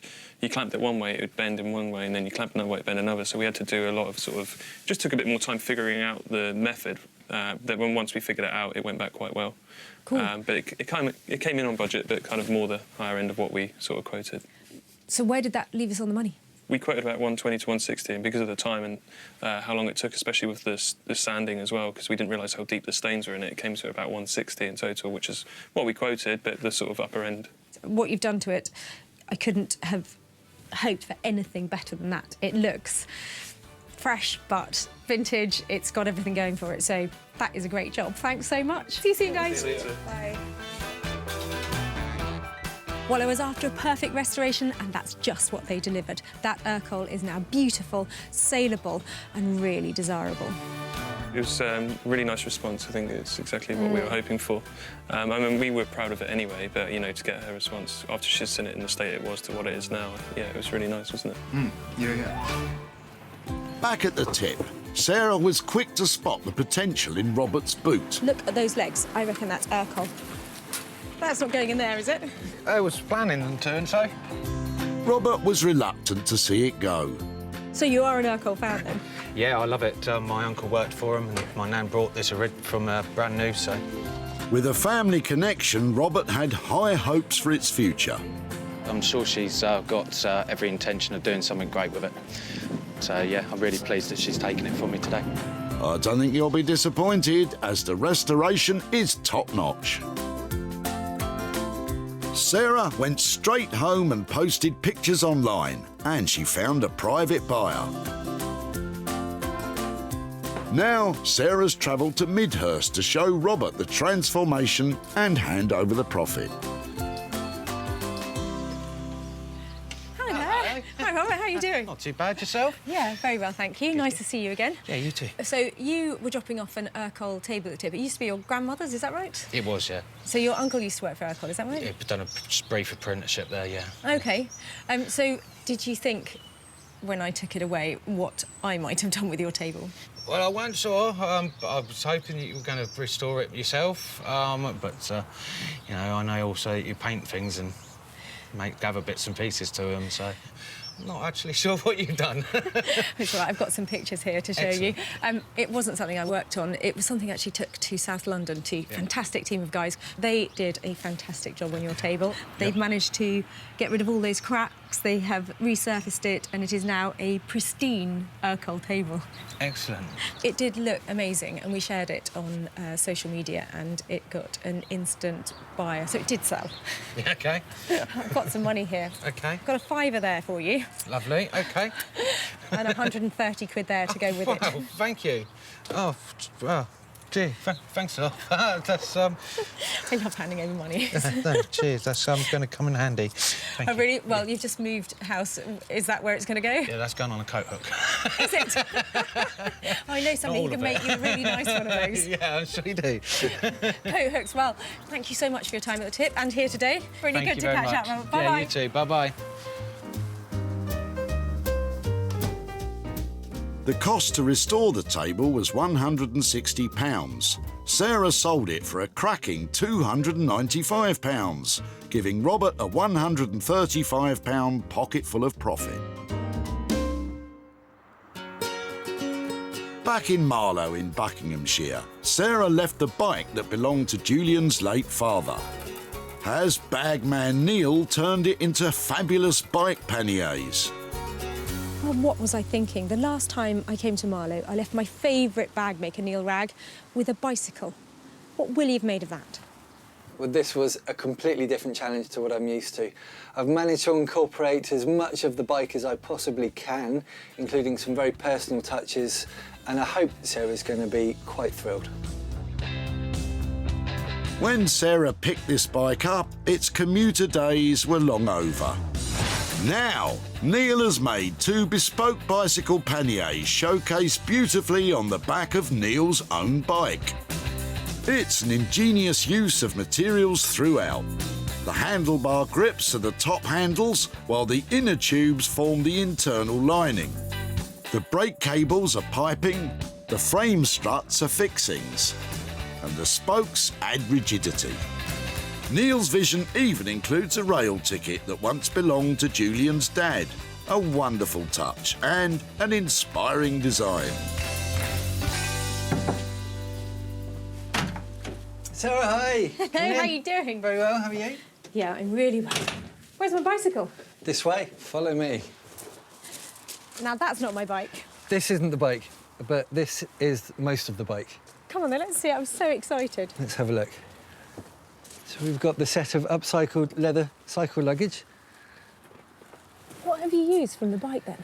So from the bike, we've got his old steel tubes, which were obviously from the bike and how you attach it to the frame. Yep. His old saddlebag straps. Obviously you can see the grip. We've got his brake cable as piping. We've got the inner tubes from his old bike with patch. We've got the spokes to create the structure. And I think you can see the last tickets he bought incorporated into the label. I'm speechless, honestly, Neil. They're fantastic. So that's how you... To get all of that in there is amazing. There's a lot of the bike. Neil's come up trumps with this clever design, using so much of Julian's late father's bike. But what about the budget? Did you make it on budget? I think they were £100 for the bag. Yes, well, after all the angle grinding, it was just some straightforward sewing. I'm blown away, honestly. I don't know what else to say. It's just Great. fantastic. Thank you. They are amazing. And just to think that bike is going on a completely different journey now. Go on another journey. You are fantastic. Well Wonderful. done. Beautiful. Well, I am blown away with what Neil has managed to achieve, but he has handed over the baton to me. I've got to sell them now. There was a lot of the bike involved in the final product, so it was nice. It was quite emotional. I don't normally get the angle grinder out to do my sewing projects, so this was quite a challenge, but it's turned out very nice. When Julian brought his trailer of trash to the tip, Sarah was soon on the case. Whose is that? That apparently was my dad's. I don't know from what decade, but it certainly hasn't seen the light of day for quite a few. Recognising the bike had seen better days, Sarah wasn't put off. I really like the fact that it's a bit chatty. Yeah, that's lucky. Julian realised it was a massive task to make anything from the bike. Hopefully she's got a good team of magicians who are going to turn it into something interesting. Yep, Julian, Sarah has friends who can work their magic. On this occasion, though, it's Neil who pulled the panniers out of the hat. Sarah snapped some pictures of the panniers to put them up for sale. Now Sarah's in Godalming to show Julian what happened to his dad's bike, and I reckon he'll be gobsmacked.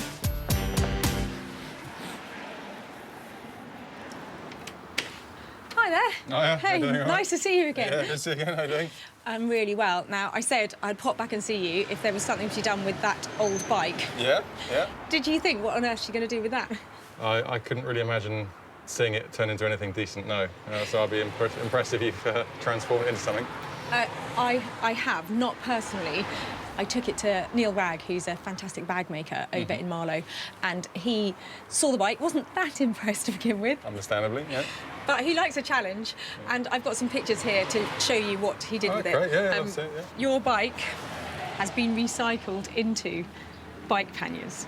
Oh, right, OK. So what he did is he used some of the frame to make the structure for the panniers. Yeah. He used the brake cables to make the piping of the bags, and he's Wow. even used some little train tickets that were in the back to make the Nice labels. touch. Oh, yeah, that's all right. Well, I wouldn't have seen the bike in there unless you pointed it out, but I can see now all the little elements of it, yeah. So what do you think of that?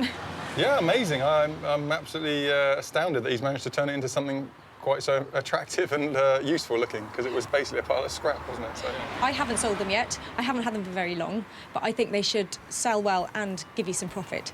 Thank you so much, especially for your time. I know you're very busy, so lovely to catch up with you. Pleasure, thanks a lot. ever so much. Take care. Bye-bye. Cheers. Neil charged £200 to transform the bike into panniers. With Sarah still to sell them, though, it could mean a potential loss of £200. But I'm sure it won't be long before Julian is pedalling away with a profit.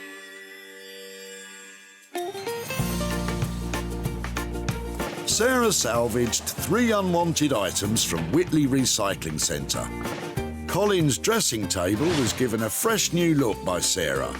Robert's coffee table has been lovingly restored by Rosie, Tom and Johnny.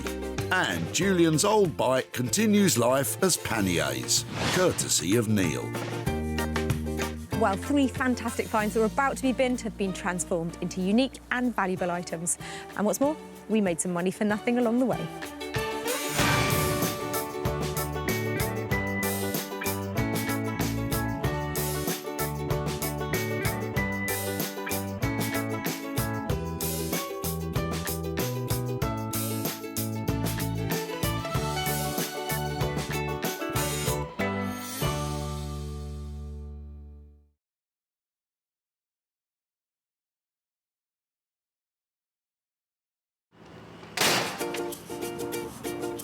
I love these. What are these? How do you make money for nothing? This is beautiful. Why are you getting rid of it? The answer could be hiding in over 20 million tonnes of household waste thrown out by us every year. It's a bit criminal to throw away stuff like this, isn't it? That's why reclamation expert Jay Blades wants to get his hands on things before they hit the skip.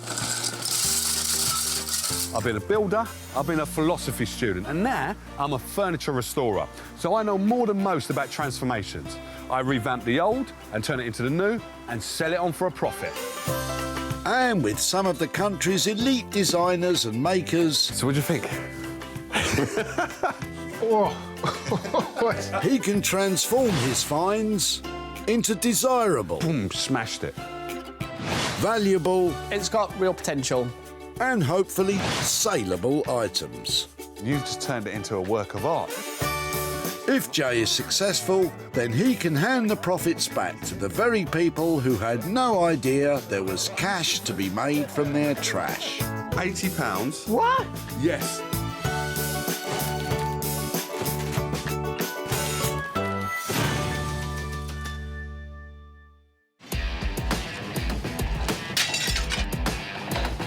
Today we're in the Black Country, in the former leather capital of the world, Walsall. And down the local recycling centre, the spring cleaners, garden tidiers and rubbish removers come in their hordes. This is where restoration expert Jay loves to spend his days. There's nothing I like more than a big hunk of junk, because there's definitely treasure to be found and profit to be made. You can see all these cars there. For me, this is just like going shopping. Jay is combing these cars for 3 items that can be rejuvenated and sold for real money. But don't be tempted to go trawling at your local tip, because Jay has organised special permission to be here. That's a cardigan, isn't it? Step away from that cardigan. No, it won't fit me, I don't think. Nicely dodged, Jay. Kate's got something heavy in the back of her car, but does it spell potential for Jay?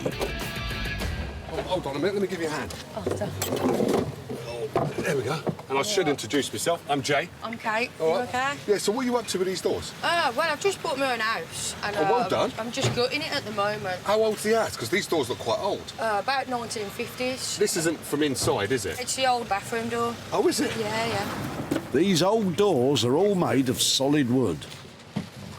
That's an internal door. Yeah. That's heavy, isn't it? With renovation the name of the game for Kate, these doors have got to go. So you're going to open it all up, what, top and bottom? It's going to be open? just the bottom. Just the bottom. Just the bottom's going to be open plan. Yeah. So why don't you keep the doors that you got upstairs, man? No, I want new doors. I want like modern doors. I don't like But these are quite cool, man. It is. It's just having the time to restore it. If it's all right with you, I'll take these and I'll stay in contact. And if we transform it into something nice, I'll come along and show you. Yeah, Is that all right? great, yeah. Brilliant. Thank you. No, thank you. Oh, cool. Blimey, these are heavy, aren't they? Yeah. It's an open and shut case for item number 1. But is Kate happy to see her doors being nabbed? I think it's exciting, the fact that you can try and restore them and try and reuse them again. But reuse them as what? Not sure, really. I couldn't think of anything to do with them, but maybe just repaint them. Maybe, but I bet Jay's got bigger ideas. They don't make them like these anymore. These are solid doors. So this is an internal door from the 1950s, another internal one, and then a little baby one. Really, really cute. Turning the internal doors into something has been done. It's kind of boring. But to turn a toilet door into something new and different, now come on, I can't resist that. Jay's pretty keen on his toilet door, but who's he lined up to turn it from lavvy to lavish? Say hello to Daniel Heath. Daniel is a designer who can turn his hand to just about anything. A wallpaper and textiles designer by trade, he produces everything from bespoke furniture to high-end furnishings. For me, the creative process is in stages, really. So you try and work around an idea and you try and come up with a theme that you want to work around for your imagery. And then you might be trying to find solutions to problems. And then you'll sort of get this moment, this sort of eureka moment where you find that something's suddenly working and you feel a lot happier about the time that you put in then. So, yeah, the process is quite up and down, really. Daniel loves that eureka moment. But will this old loo door be a real stinker?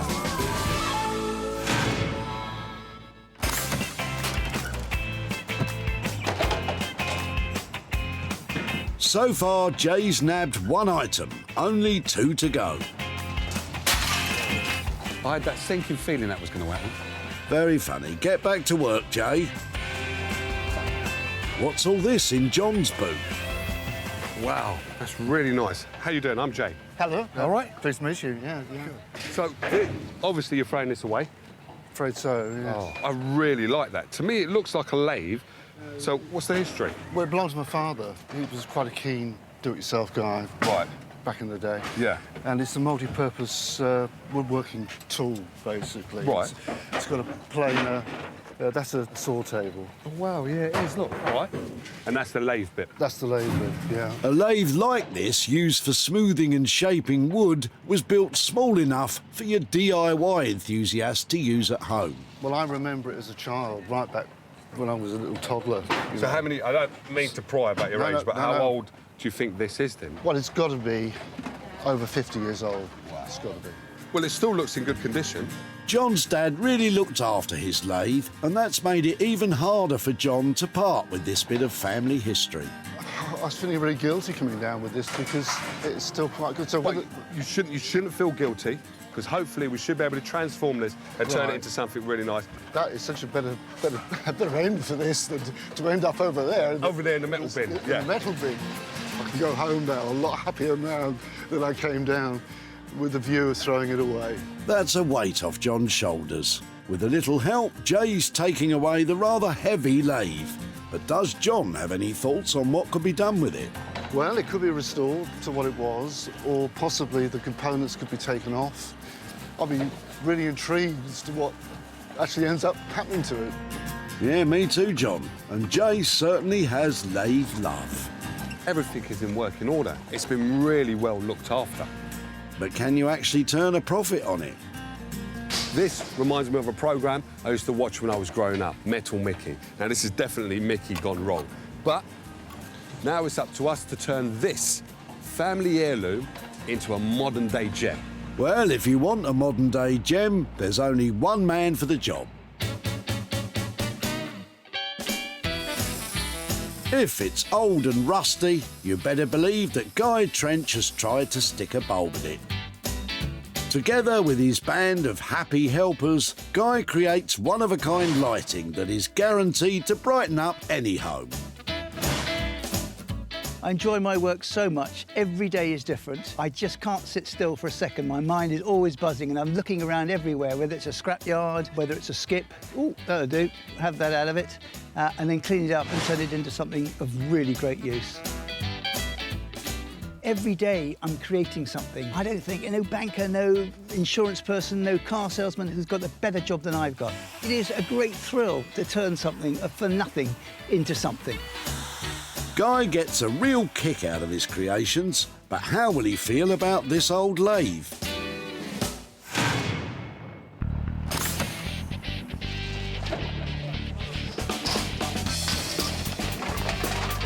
It's 2 down, 1 more to find, and this time it's an item for Jay to do up himself. That's not one I would save. Definitely destined for the bin. Danny and his granddad Tony have a car full of stuff. I bet you Jay's right on it. How we doing? All right. My name's Jay. Oh, yeah, Tony. All right. Tony? Yeah, yeah. And you are? Danny. Danny. All right, Dan. So you're throwing away, obviously, this chair. Yeah. Why? Why are you throwing it away? Well, we've had it years, and my wife says it's about time to get rid of it. So how long have you had this, then? Oh, 20 years. We had it from a motel that was being refurbished. OK. Not Crossroads? No. That's showing me age there, isn't it? Yeah, you are, Jay, just like this chair is. Well, let's have a look at it. Yeah. Get it out. Yeah. Wow, how tiny is that? And it's got a big rip in it. Wow. That's very, very retro. That's quite cool. So I'll just do a quick check for Granny's gold. Finders keepers, as they say. Make sure you save some for me, Jay. So if it's all right with you guys, could I take this and stay in contact with you and show you what we turn it into if we transform it into something? Yeah. That'd be all right? Yeah. Jay's bagged himself a little green chair, but what can be done with it? Tony? Well, I haven't got any idea myself what he would do, but my wife's been on to me to get rid for years, so she'll be very amazed when we get back and tell her that it could be turned into something else. This chair is definitely past its best, but Jay thinks there's life left in it. So that is a gorgeous 1950s, I believe, cocktail chair. Well, it could be the 1960s, but the shape of it, look at that. It's covered in the fabric of the time, which was kind of like a vinyl. It's a little bit dated, but I believe this is an easy transformation because it's a gorgeous gem. I'll believe that when I see it. Jay's tracked down 3 very different items. First, Daniel will get this exciting toilet door. Guy will try to light up this lathe, and this odd little chair is for Jay. Good luck with that one, mate. I really love that these guys have been so generous with their unwanted items. Now, all I've got to do is transform them and turn a profit. No pressure.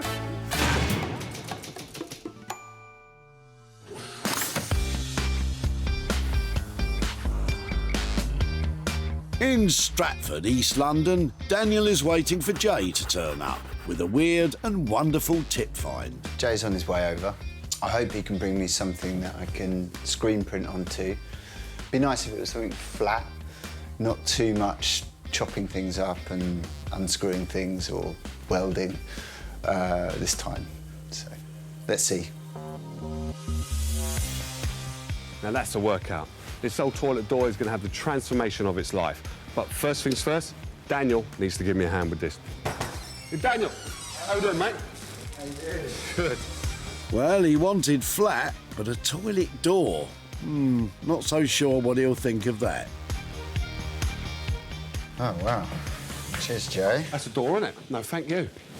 It's quite heavy, this is. It's very sturdy, reassuringly heavy, I suppose. Yeah. So this is the side that I believe has all of the character. Yeah, very nice. But that'd be quite hard to print on, do you think? Yeah. It's got this kind of cladding on it, hasn't it? Yeah. Yeah, once that's off, you're going to have the same amount of character, printable, obviously on the plank fronts, but without the brace. And without the toilet roll holder. I quite like that. If we could potentially turn this into a table. Yeah, Keep some of this kind of character here underneath the table. Well, I think, you know, the bracing's quite nice. Hopefully, when I, you know, if I take that bit off the front side, it doesn't then fall to pieces. It will, you know, it'll be braced and it should create quite a nice flat surface for a table. Yeah, so that could work really well. Daniel's going to remove the front panel, sand it down and then screen print his designs onto one side of the door to make a very unusual tabletop. But it's going to take hours, and as we all know, time is money. So how much would all that cost?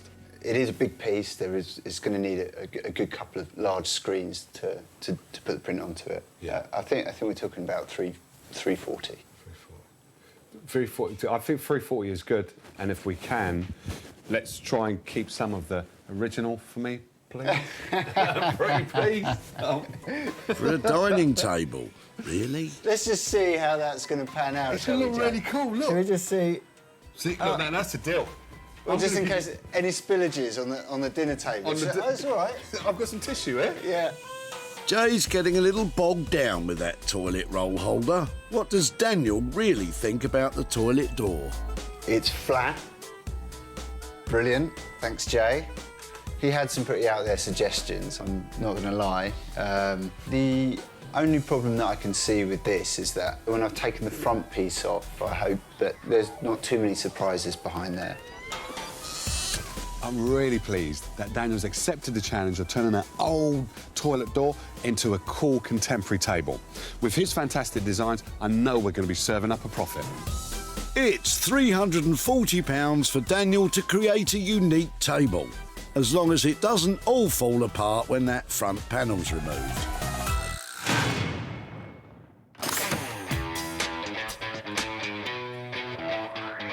Not far from the Blackwater estuary, in a tucked-away barn near Malden, Guy has his workshop.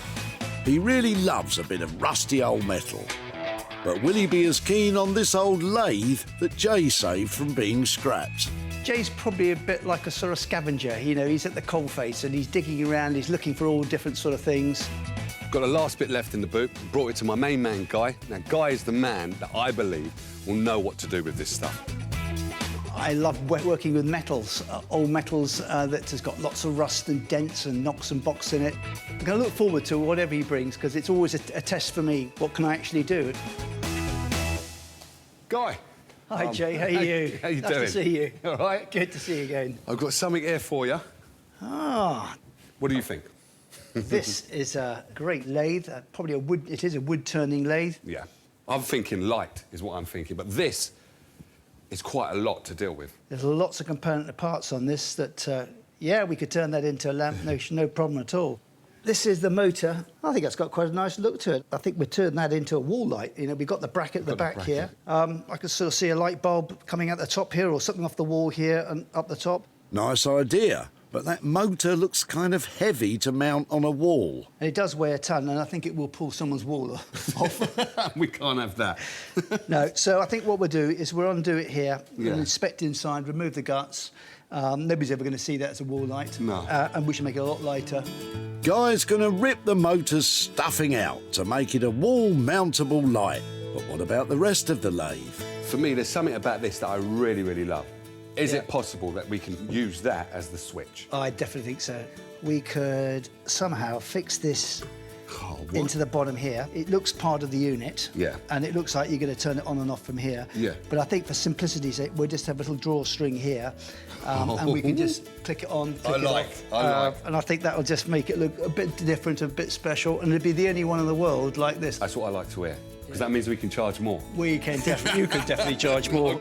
You've brought me right on to the main question, which is the money one. How much is it going to cost me to have that and that turned into a light? I think £140. I'm happy with that. That's a fair price. Thank you, sir. It's a done deal. But repurposing a lathe isn't going to be easy, even for Guy. It's a real challenge. I mean, there's so many bits and pieces here one could create all sorts of things, different things with, but it's just getting the look right, and that's the challenging bit, is to make it look rather special and that somebody wants to buy. I just love coming down to Guy's workshop. What we're going to produce is something really, really beautiful. What could be better? That's £140 to build a one-off wall light. Sounds like an industrial mishmash to me. Good luck, Guy.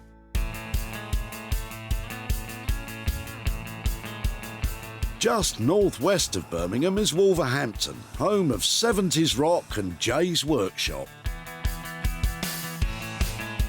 As a captain of colour, he's got to come up with a plan to restyle this plasticky old chair into an appealing pew. How are you going to do that, Jay?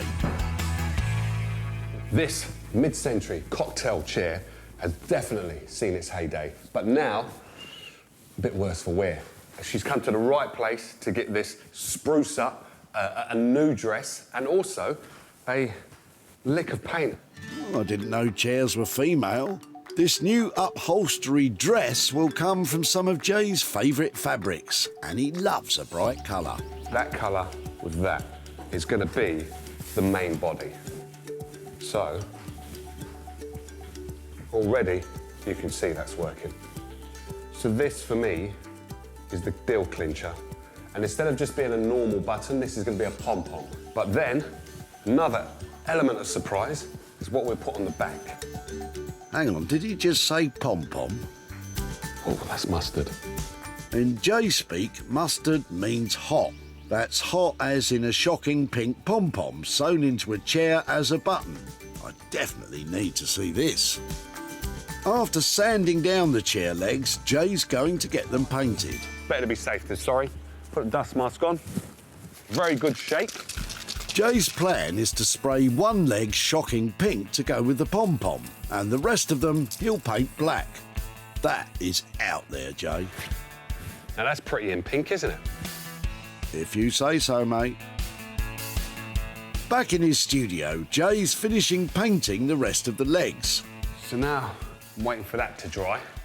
Can crack on with the pom-pom. I've been waiting for this bit. He's actually got a special pom-pom maker. At primary school, didn't we just use a bit of cardboard? So you just wrap it around. Jay winds the wool tightly round the plastic arches on the pom-pom maker. So you really just go for it, wrap it all on. After some intense winding, he just has to snip that wool all the way round.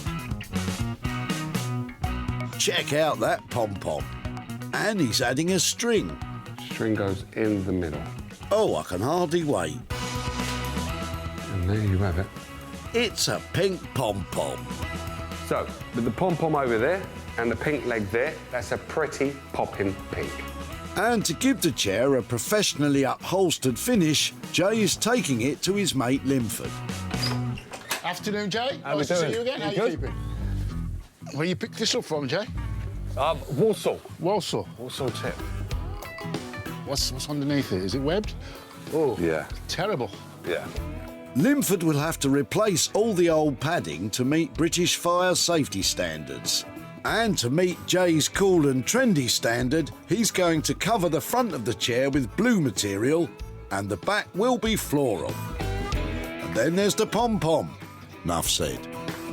Altogether on upholstery, material and paint, Jay's spending £210. Let's hope this isn't a multicoloured fabric fiasco.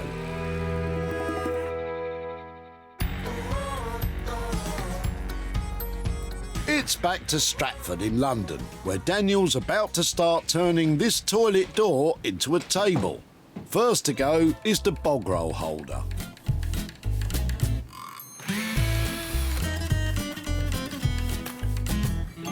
It's been many, many different colours, this door, over the years. So it looks like it's been blue, green, red. This door's got a lot of history, but will it have any damage under the cladding on the other side? Now for the moment of truth. There's a really nice colour underneath here. Well, at least there are no holes in it.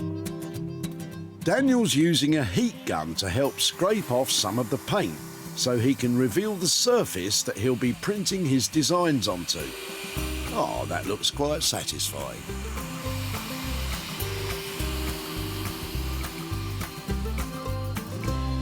I really like this pink. I might use this pink as the base colour. Next thing for me to do is work out a design to go onto this as well. Influenced by a bit of Art Deco architecture, Daniel's going for a geometric design. You know, this is a rough approximation at the moment, but pink is going to be more peachy and dusty. Dusty pink. Lovely, Daniel. Once Daniel's decided on the pattern, he has to make a silk screen of the design and print it onto the wood. I'm really going to get one hit at this.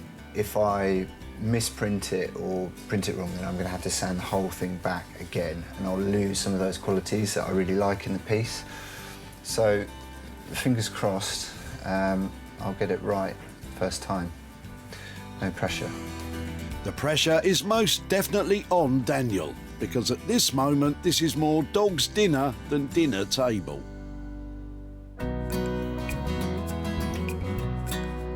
Back in Malden, salvage specialist Guy is sizing up the job of turning this old lathe motor and industrial switch into a wall light with the help of his electrician pal Steve. Right, so Steve, I'm thinking of having this as the top. Right. Okay, and having this, the switch point here, because I think it's quite important. It's part of it, so it will... right, and the whole go thing up is a with- wall light. Yeah, right, exactly. Okay. I'm with you boys. Top plan. There's a big sort of magnet in here, Steve, is there? Yeah. A motor, and there's a lot of weight Lots in of there. copper and Yeah, we need to get that heavy out magnets in there. Yeah. to make it lighter. Otherwise, it's going to be it's going to be a strong wall to put it on. Jay's done as well. He's trying to test me, I think. While Steve is off getting the electrical parts together, Guy gets on with the graft, cleaning the metal with wire wool.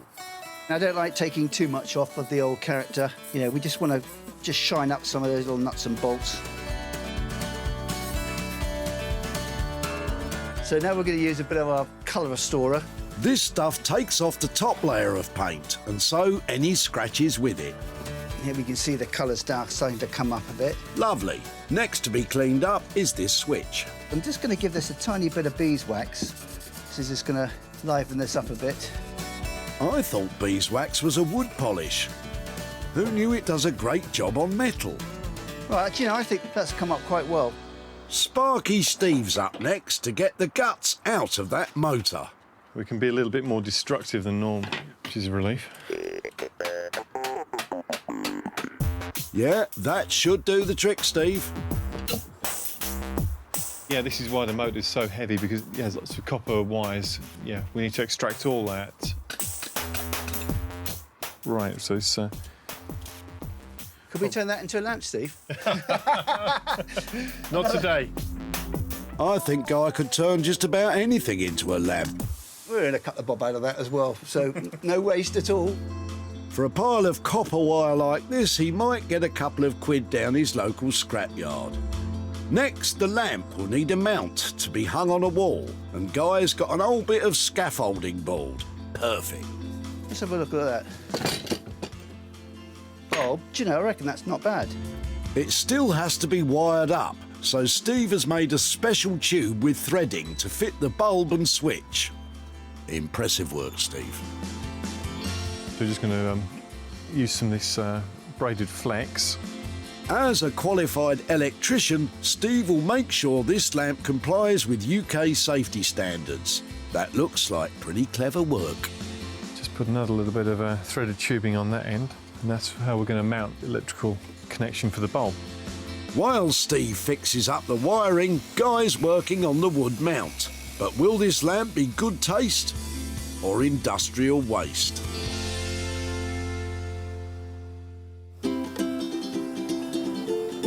While work on the other two items is well underway, in Wolverhampton, Jay is in his studio putting the final coat of paint on the chair legs. The old chair is back from upholsterer Linford with a brand new seat and cover. But for perfectionist Jay, the paint finish has to be immaculate.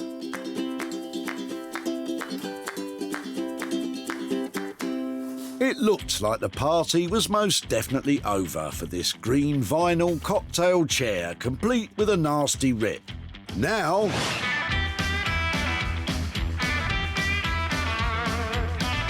it's been reupholstered in striking modern fabric, tactile blue velvet for the front, and this lush flowery design on the back. And then there's the fabulous legs in black and pink. Signature J in every way. Finally, you cannot miss this pom-pom. It might have seemed like primary school fancy, but looking at it now, it looks gorgeous. Linford's done a cracking job on this little cocktail chair. The chair, the fabric, it just works. The pom-pom has made it back into the mix, so this chair is definitely ready for a party. And I'm as happy as a bumblebee in the summer. And what do bumblebees love? Flowers. Look at that. Now that is just too much. And then there's more. Goes underneath the chair as well. All that's left to do with this one, take some pictures, get it online and get it sold. That's what's got to be done. So let's get cracking. Before you can say fancy a cocktail, Jay is posting pictures online to try and land a buyer, not forgetting the pom-pom, of course. When Jay met Tony in Walsall, he was throwing out a burst chair. I've had it years and the wife says about time to get rid of it. He'd been given it for free 20 years ago. We had it from a motel that was being refurbished. OK, not Crossroads. No.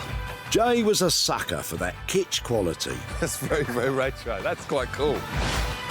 After swapping green vinyl for some velvet and a pom-pom, Jay's pictures of the chair enticed a private buyer online. Now Jay's in Birmingham to tell Tony about the transformation of his chair. There he is. Hello, Jay. How are we doing, Tony? You all right? Hi, thanks, yeah. Nice to see you Good on again. you. So, do you remember the chair that we picked up off of you at the Walsall dump? I do, yeah. All right, well, we've managed to transform it. So I've got some pictures to show you. I think it's quite amazing what we've turned it into. So there's your green chair. Brilliant. It's got a lovely blue velvet all over it. And then there, we've got a lovely, lovely little pink pom-pom. That's the whole point of that. It's just to bring a smile and a bit of fun. Yeah. Well, don't show it my wife. She might want it back. Well, she'll have to argue with the buyer who's bought that, because we've managed to sell it, and we've got a bit of a profit. We've got £65 Brilliant. to give to you. Well, right. Thank you very much. Any ideas of what you might do with the money? Well, yeah, I used to have two topiary teddy bears, which I'd nurtured for years. Right, yeah. And they diseased. So that will buy me a couple of bushes, I think, to That you're going to grow and start again. And you're going to make new teddy bears, is that right? I hope so. All right, well, I'll be around to see that. When they're Right. finished, let me know. I will do. All right, Tony. Thanks very much, You Joe. take care now. Yeah, all right? nice to see you again. Likewise. Thank see you soon. Bye-bye. Bye. That former little green chair is one of my favourite transformations. And the £65 profit is going towards a topiary bear. I've never even heard of one of those. But you learn something new every day. Absolutely brilliant. Jay spent £210 on the reupholstery and sprucing up of the chair. Then he sold it online for £275, leaving £65 profit for Tony to tidy up his topiary.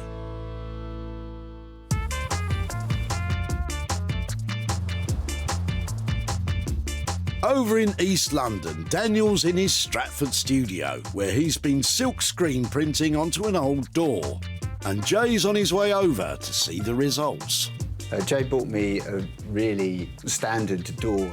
It was great to work with, a really, really flat piece.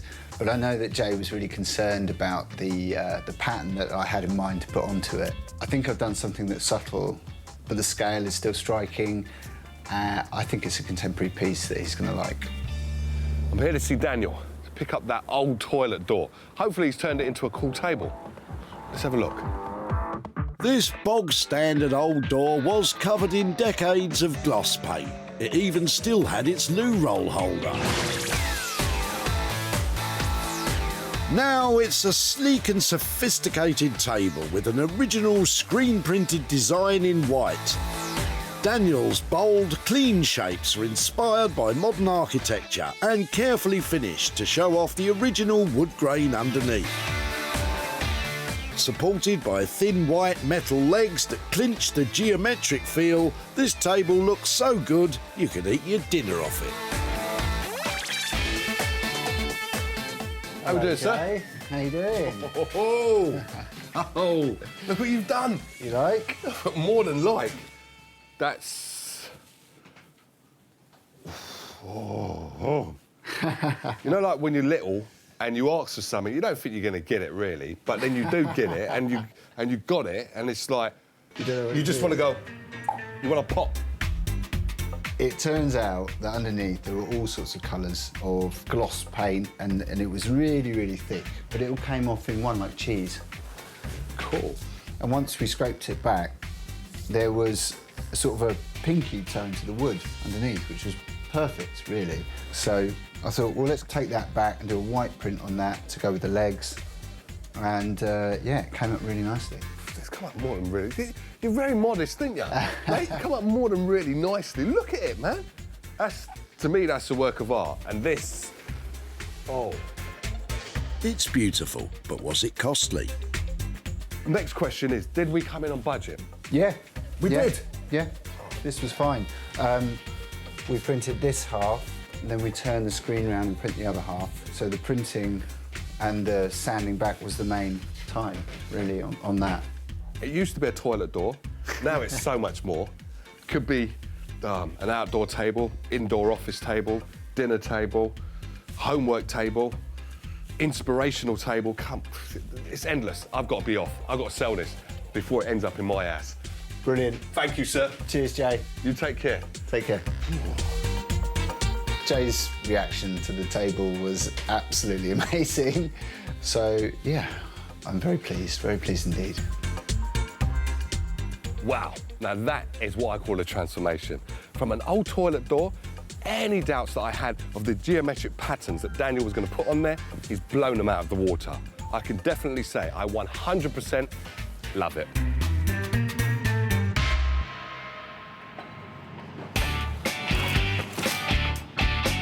Jay spotted Kate at the tip with some heavy wooden doors. Oh, hold on a minute, let me give you a hand. Jay was drawn to one door in particular. It's the old bathroom door. Oh, is it? Yeah, yeah. For Kate, it was out with the old and in with the new. It's a white block modern door. But these are quite cool, man. But she was chuffed they weren't going to waste. I think it's exciting, the fact that you can try and restore them and try and reuse them again. And Jay's done exactly that with Daniel's fabulous screen-printed table. Jay shared pictures of the table online and it sold to Sixth Link, a vintage and retro store in Shropshire. And the owner, River, is pretty impressed. I absolutely love what Daniel's done with this toilet door. I can't believe he's created a fantastic table out of it. I absolutely love the geometric pattern he's created and the layers too. Such a great piece. Jay is in Birmingham to catch up with Kate and to reveal what happened to her old toilet door. Hello, Kate. Oh, Jay, how's things? How you doing? You all right? Right, yeah. Yeah, I'm very good. How's the house coming along? Oh, don't ask. Is it slow? Yeah, well, no, I'm getting there, You're getting there, yeah? Making progress. Oh, bless you. Well, you remember the doors that you brought Yeah, to the... yeah, I did. How can I forget? And one of them was a toilet door, if I'm not mistaken, but you said it wasn't. No, well, it wasn't, but it was used as a normal door inside the house, but... OK. Yeah. Well, what I've done is I was able to transform it into... Oh, wow. Oh, that looks really effective, doesn't it? Yeah. That looks really good, doesn't it? I'm pleased to tell you that I was able to sell it to a shop in Shropshire, and I have, for you, £50 profit. Oh, thank you. Right? Yeah, right. So any ideas of what you might do with the money? Probably buy another door to replace that one. Well, I might see you again down the recycling centre. Yeah, great. Thanks for that, Jack. All right, you Really take care, yeah? appreciate it, yeah. Bye. See you later. See you later. Daniel spent £340 turning the toilet door into a stylish dining table. Jay sold it for an impressive £390, leaving a £50 profit for Kate. In his workshop, Guy is giving a final polish to his wall light as Jay is on his way to see what's happened to the old red lathe. Well, when I got hold of the lathe, I thought, how can we turn this into a lamp? I decided to do just one part of the lathe. It's a bit off the wall what I normally do, although it's a wall light. And I think Jay's going to like this when he comes to see it.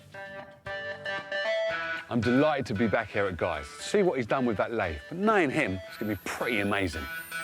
This once much-loved wood-turning lathe had outlived its usefulness. Now it's a unique wall light with the former lathe motor as the body of the lamp, and this original switch unit has a smart new chain pull to turn on the light. Guy's shined up the original metal a bit, but not too much, so the history of this old tool lives on. He's mounted it on a piece of scaffolding board, which he's cleaned up to perfection to give this a gritty and industrial look. And he's topped it all off with a half-circle black shade that's perfect for any man cave. How we doing, Guy? Wow. Oh, come on. What do you think? What do I think? I've got to take my hat off to you, sir. God blimey. This is amazing. Isn't it? And we put this little ticker on here to turn it on and off. No, seriously? Yeah, yeah. I'm telling you, you've blown me away. I'm speechless. I really am. And to get me speechless is quite hard. You can say that again, Jay. Now, It's amazing. We've kept the wheels on here. Yeah. And put a light bulb on top and bump your uncle. It's way past cool. Thank you. Jay is dazzled by Guy's creation. But there's also the unseen work inside the components that make this a working light. Where is the wire? Is it going all the way We've got through the wire here? at the back here, which then comes through. A little bit of engineering went on, but Steve, the electrician, magic chap, always gets it right. To make and sell anything electrical, it must be worked on by a qualified electrician and conform to UK electrical safety regulations. This light is compliant, but is it within the £140 budget? So, how did we do with the budget then? Spot on. Is it? Yeah, spot on. Whoa, well done. And that includes the lamp shade? Shades are always extra. OK. How much? And basically £30. £30, yeah. You've done a brilliant transformation here.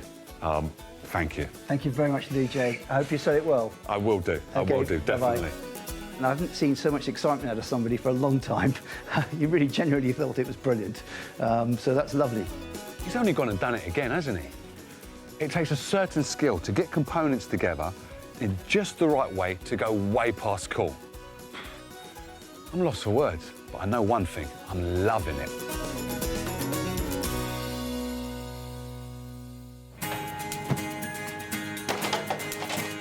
Back at the recycling centre, Jay met John, who was clearing out an old lathe. Well, it belonged to my father. He was quite a keen do-it-yourself guy. Right. Back in the day. Yeah. John was finding it hard to chuck his dad's beloved tools. I was feeling really guilty coming down with this because it's still quite good. So Wait, you shouldn't feel guilty. But Jay's offer to reuse it cheered John right up. I can go home now a lot happier now than I came down with the view of throwing it away. And happy you should be, as Guy's wall light is a beauty.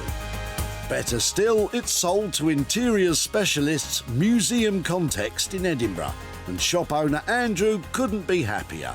It's really the sort of piece that I think fits beautifully in the shop and the collection here. Now Jay has travelled to Aldridge in Walsall to show John what became of his dad's old lathe and hand over the profit. Hello there. How are you doing, John? You all right? Yes. Good to see you again. So, you remember the lathe that you bought Yeah, to the I recycling? do. So, any ideas of what you thought we might have done with it? I have no idea, and I'm so curious to find out. Oh, bless you. Took it down to a person called Guy. Yep. And what he's done... Oh, wow. So, he turned it into a light. That is amazing. I would never have thought you'd do that. What do you think of it? I'm sure if Prof Daddy's up there watching, he'd be pleased. You know, it's got a new life. It's got a new life, and it's got a new owner. And I've got some profit for you. I've got £30 profit. Wow.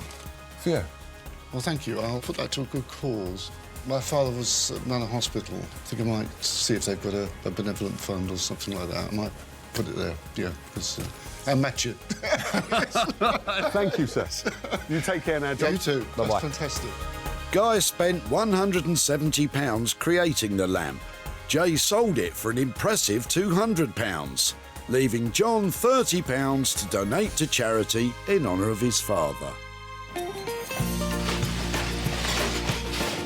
At Walsall Recycling Centre, Jay saved 3 items from the skip, transforming the ordinary to the extraordinary, the redundant into resplendent, and the unloved into lovable. 3 unwanted items that were heading for the skip have been revamped into stylish and cool pieces. Even better still, they're off to new homes.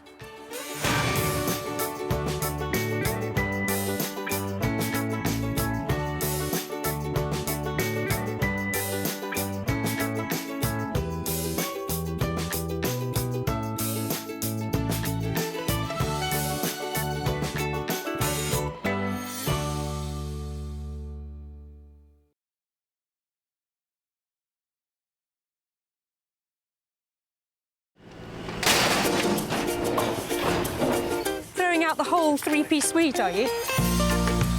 How do you make money for nothing? What have you been smashing up? The answer could be hiding in over 20 million tonnes of household waste thrown out by us every year. Can I have them? You're welcome to them. They're only going in the skip. That's why entrepreneur Sarah Moore wants to get her hands on things before they hit the skip. I'm a passionate maker, buyer and user of old stuff, and I've turned that passion into a money-making business. I make new stuff out of old stuff and I sell it for a profit.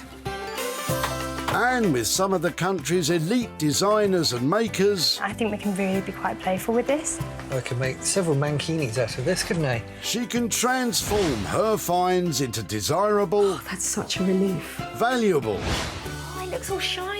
and hopefully saleable items. I love them. You are a gem. If Sarah is successful, then she can hand the profits back to the very people who had no idea there was cash to be made from their trash. I really can't believe that. That's amazing.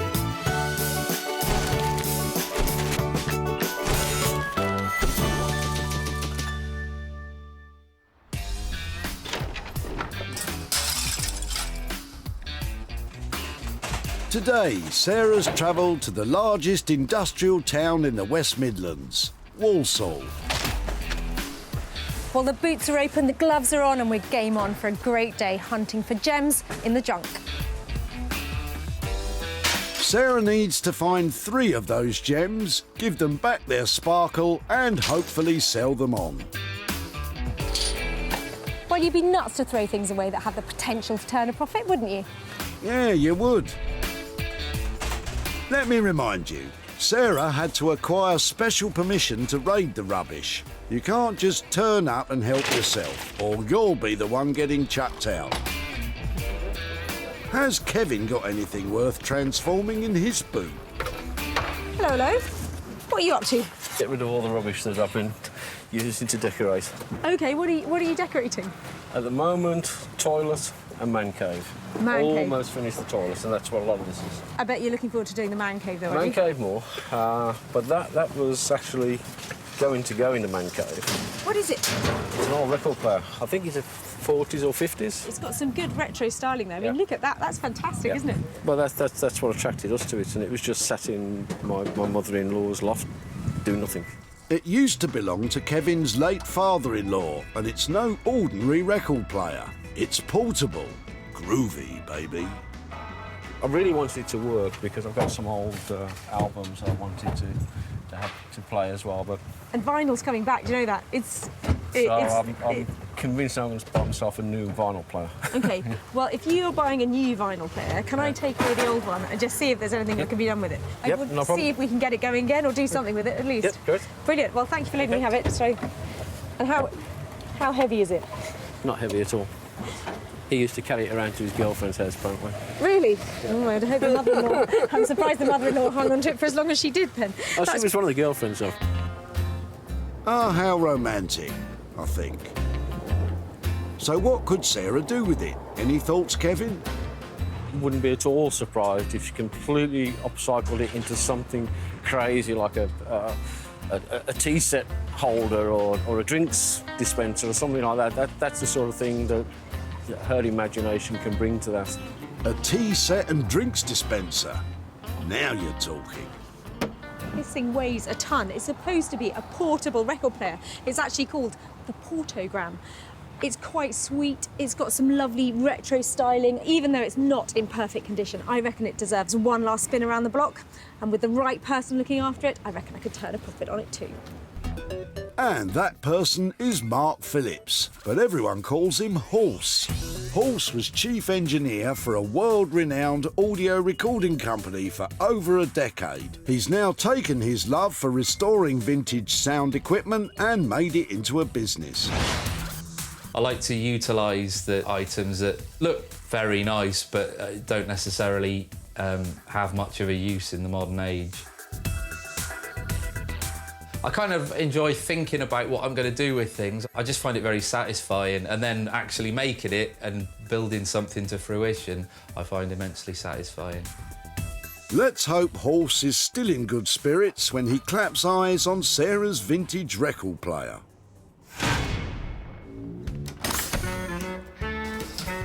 That's one item down. Sarah just has to find two more. Actually, where is Sarah? Oh. Ooh, lots of interesting things in there. Better go and find my own. Well, you might not be waiting long once you've had a look through the beauties coming out of Neil's boot. Hello. Hello there. All right. I love a bit of gold. How long have you had this look? A friend of mine, his father passed on, and he had to move out of his house. Well, he gave me the rest of the stuff. Yeah, because this has got a real vintage look about it, hasn't it? Neil's friends are helping him move house, and sadly, there's no space for this lot, which is good news for Sarah. What's that? That's a singer-sewing machine. Is it? Don't seem so surprised. Sewing tables became very popular in the late 1800s. I'll have to show you how to set it up. Oh, yeah, go on then. Designed to have the appearance of an ordinary piece of furniture, they would commonly have an extending drop leaf to create extra space, and all your sewing bits and bobs would be hidden inside. I don't like throwing things away, but I've got to move. Oh, well, do you know something? Today's your lucky day, because I don't like throwing things away either. No. But this is in beautiful condition, so I would love to see if I can do something with that, if that's all right. Yeah, no problem. That's item 2 sewn up. Any thoughts on its future, Neil? My end's all right. How's yours? Hopefully she'll be able to restore it or turn it into something else, something more productive now. Listen to that. Such a sweet little machine. It's in very good order. The cabinet has seen a bit of wear and tear, but altogether, it's quite a cool thing. I think that its sewing days may be over. It's got a few bits missing. It hasn't got any of its spools or anything like that. But there has to be something we can do to give this a new lease of life. I've got a few ideas, in fact. And Sarah's got just a man to help her stitch out a plan. Norman Wilkinson has been in the furniture trade for over 25 years. He's a self-taught craftsman and a self-confessed cheeky chappie. I think my personality is reflected in what I do. You know, I think I try and do everything to the best of my ability. Everything we do, I think it looks A1. Everything I make is fantastic, just like me. He specialises in handmade, bespoke British furniture, and he's got bags of experience. If I actually told you how long I've been doing this, it'd give away my age. I think I'm still 21, in my dreams. He likes a joke, but the joke may be on him when he sees that sewing machine.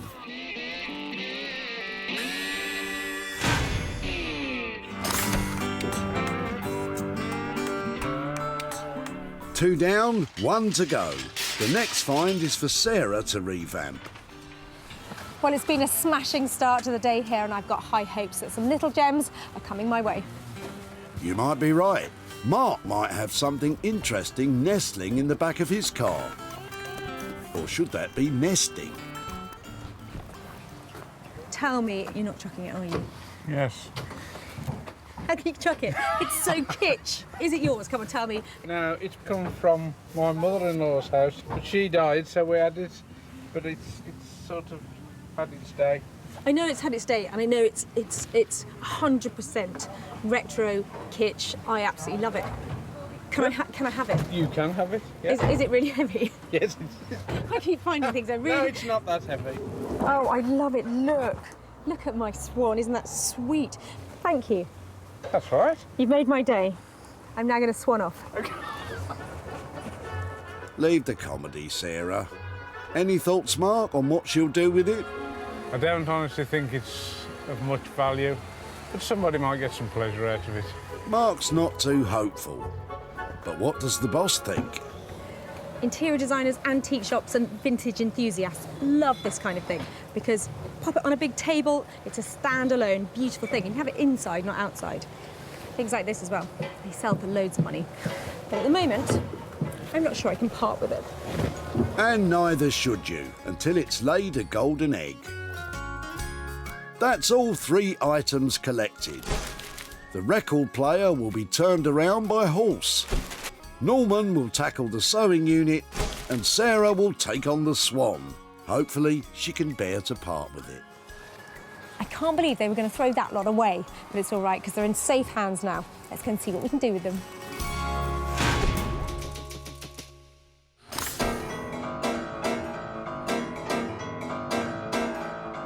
Sarah is off to Stockport, Greater Manchester, famous for one of the British Isles' earliest mechanised silk factories, dating back to 1732.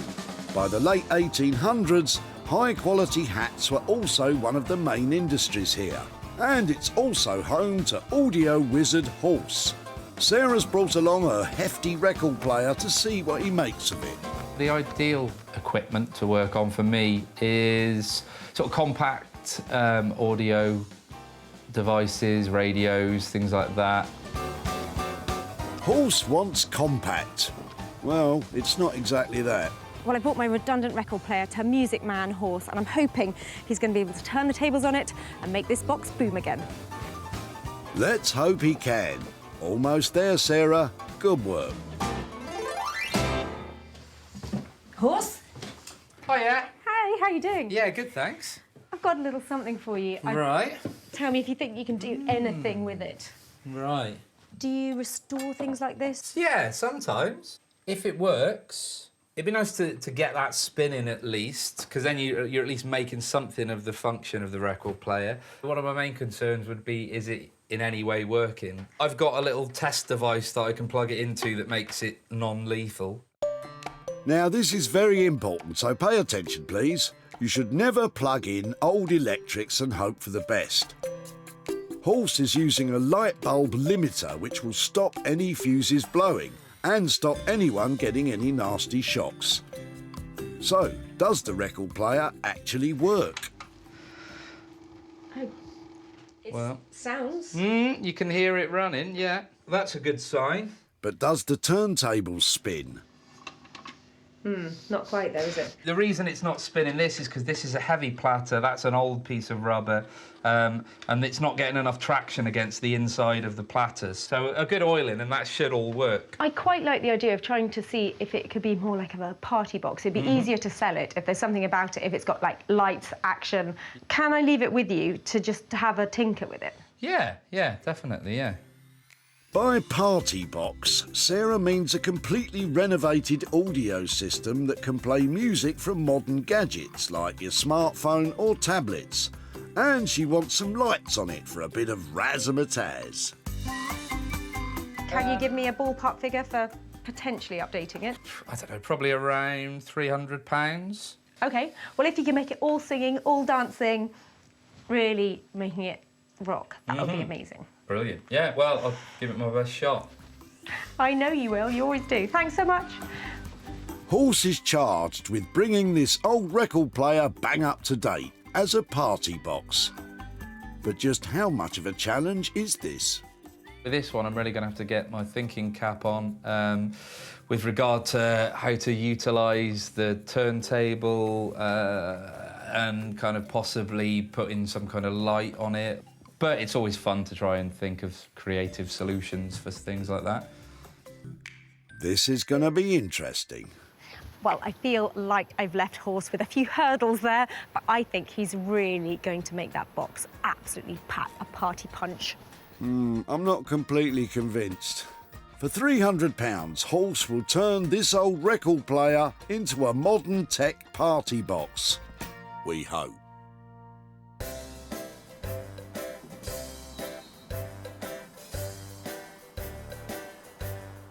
Off to picturesque Hellingley in East Sussex to see furniture maestro Norman, who sounds a bit wary of Sarah's impending visit. 9 times out of 10, I'm not nothing. Here we go again. But one day she will surprise me and I'll go, fantastic. Well, let's hope that's today, Norman. Well, I've bought my sweet old sewing machine and its cabinet all the way across Sussex to see Norman. I'm hoping he's going to transform this singer for a song, turn it into something lovely, and make me turn a profit. I reckon there's a way to go before that happens. Norman, look at this. Do you know what it is? Do I know what it is? Let me show you, let me show you, let me show you. I mean, I know it looks ordinary, but look at this. It's... Paul? Paul? Ah! Open. It's a singer sewing machine. Look. This is in really good condition, isn't it? You know, they're normally quite battered up. What have you got in mind? I did have a plan. I quite like the look of these side panels. When the door's shut, you get quite a cool silhouette from them. And I was thinking maybe they could be turned into the sides of a little chest of drawers. A chest of drawers will be silly. Go on then, what's your idea? I know you're going to have a better one than I, because frankly, I'm struggling. Why don't we try and turn it into maybe a little desk? Throw that top away, put that onto there. Right. And then we have that as a door, obviously. But then when they come to want to use it as a desk, we pull the door open. We have the treadle singer sewing machine bit here. And if we use that part of it, we could try and make that into a stool. We can put a drawer in here and the bit on the door they can use for pens and everything. So, yeah. What Norman's going to do is take off the old sewing machine and turn the cabinet into a fold-away child's homework desk and stool. It's a space saver because it will all be storable within the original cabinet's form. What kind of price are you thinking of for converting that? I reckon it's going to cost around the £250 mark. Make it all singing and dancing. You know, it's singer and dancing. Oh dear, it's another joke. Go on then, have a go. 250 quid. Beautiful, saleable, small piece of furniture, suitable for children. 2 bits of furniture. 2 bits of furniture. I think it's going to be lovely. Give me a shout, Mr. Darling. Fantastic, Thanks. I will. OK, see you bye. soon. All the best. It sounds like Norman has finally been won over by the sewing machine. Happier now? I think what we've come up with is, I think, quite a good idea. So, yeah, turn it into hopefully something that will be saleable. Well, Norman's talking a big game for a small piece of furniture, so this one's all on Norman, and I hope he can pull it off. Sarah's spending £250 to turn the sewing machine unit into a kid's fold-away desk and stool. Could it be a risky endeavour, or has Norman got it all sewn up?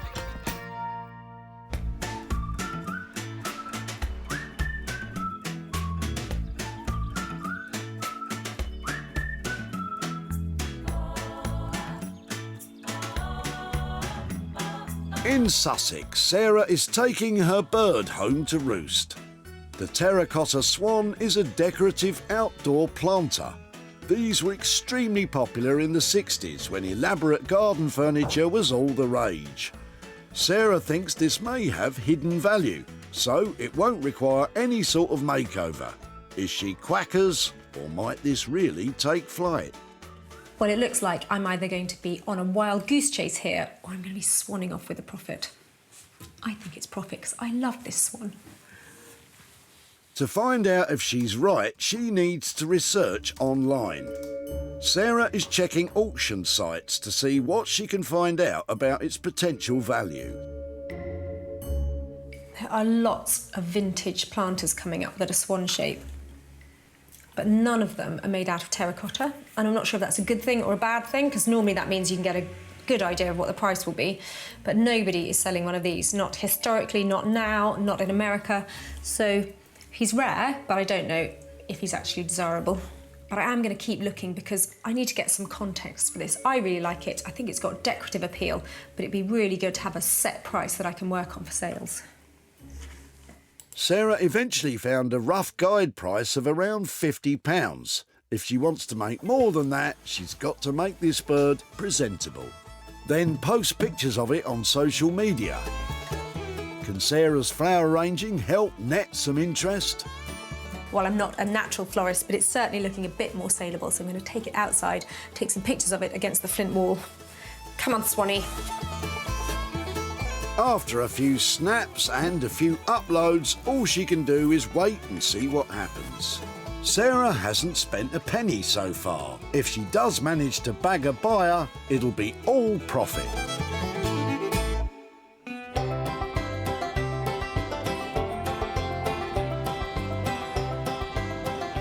To Stockport now, where Sarah asked Horse to turn the old record player into a party box with new audio fittings for smart devices and a light display to dazzle while it plays tunes. How's he getting on then? What I'm going to try and do is fit some kind of light to shine onto this platter and put possibly a disco ball on the platter. Then with a new circuit, I'll get music coming out of the bottom of it so that you'll potentially have a disco in a box, if you like. Sounds funky. What I'm hoping to do is retain the spinning mechanism, but I'll probably have to get rid of the changer mechanism and the tone arm. So let's have a look under here. First job is to fix that faulty spinner. What I think is the problem is the arm that the idler wheel sits on, it's very stiff. So I'm going to get some oil. Horse loosens it up with sewing machine oil, then gives all the bits a quick clean. Has that done the trick? That's definitely the best it's been. It's working. Oh no, it's not. What's the problem, Horse? When it engages the different mechanisms, then it slows down the motor, so that's not going to help what we need. Basically, he needs to disable some of the power going to some of the parts. Time to get out his trusty pliers. I need part of it to work and part of it to not work, and it's just trying to get the part I need to work to keep working and the part not that I don't need to work to stop working. I think what he means is, if you twiddle this bit, take that bit off and cut that bit, it might work. Let's try it. Ooh! We are at peak disco ball spinning speed. I don't know what peak disco ball spinning speed is, but it sure sounds fun. And for the pièce de résistance... This is half a mirror ball I made earlier. Looks like R2-D2 ready for a night on the town. Could this get any more fun? This is a little disco light. Yes, it can. By shining that onto there, you can get some nice effects. Let's just enjoy this for a moment. Ah, bliss. Let's hope this party box will be playing music soon. Otherwise, it's just half a revolving disco ball in a box.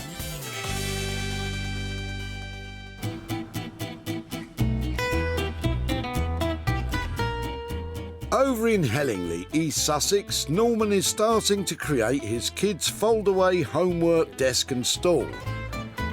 Norman won't be using the sewing machine in his design. Instead, he'll be giving it back to Sarah to sell separately. Steady on, Norman. As for the rest of it, he's applying the age-old technique of winging it. When you're doing some of this, you're almost making it up as you go along and deciding, but 9 times out of 10, sometimes the best stuff always looks great when you make it up.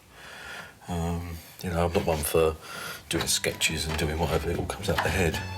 His rough plan is to turn the main unit into the desk and transform the old foot pedal into the stool. Best get it out then, Norman. Oh, look at that. We don't need that. So I've got them. So the plan is to actually make this into a stall, so we're going to have to obviously cut that off there, aren't we? Might even see if I can then grind them off. Yeah, Norman. Sharp, sticky out bits aren't the best for sitting on. Let's get them gone. You know the old saying? I've got 2 chances. It's either going to work or not work. Well, whatever happens, at least you look cool in those safety specs. Success. For the stall legs and base, Norman is using pine, chopping up and then assembling the tapered legs in no time. Looking good, Norman. I'll tell you what, we might make a little frame to go around that and then we can pop it in. With the stall taking shape, Norman moves on to the new desktop. And he's just had an idea. We're going to take a template of that, cut it out, and then we can then, because like we said, we weren't going to use the flap, but we're going to use the flap now because you've got it round, you know, they can have a friend or a mate, you know, sitting at the end as well, so, or mum and dad could be sitting there while they're doing the homework. Basically, he's taking some MDF, cutting it up to match the old worktop's dimensions, then he'll hinge them together to create a fold-up section for more space. Genius. We've got to decide on what construction we're going to have inside, but I need to think on that and decide whether we're going to put the drawer in or not. And then basically then we've got to sand it down, prepare it, and then get it the colour that we think. We're going to, I think because it could either be a, you know, a boy or a girl or whatever, we keep it very neutral. I think we might even do it cream or something, but we'll make that decision when we get nearer the time. So, yeah, happy days. I think we're doing well. Norman seems confident, but he's still got to finish the stall, and the writing desk needs the new top fitted, the inside rebuilt, and, oh yeah, he's got to repaint the whole thing. Good luck, Norman.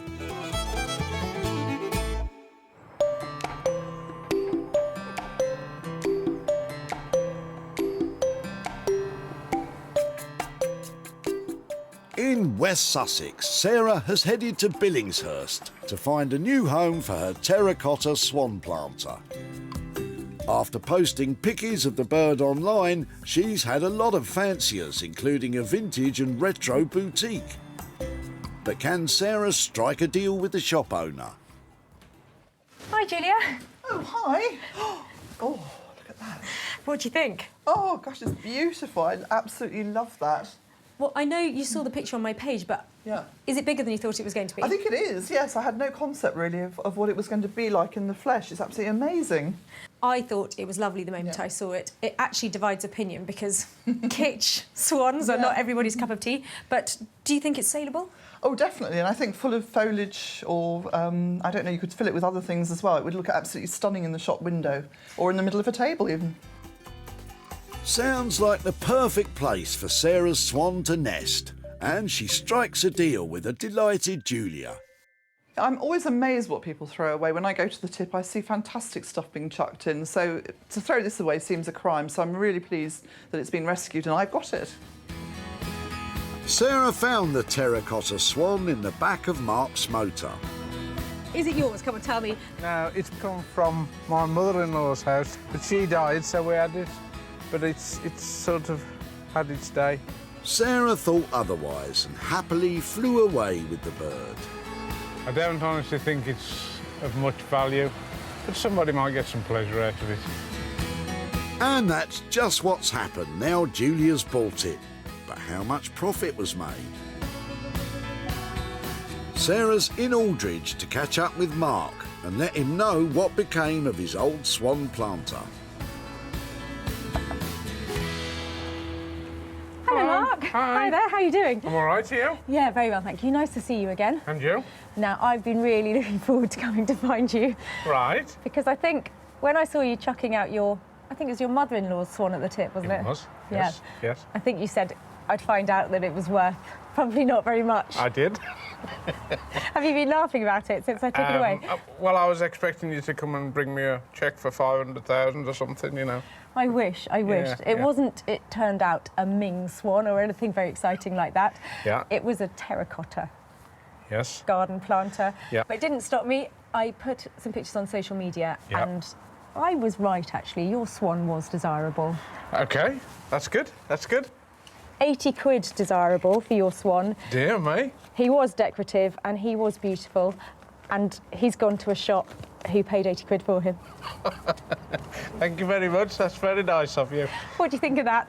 I'm speechless, if I'm honest. I didn't think it was worth anything. That's lovely, thank you very much. What might you do with £80? I'm a member of a charity called the Blood Bikers, Midland Freewheelers, so I should probably give it to them. That sounds like an amazing thing to do with it. Thank you very much, that's very good. My pleasure. He was a beauty, your swan, so thank you so much for letting me have him. I'm so pleased he didn't get smashed. No, that's fine. Take care, Lovely. thank you ever so very much. Bye-bye. Cheers, bye-bye.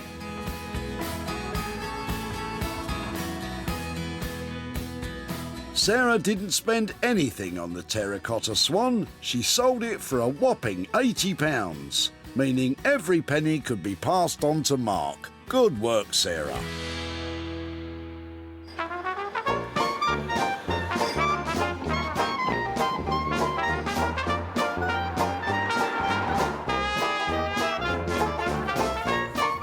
In Stockport, Sarah is heading to see how Horse's party box has turned out. And it looks like Horse has had a smart haircut for her arrival. Very dashing. It's the weirdest thing I've ever made, but it was a lot of fun to do, and I'm pleased with the result. I'm looking forward to showing Sarah, because I think she'll like it, because she likes mad stuff. She sure does, and here she comes. I'm here to pick up my tired old record player. I left it with Horse with a remit to make it fun, fab, and totally disco. He's not really a disco man, so I'm wondering if he's pulled it off. This dilapidated long player was both long in the tooth and destined for the skip. But now it's got the Saturday night fever and it's transformed into a sparkling party box. It can play any number one from tablet or smartphone. With a spinning disco and laser light combo, it creates a dazzling display across the room. This is enhanced by a selection of tiny mirrors across the box's lid. The speaker grille has a hit new twist thanks to a repurposed metal plate from a fire escape. And all the electrics have been updated and pack tested to comply with UK electrical safety regulations. Plus, there's a new amp, speakers, audio connection and Bluetooth connectivity. So get ready to pair your smart device and get dancing. If Sarah doesn't love this one, I'll eat my spandex hot pants. Horse? Oh, Hiya. How you doing? Yeah, good, thanks. Oh, wow. You've upgraded it. Yeah. Go on then. Tell me. Well, I haven't done that much to the outside. It's more inside that's different. I can't wait. Come on, let's see what you've done. That looks amazing. What have you done to it? Kept the turntable function, but that's now a disco ball, ridiculously. Of course it is. and then I put a little disco light shining onto it as well. Come on then, let's see it in action. Right. So do you want music through it? Yeah. Yeah, let's hear the tunes. Yeah. Oh, Horse! That is legendary. The sound quality is amazing, isn't it? It is good. Yeah. I'm pleased with the speaker that I put in it. That is fantastic. What a load of fun. So it's all singing, it's all dancing, but did it come in on budget, 300 quid? I got it in for about 250 in the end. You legend, really? I cannot believe you've done that under budget and packed so much into it. Fantastic, thank you. Yeah, well done, Horse. Good on you, son. I really enjoyed doing that. It was a lot of fun to do. It was the maddest thing I've ever done. It's pretty strange for me, but I'm glad Sarah liked it. I thought she might, but yeah, I'm chuffed. Well, I asked for a party in the box. Horse has delivered a disco inferno. Sarah found the record player in Kevin's car. I think he's a 40s or 50s. He was just sat in my mother-in-law's loft, doing nothing. Kevin was happy to let Sarah take away his late father-in-law's pride and joy. How heavy is it? Not heavy at all. He used to carry it around to his girlfriend's house, apparently. Really? Yeah. Oh, I hope the mother-in-law... I'm surprised the mother-in-law hung on to it for as long as she did then. Oh, she was one of the girlfriends, though. A real labour of love then. And what a transformation. Even better, Sarah sold it to Smithers of Stamford, an online retro and vintage shop. And owner Nick is thrilled. Feel like a DJ. One happy customer then. But how much was he willing to spend? Sarah is in Birmingham to let Kevin know. Hi there. Hi there. Nice to see you again. How are you? I'm really well. How are you? Oh, yeah, I'm okay. Okay. I was so excited when I saw you dropping off that old record player at the tip, but it wasn't yours, was it? No, it was actually my father-in-law's, and it was a real wrench for my wife to let me take it away, actually. Well, I took it to my go-to man for sound. He's called Horse, who's up in Manchester. Yeah. And I've got some pictures here to show you what he did with it. That'd be fantastic. Are you ready? Yes, please. In fact, this one is a moving picture. Hopefully you can see... Oh, fantastic. That's a disco ball. Ah! Crazy, crazy. It's a fully functioning, loud as you like, party box. Really? It's got full Bluetooth connectivity. You can plug anything into it, and it has this lovely glitter ball that lights up the whole room. So it's with gone a from laser. almost a wind-up to state of the art. Oh, fantastic. John would have loved that. John's my father-in-law, by the way. He'd have loved it. But he's had another use, yeah. It's actually been sold, Right. so it's going to have a new lease of life, and I've got some profit for you Oh, as well. that's even better. I've got 100 quid here for you. Whoa! Thank you. So I think we'll put this to good use. Nice meal, yeah? Is it OK if I show my wife and my daughter what you've done with... that would be great. With the record player? Are they here now? Yeah, yeah. Lovely, yeah, do. Lorraine, Isabel, come and have a look. Hello there. Hiya. Hi, so it was your dad's player, was it? It was, yeah. Oh, fantastic. Hi there, hello, I'm Sarah. Hiya. Do you want to see what it does now? Are you ready for this? Have a look at this. It's unbelievable. Oh, that is so cool. That's really cool. That's so cool. What do you think of that? Fantastic. It's making me feel quite emotional. Oh, I really feel for you. Lovely to catch up with you. Thank you very much. Okay, Thank bye-bye. you. Bye now. Well, that's one tip find that now really rocks, and Kevin is going out for dinner. That's music to my ears. Sarah spent £250 on the record player. She sold it for a total of £350, giving Kevin £100 to splash out on a slap-up meal for all the family.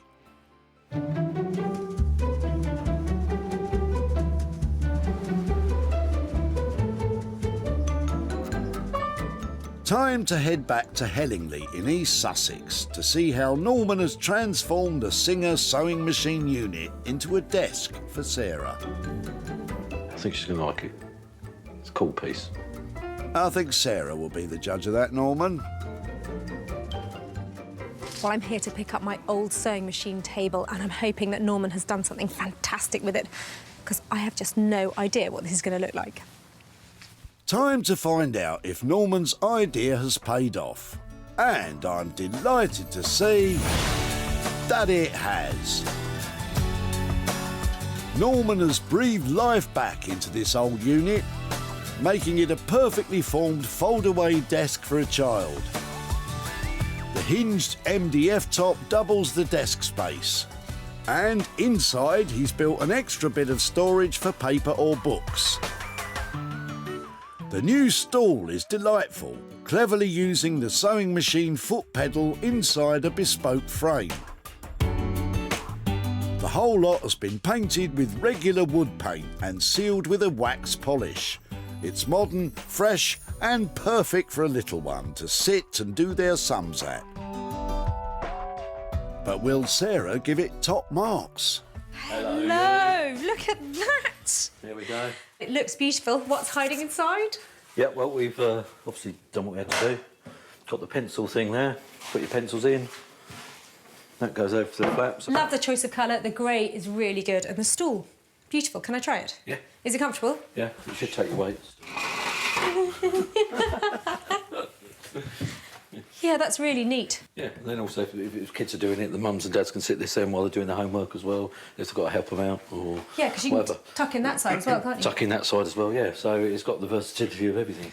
Brilliant. Well, I think that's what we're trying to create now, isn't it? Pieces of furniture like this, if they're flexible, they can go into so many different spaces. Yeah, really sweet. And then when you're finished, it just packs away really neat and tidy.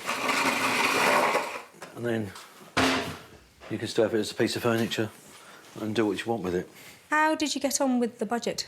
250 quid was left on that one, yeah, and we're bang on it. Yeah, Great. really happy with it and everything. Brilliant. Well, thank you so much for doing that. Fantastic. A really good makeover. Brilliant. A top-notch homework desk, delivered on budget. Top of the class, Norman. Well, I think Sarah was pleased with that. She likes the colour, she likes what we did, nice little stall, so done it on budget, so happy days for everyone, and hopefully she'll make lots of money. If she doesn't, I'll tell her off. Well, that is a sweet little transformation. That's gone from sad sewing table to very saleable item. Sarah found the sewing machine unit in the back of Neil's car. He was happy to see it saved. I don't like throwing things away, but I've got to move. Oh, well, do you know something? Today's your lucky day, because I don't like throwing things away either. No. And Neil had a few ideas of what Sarah might do with it. Hopefully she'll be able to restore it or turn it into something else, something more productive now. Which is exactly what she's done. And more than that, Sarah sold it to a sewing club in Kent. And creative director Angela is thrilled with her purchase. It's beautiful, it's lovely, it's going to look really good in my studio, very versatile. Sarah's back in Walsall to tell Neil the good news about the cabinet. But did she manage to sell the sewing machine too? Hello, Neil. Hiya. Nice to see you again. Lovely, thank you. So you were on the move when I last saw you and ending up here. Yes, that's right. Have you settled in? Yeah, it's lovely, yeah. Excellent. Now, I was a bit surprised to see a sewing machine coming out of the back of the car. What were you doing with that? It was a friend's relative and it was going in the skip, so You had to save I it. rescued it, but obviously I haven't got in the frame here. It was a sweet little sewing machine, and I didn't want to do anything with that because it was still in working order and in really good condition. So I actually took the sewing machine out, but the rest of it, the lovely case that it came in, went all the way to East Sussex and to a lovely guy called Norman, who has made it into something really special. So I've got some pictures here to show you. This is how it ended up. He has transformed it. Oh, the treadle's there as well. He's made the whole unit into a desk that opens up, and he used the treadle from the sewing machine to make the top of the stool. Oh, that's lovely. What do you think about that? Yeah, the treadle's really impressive. Yeah. The sewing machine has gone on to a new home, and so has the old table. In fact, I've got, just hold on to that for me, I've got 19p there. Oh, lovely. And 70 quid to go with it. Oh, that's brilliant, thank you. That's for you. Yeah, lovely. What might you do with that? Well, my son's girlfriend's just gone into labour today. Oh, really? So, yeah, it just found me, actually. Oh, brilliant. Congratulations. It's lovely, yes, Thank you so much for letting us have your sewing machine table, and that's great news. Yeah, Lovely it to is, catch yeah, up with it's you. lovely, yeah, Thanks ever so much. Thank you very much. Bye-bye. OK, then, bye. Well, I would say that is fortuitous timing. Great news that Neil's about to be a grandpa, and money to be spent there. Norman came in on budget at £250. Sarah sold the sewing machine on eBay for £25.19p. The desk sold for £295, making a total of £320.19. So Neil has £70.19 to spend on his new grandchild. Sarah saved 3 unwanted items from being thrown in the tip. And with a bit of elbow grease and lots of love and attention, they've been completely transformed into fantastic, desirable objects. I diverted items that were about to hit the skip, and with the help of Horse and Norman have transformed them into truly special items, and they're going to take pride of place in their new homes.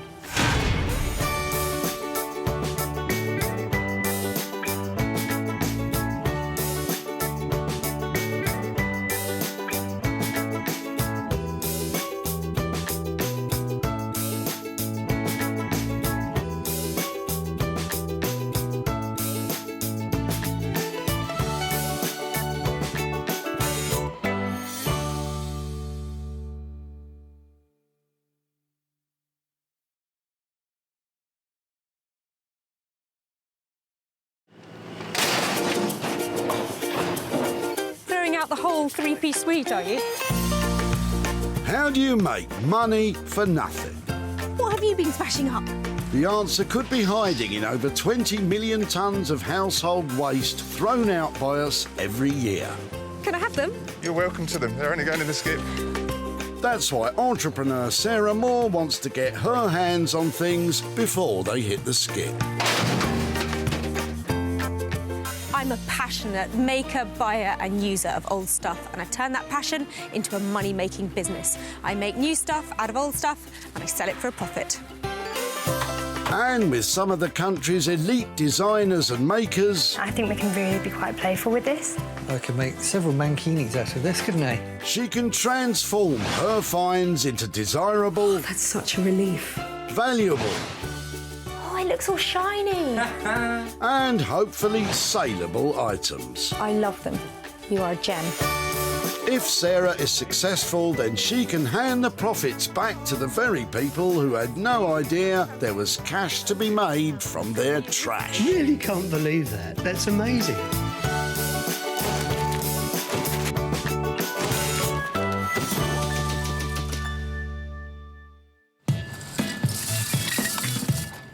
This is Walsall Recycling Centre near Birmingham, where Sarah's searching for tantalising tip treasures. And there's plenty to pick through. There's truckloads of rubbish coming in here, and I know there'll be some beautiful finds amongst it. Beautiful to you, maybe.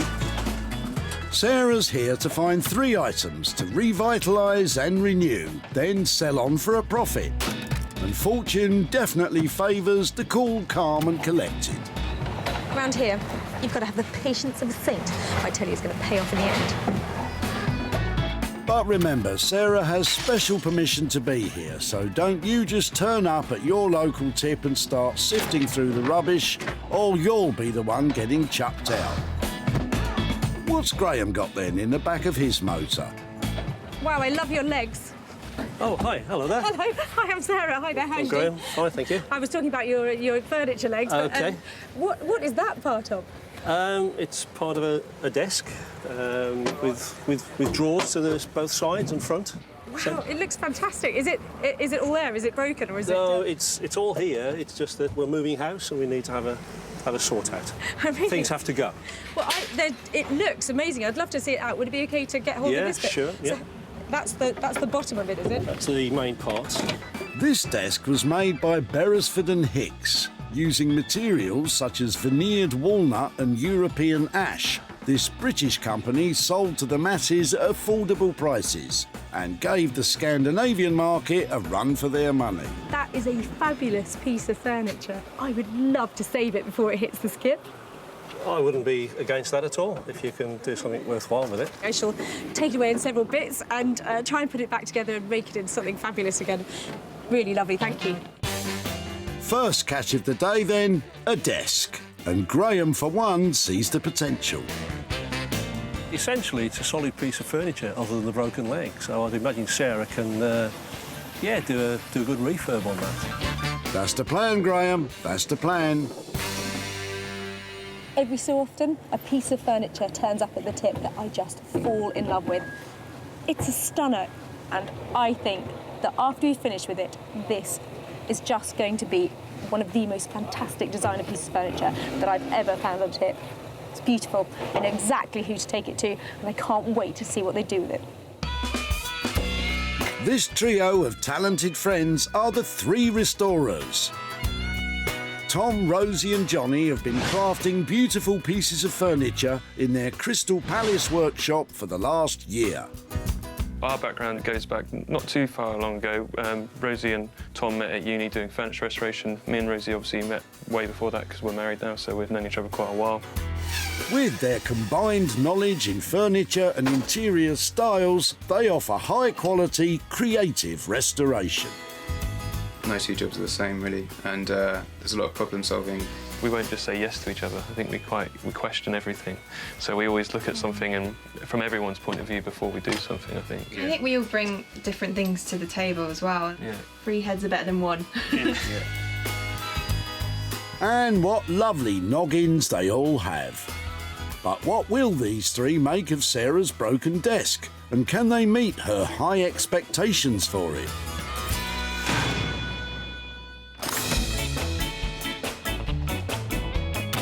Back at the tip, it's not always a success in this rummaging business. Look, you're not going to like it. Is it rubbish? No, you're right. Come back with something more exciting, please. It's just not good enough. Yeah, how dare you come to the tip with, something rubbish. Maybe there will be a morsel more to Sarah's taste in Maldwin's motor. Hello. Hello. You having a clear out? Yes, I am. I like the look of these. What are they? My teak legs from a Norwegian sofa. What do you know? More legs turning up at the tip. These ones are quite nice, actually. What have you done with the rest of it, then? I carved it into relief carvings and things like that. Really? Yes. I'm really rather taken by your legs. Well, there we go. They're a fine pair, I have to say. Well, I would love to try and save them from going in the skip, so see if I can make something out of them. Would it be OK to take them away? By all means, yes. So I'm going to say thank you so much, and I'll be in touch. OK, thank you.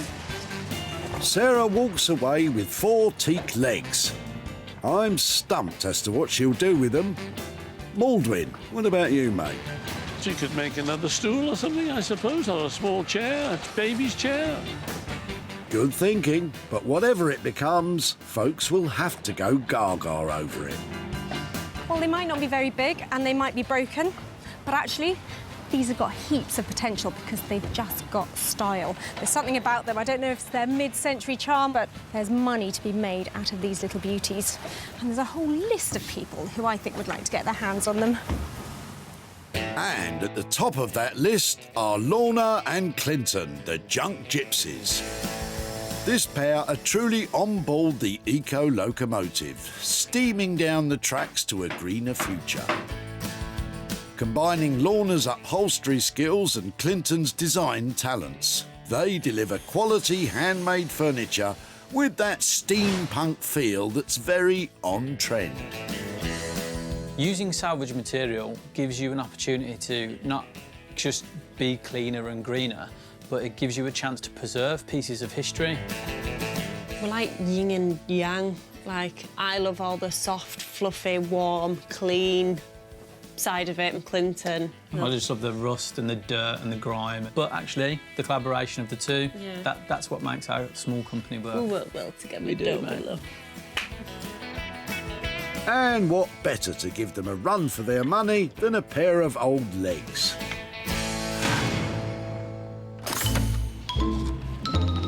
That's 2 items now saved from the skip. But where's Sarah? Ah, having a rest, are you? You've got 1 more item to find. I know. I'm allowed a break occasionally, you know. It's quite exhausting trying to find all this rubbish. Yeah, poor you. Come on then, on your feet. OK. The cheek. And she's heading straight for Ian's chairs. Hopefully not for another sit-down. Ian and Sarah have met before at the tip, but will she like what he's got this time? How have you managed to get all that lot in one car? A little Nissan, yeah, I know, I'm surprised myself. You must be clearing out a house if you got this much. Yes, I am, yes, my father's house. He's gone into a nursing home now, so Oh, dear. the house has got to be emptied. And that's your job, is it? I got the short straw, yes. He has got a really, like, 1970s kind of purple and green thing going on. Trapped in the 70s, most definitely. Oh, wow, I like that. That's used every day up until he went in the nursing home. I love it. And does that one work as well? It should do, yes. Oh, look at that. I like the chairs. Can I just have a look at these green ones? Yes, yes. Wow. Look at that. I'm loving it already. Can I take them away? Yes, certainly. I'd rather see them used than thrown away. Brilliant. Well, you've made my day. Thank you. You're welcome. It's easy to forget how emotional a trip to the tip can be, often making it harder to have that much-needed clear-out. I'm really sad to see them go because I've got a lot of memories of my dad around them. So, yeah, it'd be nice to see something done special with these rather than throw them in that skip over there. Don't worry, Ian, you can trust Sarah to look after them. What a fantastically retro set of table and chairs. 3 chairs, a very useful table. These will fit into the smallest flat or the biggest house. And I think these are going to look enchanting. That's all 3 items collected. Johnny, Tom and Rosie have the desk to make over. The teak legs are off to Lorna and Clinton, leaving Sarah to work on the table and 3 chairs. Well, I've run the gauntlet at the recycling centre today, and now I'm going to make haste with my waste, because I think the money-making marathon is just about to begin.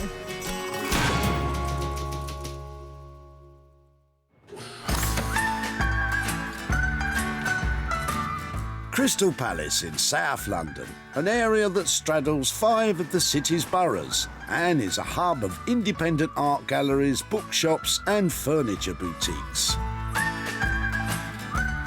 It's a perfect home for furniture restorers Rosie, Johnny and Tom. Sarah is heading their way with the desk from the tip. Hopefully it will be right up their street. Kind of hoping to get something, got a bit of age to it, something we can kind of give a new lease of life to and hopefully... Make a good profit, yeah. Yeah. Come and see. Time for them to see the goods. What do you reckon? Yeah, nice. Remember, bend from the knees.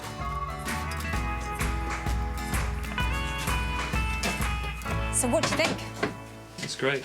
Looks really good. Yeah, it's cool.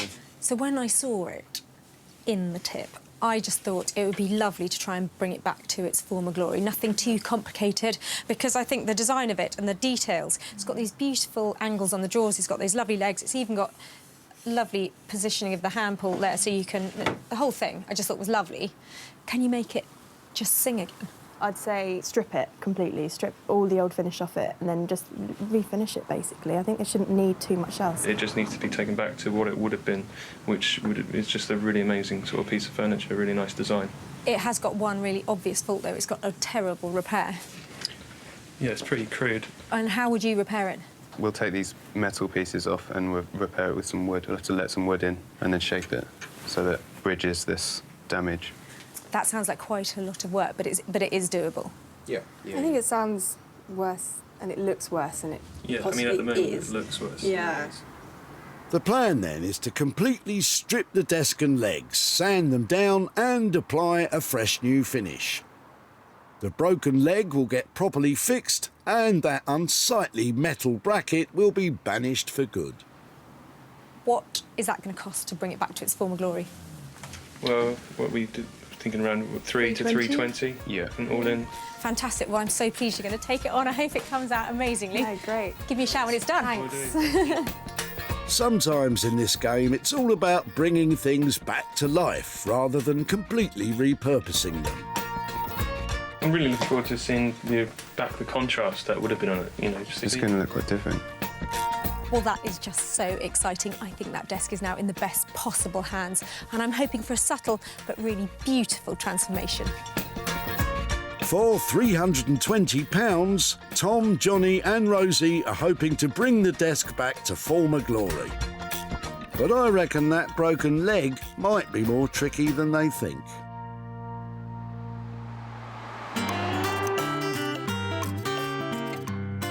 Over to Dodford, a tiny hamlet in Worcestershire. Founded by members of the Chartist movement to give working-class families land in the hope that they could make an honest living. Which is exactly what the junk gypsies do in their barn here.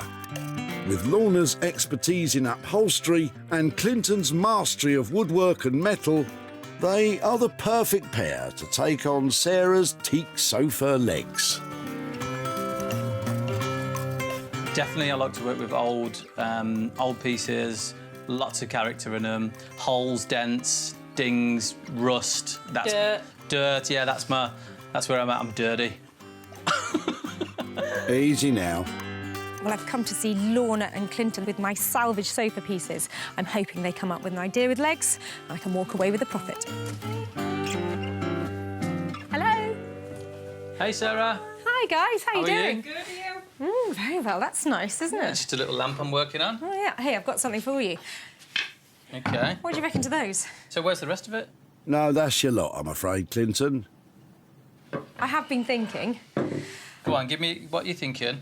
Well, I was wondering about perhaps making a big, long bench and you doing some upholstery on the top, but I'm open to offers. Like some sort of sofa? Yeah, or an ottoman-y kind of thing, but... Got a little idea I could run by you. Go on, then.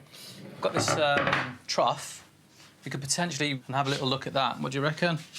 Sounds good. An old water trough. What on earth are you thinking, Clinton? Maybe we could do a shelving system, something like that. I would slightly worry about it being a bit top-heavy, but any chance we could, like, try it the other way? I'll flip it up? Yeah, we'll do it maybe sideways. OK. Do you want to put it up here? Yeah, let's do that. OK. Mind your backs.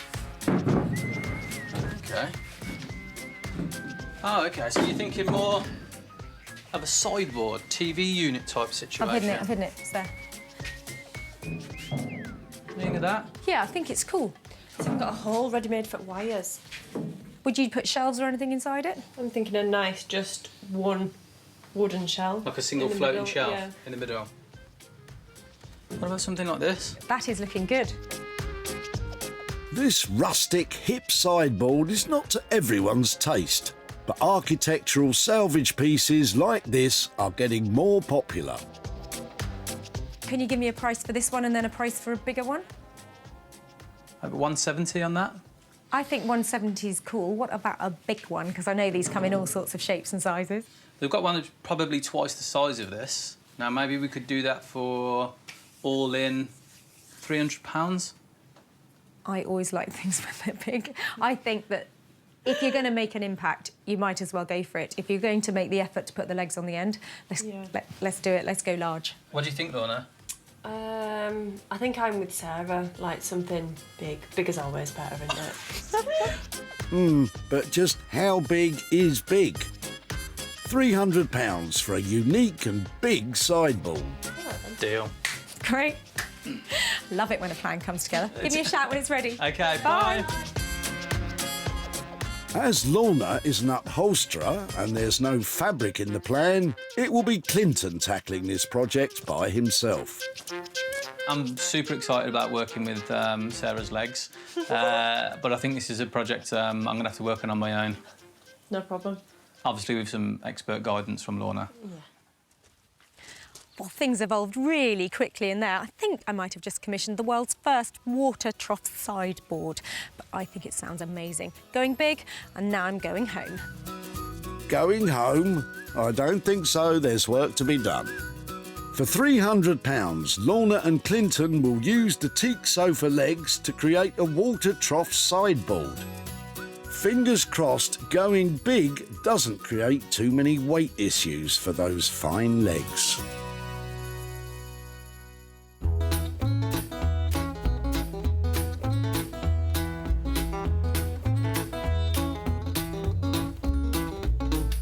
Sarah's back home in Sussex, where she's about to start work on the yellow Formica covered table and 3 chairs that she rescued from the tip. The more I look at this, the more I like it. And it's because I like it that I think I'm just going to do a subtle transformation on this. I don't want to cut it in half. I'm not looking to make a bench out of the chairs. But what I'd like to do is clean it up, paint it up, and luxe it up a little bit. Better get scrubbing then, Sarah. She's using cream cleaner on the old Formica. Formica laminate, to be precise, is a heat-resistant, wipe-clean plastic coating commonly used for tabletops and work surfaces. Well, thankfully, the top here is really not in bad condition because this has been probably knocking around since about the late 50s, early 60s. It'd be really difficult to recover this or to paint over the top of it. So I'm pleased it's coming up all right. The Formica seems to have stood the test of time. The same can't be said about the wood, though. I really want a crisp, lovely edge to this table, but I can't tell if it's going to get any better than that. Sarah's going to paint the woodwork, and it's always best to make sure as much dust and dirt is removed before you get your paintbrush out. Looking good, Sarah. There's one thing that's bothering me, though. There are 3 chairs here, and it looks to me like one's missing. So I think I'm going to take one away and just concentrate on having a lovely table and a pair of chairs. Okie dokie. Sarah starts to take the covers off the seats to see if the padding underneath is still usable. I'm just going to use my spare chair seat to find out exactly what is going on under here, to see if it's worth covering these or starting again. They could have used anything as padding back then. What's the verdict? Old-fashioned, I think material-based stuffing, like a cotton. So that's really good. With a layer of fireproof calico over the top of that, I've got myself a really smart seat base without spending too much money. To meet modern safety standards, you need to use a fire-retardant layer when re-upholstering old material. Sarah is using a type of calico which costs about £5 a roll. So it's out with her trusty staple gun to secure it to the old seat filling. And then a few quick trims and hey presto, it's ready for a new velvet seat cover, which Sarah still has to make. Then she needs to line the other seat filling and paint the chairs and table. Best let her get on with it then. Sarah spent just £20 on the fire retardant material and the new seat covers that she's still to make. She's got a long way to go, but hopefully it's shaping up to be a winner. Time to catch up with Tom, Johnny and Rosie in their South London workshop, where they're starting work on refurbishing their old desk. Shall we get started then? Yeah, cool. Tom will strip the unit ready for a new finish. Rosie will do the same to the legs. And Johnny is taking the old metal bracket off the broken leg and will be repairing that properly. Just going to examine the extent of how sort of bad the break is. It's definitely fixable. It's just it's not the best break we're hoping for because it looks like it's been broken once or twice before. So there's quite a lot of wood missing. It doesn't really hold when you put it back in place. But with some clamping and a jig made up, we can get it back together. First, Johnny needs to clean off any old glue, and he's using hot water. If it's an animal-based glue, it should dissolve easily. While he does that, it's Tom's job to strip the old finish from the unit. So I'm just putting on my stripping outfit now.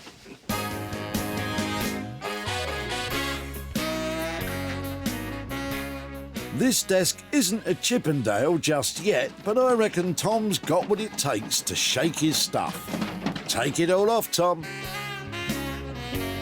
So I'm just coating up the top here with this stripper, which will dissolve the old finish and make it kind of bubble up and lift out of the grain of the wood.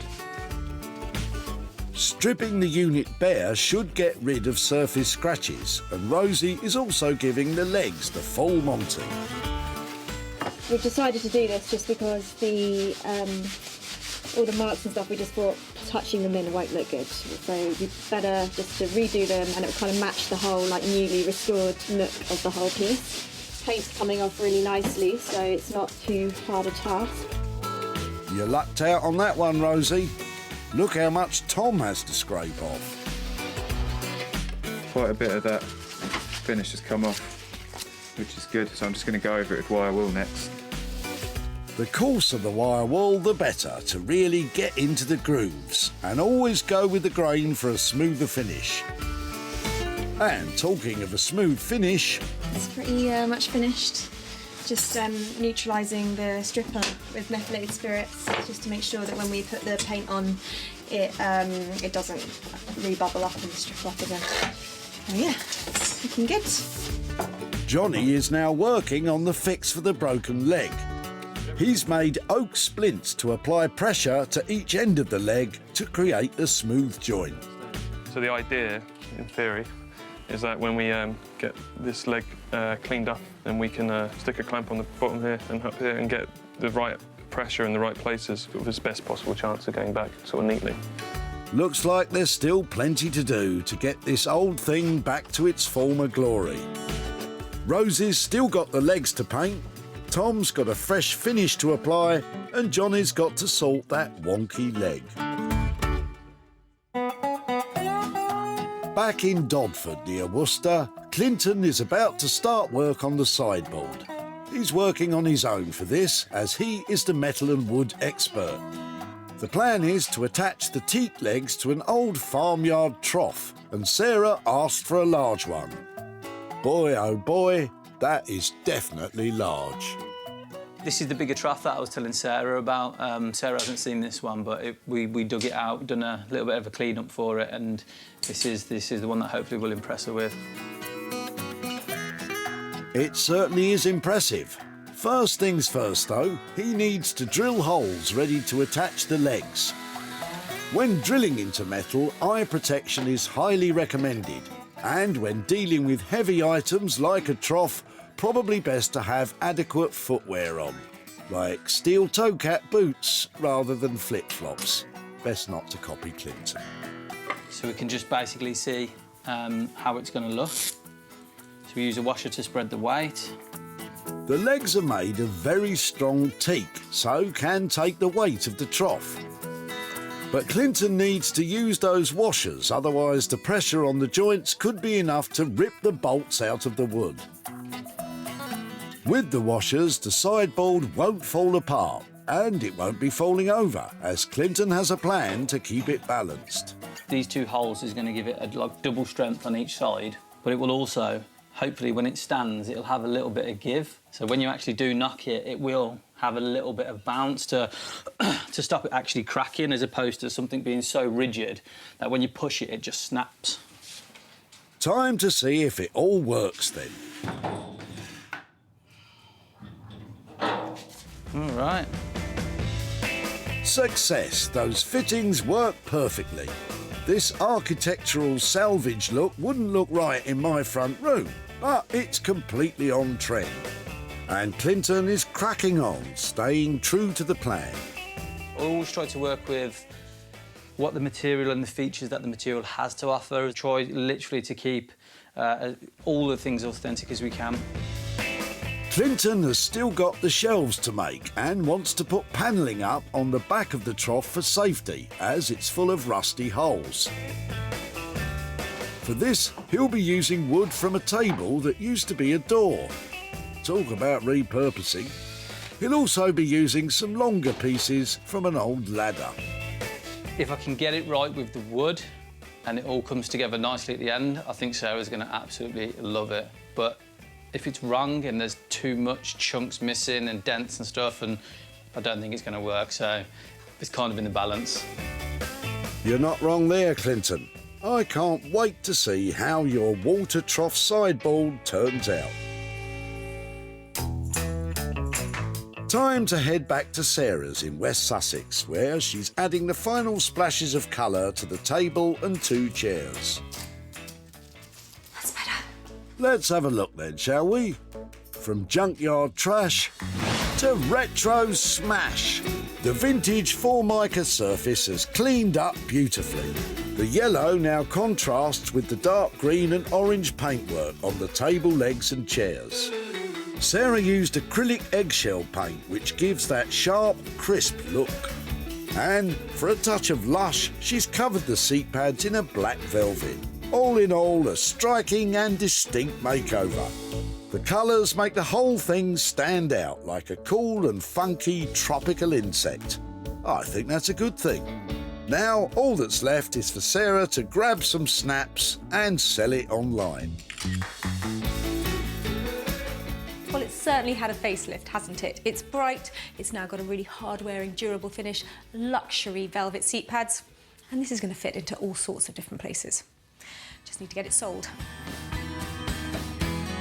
Sarah rescued the table and chairs from Ian's boot. You must be clearing out a house if you got this. Yes, I am, yes. My father's house. He's gone into a nursing home now, so the house has got to be emptied. And that's your job, is it? I got the short straw, yes.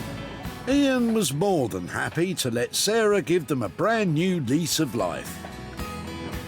I've got a lot of memories of my dad around them, so yeah, it'd be nice to see something done special with these. Don't worry, Ian.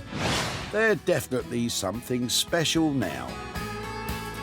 The table and chair set sold very quickly to a private buyer who saw them on Sarah's Facebook page. Sarah's travelled to Walsall to show Ian the transformation and hand over the profit.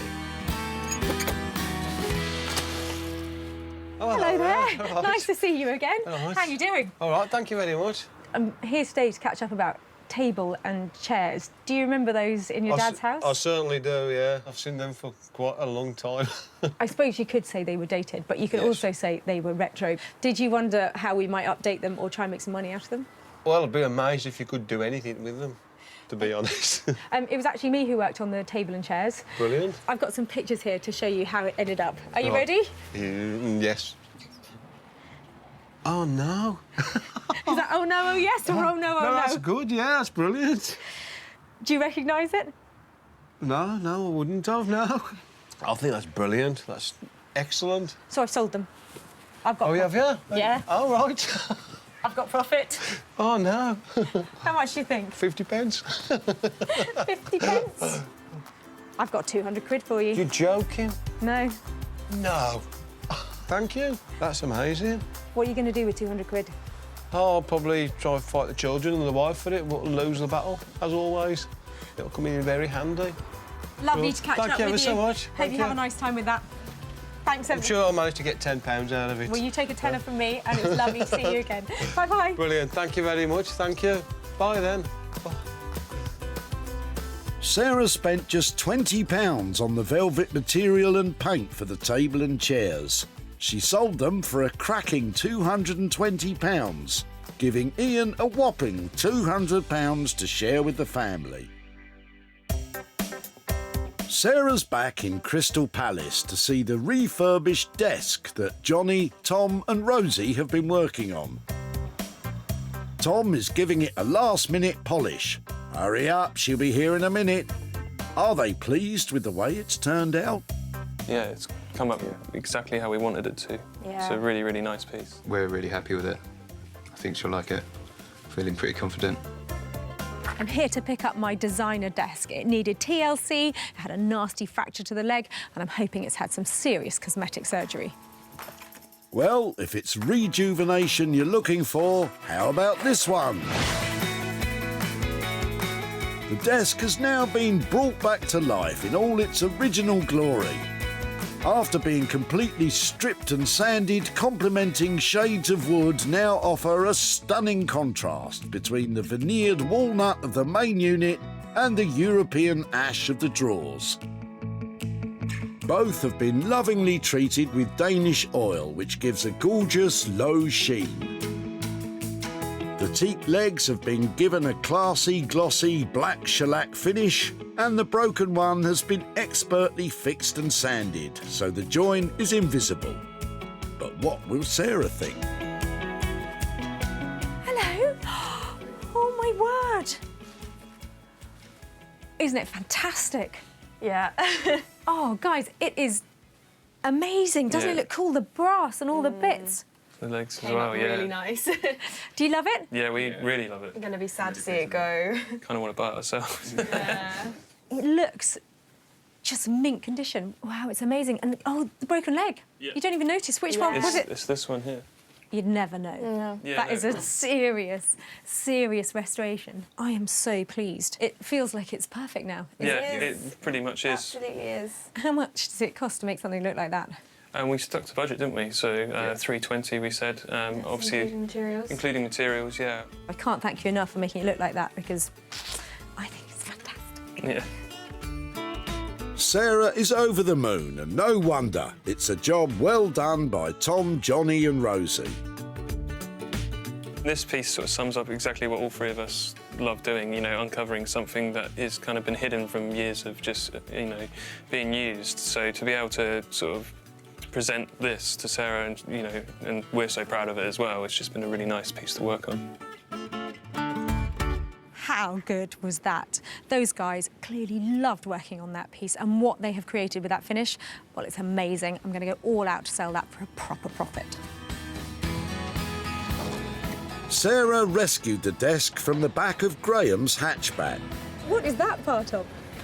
It's part of a desk with drawers to both sides and front.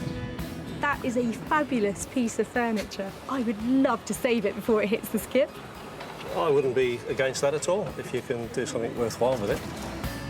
Graham was happy for Sarah to take it away for a bit of TLC. Essentially, it's a solid piece of furniture other than the broken leg, so I'd imagine Sarah can, yeah, do a good refurb on that. I think Graham is in for a wonderful surprise when he sees how good that update has been. Unsurprisingly, it's been bought by a retro shop in Hertford. And owner Hannah is over the moon with the new addition to her shop floor. This is a really nice piece of furniture. It's been well finished. I love the style of it. It's great. I don't think I have any problem at all selling this one. Good to hear. And Sarah is now in Walsall to tell Graham how much profit she's made from his old desk. Hi there, Graham. Sarah, hello. Hello, good to see you. How are you doing? Very well, thank you. Well, I was so excited when I met you at the recycling centre and saw what was coming out of your boot. It was a great desk, wasn't it? Yeah, it's fascinating to see what's happened to this piece of furniture. I've actually had it restored and I've got some pictures here to show wonderful. you how it now looks in its new state. Oh, wow. That's amazing. What do you think? Yeah, wonderful. There's good news that it's sold. Good, OK. And it has gone on, it's actually been bought by a shop who will go on to retail it. It'll end up in pride of place in somebody's house. So I've got some money here for you. Gosh, OK, thank you. I have got a little £90 windfall for you. Oh, splendid. Thank you very much. That's wonderful. £90 that you weren't expecting. What are you going to do with that? Well, we have a house refurbishment going on here, so I think it'll help us on the way, won't it? That'd be wonderful. Refurbishing a house is like having a bottomless pit, isn't it? Is. So hopefully that'll go some way into that pit. It'll help, thank you. Lovely. Thank you so much. I know you were very busy when I met you at the recycling centre, so I appreciate that too. Lovely to Thanks, caught Sarah. up, Graham. Thanks for your Bye-bye. efforts. Thank you. Bye-bye. The desk cost £320 to renovate. The retro shop bought it for £410. That's a healthy profit of £90 for Graham to spend on his house refurbishment. Sarah is in Dodford in Worcester to see how the old farmyard water trough has been transformed into a sideboard. Clinton did all the work, but Lorna's joined him for the big reveal. Really excited about Sarah seeing the finished article. A little bit nervous. Yeah, quite nervous. Obviously, it's not to everyone's taste, agricultural salvage, but I really like the simplicity of it, so I hope that she just buys into that type of feel. So You'll find out soon enough, Clinton. Well, I dropped off a little pair of sofa legs to Lorna and Clinton, and I'm back to see if the plan has come off, because they promised big, they promised brilliant, and I'm just hoping they've pulled it off. Let's take a look, shall we? Once a pair of unwanted teak sofa legs, but now a bespoke sideboard. It's a striking, bold design. The rough metal perfectly complements the smooth teak legs. And the trough's rust has been celebrated rather than hidden away. Finishing off the desirable rustic look are the reclaimed wooden shelf and back panelling. This kind of architectural salvage furniture is massively popular. And Clinton hopes it will make a striking centrepiece to any hip living room or cool watering hole. But what will Sarah make of it? Hey! Hello. How are you? Clinton, it's enormous. Oh, isn't it beautiful? Do you like it? I love it. Genuinely? Yeah, I absolutely love it. I've tried my hardest just to keep it simple, because I think, because of the bulkiness of it, if you try and overcomplicate, putting whistles and bells on it everywhere, I didn't think it would work. I think you've honoured where it's come from. We're not trying to get away from the fact that this is a rustic farm trough with that interior in it. And wherever that's going, it's going to have some real hipster vibe anyway. So they're going to love that. It's a thumbs up from Sarah. But how much did the project cost in the end? The condition of the trough wasn't as bad as I thought it was, so we managed to save a little bit of money. So as opposed to it being £300, it's £285. Oh, that's fantastic all round. Isn't that good? Sarah is overjoyed with the price and delighted with the finished sideboard. she heads off happy. How are Lorna and Clinton feeling? I'm really glad she loves it. I'm really glad. It's made it all worth it. And I was a bit worried about how simple it actually looked, so I'm glad she brought into that theory. Well, I reckon they really pulled that off. You're either going to love it or hate it, but as a piece of recycling and salvage, it's a lovely design. And when it comes to sales, I think that might be more of a peak than a trough. The teak legs were saved from the back of Maldwin's car. What have you done with the rest of it, then? I carved it into relief carvings and things like that. Really? Yes. That's fantastic. I have to say, I'm really rather taken by your legs. Well, there we go. Maldwin had a few ideas of his own for what Sarah could do with them.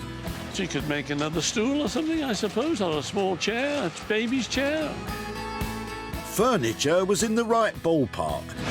This rustic sideboard is a true one-off. And it's been bought by a hotel in Chichester. Front of house staff member Ben thinks it'll fit in nicely. Oh, what a great item this is. So well built, fits in with the whole country feel. It's just amazing. Sarah's in Aldridge in Walsall to tell Maldwin how much she made from his old teak legs. Hello again. Hello, good morning. How are you? I'm fine, thank you. Really nice to see you. I said I'd come and find you because when I saw you the tip, I loved the look of your legs the moment I saw them.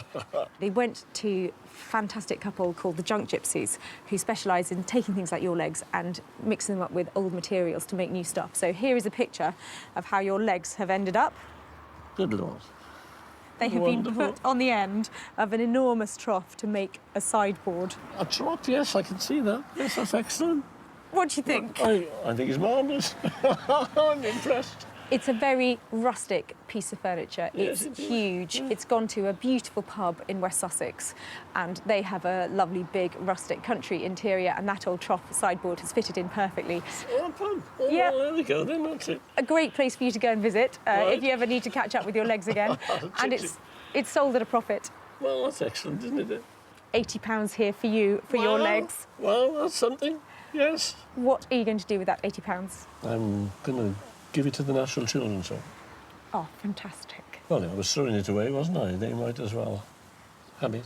Lovely. Well, I'm so pleased it's going there. Thank Yes. you very much for letting me have your legs. And there's a great pub in West Sussex where you can have a... West Sussex, I'll Yep. try and remember that thing. That's good. I'll, Well, yeah. Thank you very much So nice indeed. to catch Yes, up. It's really good. Thank you very much. Bye-bye. Cheers. Bye-bye then.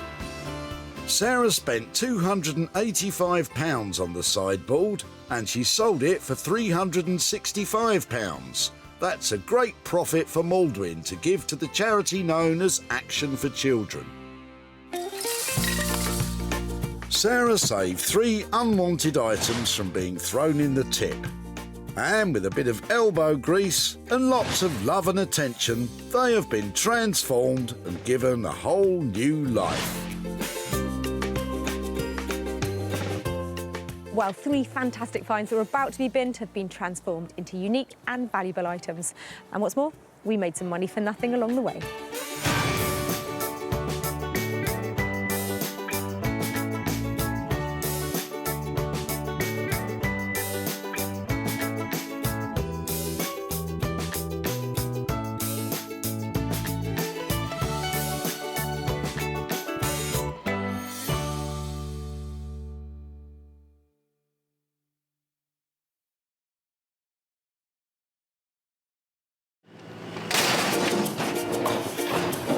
Well, you haven't got anything I can recycle, have you?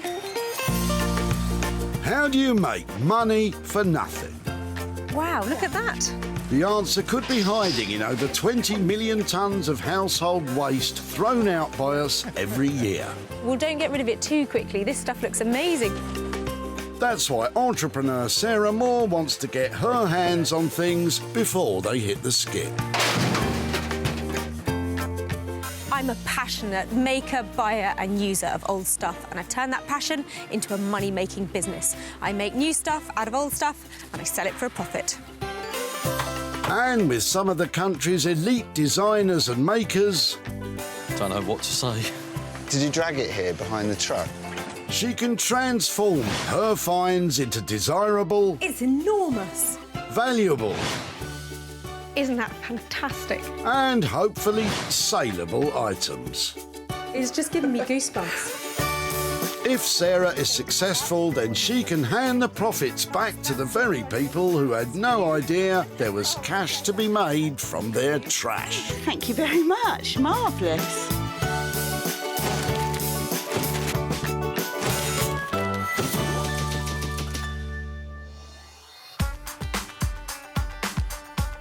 When it comes to recycling, Whitley in Surrey has got it covered, as does our very own Sarah Moore. I am feeling so lucky today. I can feel it in the air. Things are going to flood in here and I'm going to turn them into hard cash. Whitley processes over 600 tonnes of household waste each month. And it's where Sarah has come to search for 3 items which she believes can be revived, in the hope of creating a profit for their owners. I think that's brilliant rubbish has turned up over there. Right on cue. You'd never be snookered with this amount of trash to potentially pocket. But don't you go dashing off to your local tip, as Sarah has been given special permission to hunt here. Oh, look at that. Could what's lurking in Dominique's boot be booty? That looks interesting. What is that? I have no idea. Is it yours then or not? It is mine. It's been in the fireplace. Excellent. Cobwebs, yes. and we just don't want it anymore.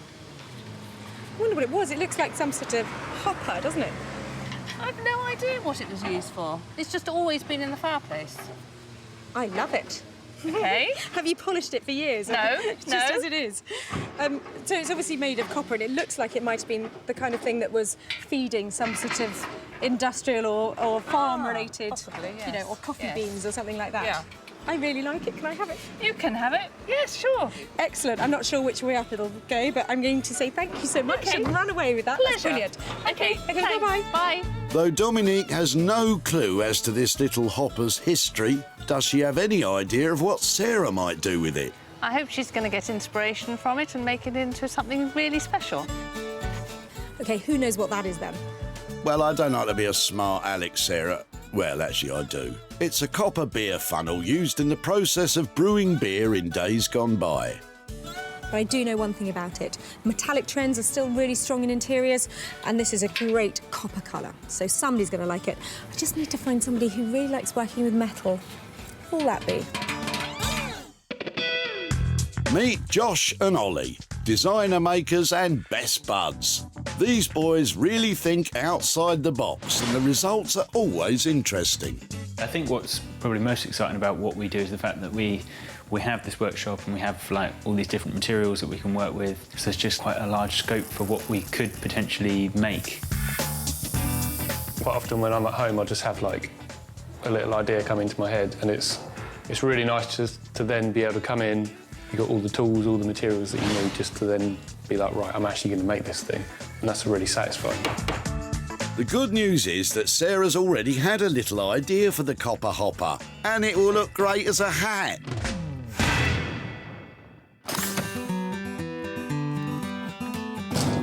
With one item found, Sarah's still on the hunt for 2 further finds. I think it might be bad luck to throw a gnome away. You need to give a gnome a home. I agree, Sarah. And he's a treasure, as is Clive. Is there something special in the back of his car? Not so sure. Hi there. Having a bit of a clear out then? Yeah, that's right, yeah, redundant furniture, yeah. OK, what is it about the brown bedside single table that you're not keen on? Yes, yeah, now my kids are all grown up and so it's not of any use anymore, so... And how long have you had that then? Oh, goodness Should we pop knows. it down? I don't know. But you didn't buy that new. That's No, old, isn't it? That's old. Exactly, Yeah. What do you reckon? 1950 something? Probably something like that. I like it. I think with pieces like this, does it open? Oh, it does. Rather than you putting it in the wood skip, could I take it away and see what I can do with it? Of course you can. Sure. That's brilliant. Thank you so much. Thank you. Clive's had it with this bedside cabinet, but what does he think Sarah's got in store for it? I would think she's going to strip it down and perhaps use it for a child's bedside table or something. I really don't know. What do you reckon? I reckon that was harvest gold and painted in about 1972. but it has got some redeeming features of pretty little legs, and I know somebody who loves this kind of thing, and they are going to make it into something absolutely awesome. Fingers crossed.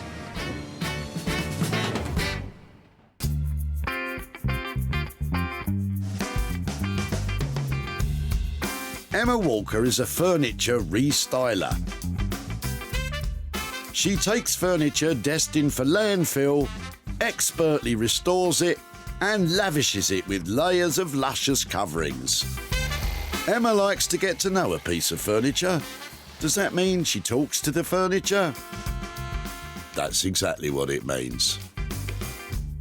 The piece of furniture will just tell you what to do, whether it needs a geometric pattern or it needs to be told a story with flowers and birds. That does actually happen. The furniture starts talking back to me. It literally sort of comes alive. The worst thing that Sarah could bring me is a wardrobe. If Sarah brought me a wardrobe, I don't know what that would be saying back to me, but I know what I'd be saying to it. It's not a wardrobe this time, Emma, but I do wonder what this piece is going to say to you.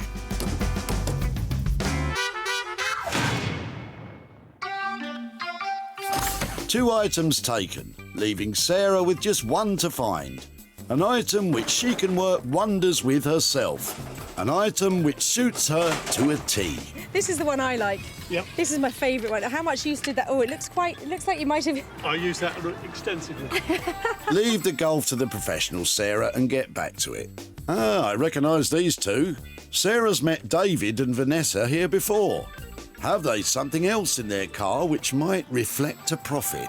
A looking glass. That looks fantastic. Well, I think it was my grandmother's, and we don't have a place for it. OK.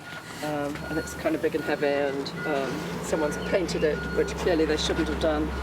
It's really cool. What else have you got? What are you dropping off today? So we've got this, and we've got a sort of pot cupboard over here. Oh, wow. Which must have been in the old days when they had no plumbing, I guess. There's not a lot of use for the washstand anymore, is it? It is a derelict piece of furniture, isn't it? I think people put plant pots in them, do they, or something? Yeah. Or, I don't know. Fantastic. There's something about the pair of them that probably they're both bedroom related. Yes, It might be nice to keep them together and see if we can put them as one piece or something, but they are all you could hope for turning up at a tip. Good, well, absolutely. Well, I don't want them, so I'm delighted. Let me take that one away first. Right. Well, that's good. Job well done. More space in the shed. And you can never have enough space in a shed. Sarah seems to think these two very disparate objects might be a marriage made in heaven. I can't see how, but she's obviously cleverer than me, and so let's see what she comes up with. I'll be very interested to see the end result. Look at these two. That is a pot stand, and that is a beautiful Victorian mirror. So I'm hoping the pair of them might be able to be married together to make one thing, or perhaps we just concentrate on this lovely mirror and turn that into a profit. Sarah has her 3 sets of items from the tip. Josh and Ollie will work on the copper hopper, Emma will transform the tan bedside table, and Sarah will see what can be done to the washstand and mirror. It's been hard work today, but well worth it. I am so pleased with what's turned up here, and I think there's potential to make lots of money. In the tranquil countryside of West Sussex lies the workshop of Josh and Ollie. Their speciality is creating handcrafted items with a contemporary style. What's not a speciality of theirs is synchronised mallet juggling. But to be fair, what better way to pass the time awaiting the arrival of Sarah? We're looking forward to Sarah turning up here with some weird thing, aren't we? Some random bit of junk. She's found in a tip somewhere. But no, it is good. It does bring about like a good opportunity to design something you wouldn't ordinarily do, so it's good. It's like a hive of creativity around here. So I bought the boys my copper hopper, whatever it is, and I'm hoping they're going to have some bright ideas about what to turn that into. Look, I told you already, Sarah, it's a copper beer funnel. Oh, hello. Hi, how you doing? Yeah, good. Nice to see you. You okay? Yeah, look what I've got. Cool. Very nice. Any immediate thoughts what to do with it? Yeah. Got an idea. You got an idea? I got an idea, yeah. Is it a light bulb moment? Yeah, pretty much, you could say that. It's just... I think it's crying out for lighting, isn't it? So Yeah. Perfect. An easy option would be to just have it as like a hanging thing, but it might be nice to do like a floor standing, some kind of floor standing light. I mean, we've got loads of old copper pipe. We could use that as the kind of, you know, its stand and then make a big old base for it or something like that. Like one of those big old bow lamps that you get. Maybe we could do a concrete base for it. We could use a bit of black concrete dye or something. Yeah, that'd be smart with copper. That sounds amazing. Maybe black concrete, potentially copper piping, possibly wooden floor standing bow light. All sounds interesting to me. But how much is this going to cost? For us, like the idea that we've got for a bow lamp, there's a lot of work in that just to produce one lamp. What about somewhere in the region of £300?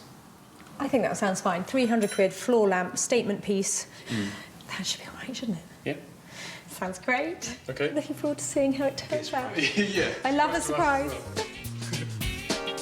Well, that little copper dish wasn't the biggest thing to arrive with. The boys have got massive ideas for it. Black concrete, wood, copper piping. I just hope they can bring it all together for that budget of 300 quid and create something really special.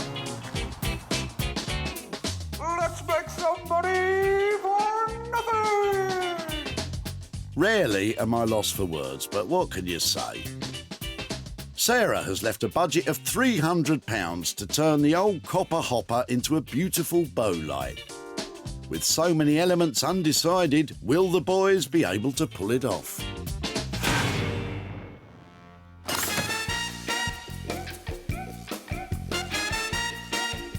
I've got my trousers rolled up and my hanky on my head, as I do like to be beside the seaside.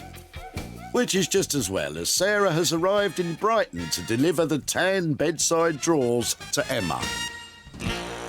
I'll do my best with whatever she brings me. I will do. I'm sure it's going to be fine. I know it's going to be fine. Well, I bought my bedside cabinet to Brighton. It's in a sorry state at the moment, and I'm hoping Emma is going to take on the challenge to make it beautiful again. Beautiful again? Sounds like a big arse to me. Hello. Hello. Hi, how are you doing? I'm fine. How are you? I'm all right. I bought something little and in need of help. Ah, I love those sweet little atomic legs. It's one little cupboard that was going to be crushed that I just thought needed to be given a new lease of life. What kind of thing have you done with this before? What ideas do you have? I am thinking ordnance survey map with a coastline on it somewhere. Hopefully so it travels all around. Because I live in Brighton, I quite often do Brighton, all the Brighton coast, Shoreham to Eastbourne, Beachy Head. I think I've got some maps actually. So you can see that's the width of it. And it will just, so I might just be able to use the one map. Yeah, you're in. And then up the top as well, possibly at the back, maybe inside, or maybe another colour inside. But there you see, you have the coastline, you've got the lovely blue of the coastline. Yeah. The plan is to put these dowdy old drawers back on the map. And that sounds like a lot of work. How much is it going to cost?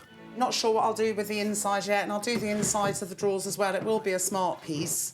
But for you, oh gosh, I can do it for £100. £100, I'm going to see a profit. And more importantly, the brown is going to be banished and we're going to end up with The something. brown will definitely be... You won't recognise it. Well, you will, but you won't. It's that I'd like one of them myself. Lovely. Well, I think that you won't be alone, so I'm going to say thank you so much. You're very welcome, thank you. Good luck with getting that nice, onto there. tidy piece to be getting on with. Oh, that seemed to go well. Nice.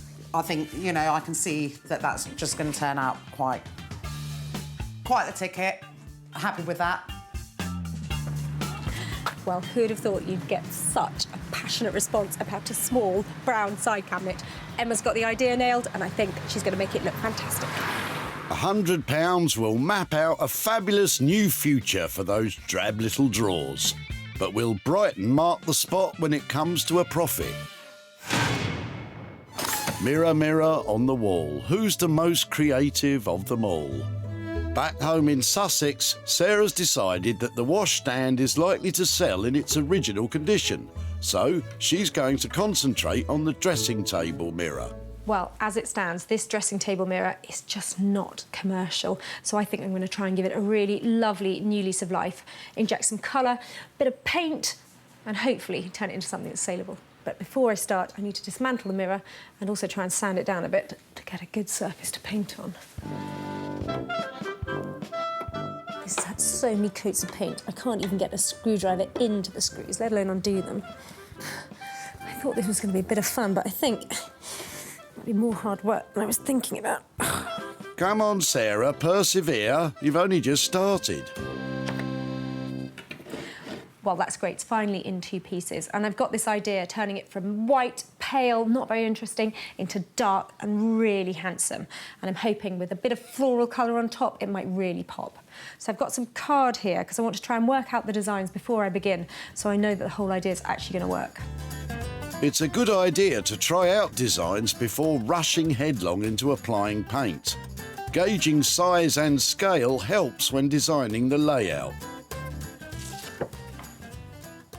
I think if I get the colours really bright on this, I think it'll work. Let's give it a go. Black first. Bit of sanding down to do though. Sarah's using wire wool to sand down the mirror. I just want to really soften up all these knocks and dings on here. You certainly don't want to be breathing in this paint, because you can pretty much guarantee it's not the kind of thing you really want to be breathing in.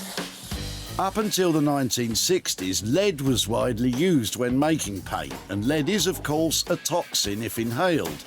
The easiest and safest way to deal with lead-based paint, if it's in good condition, is to seal it with an overcoating of modern paint. But if it does need to be removed, it's vital to wear a good quality breathing filter. This is multi-surface paint. That's what it says on the tin, and that's what it does. And it provides this fantastic cover-all effect that means that you can make something really scruffy look really cool. I hate painting. I'm useless at painting. It takes consistency, patience, diligence. With Sarah deciding that the washstand will sell without work, it's only the paint for the mirror to pay for. And at just £5, that could mean a potential profit.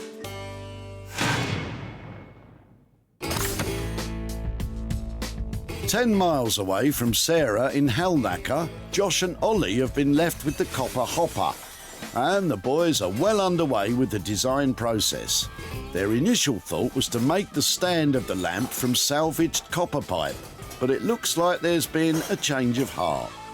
It would have been good to use the pipe, but one, it's really difficult to get a clean bend on it, and two, you're really limited with what you've got here, so it might be a bit kind of like chaotic and not very tidy. So I think we're just going to make up a wooden one. All right, shall we clear away those pipes then? Yeah, OK. Copper is no longer to be the showstopper of this lamp design. The boys will now create the stand from wood instead. That's one way of clearing up. All right then, Milne. Concrete. Let's get these mixed up. Yeah. Don't get the old beast. Yeah, getting cracking.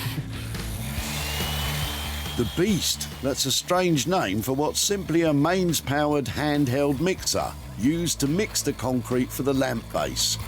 For the lamp to be stable, the boys are creating a polished concrete base.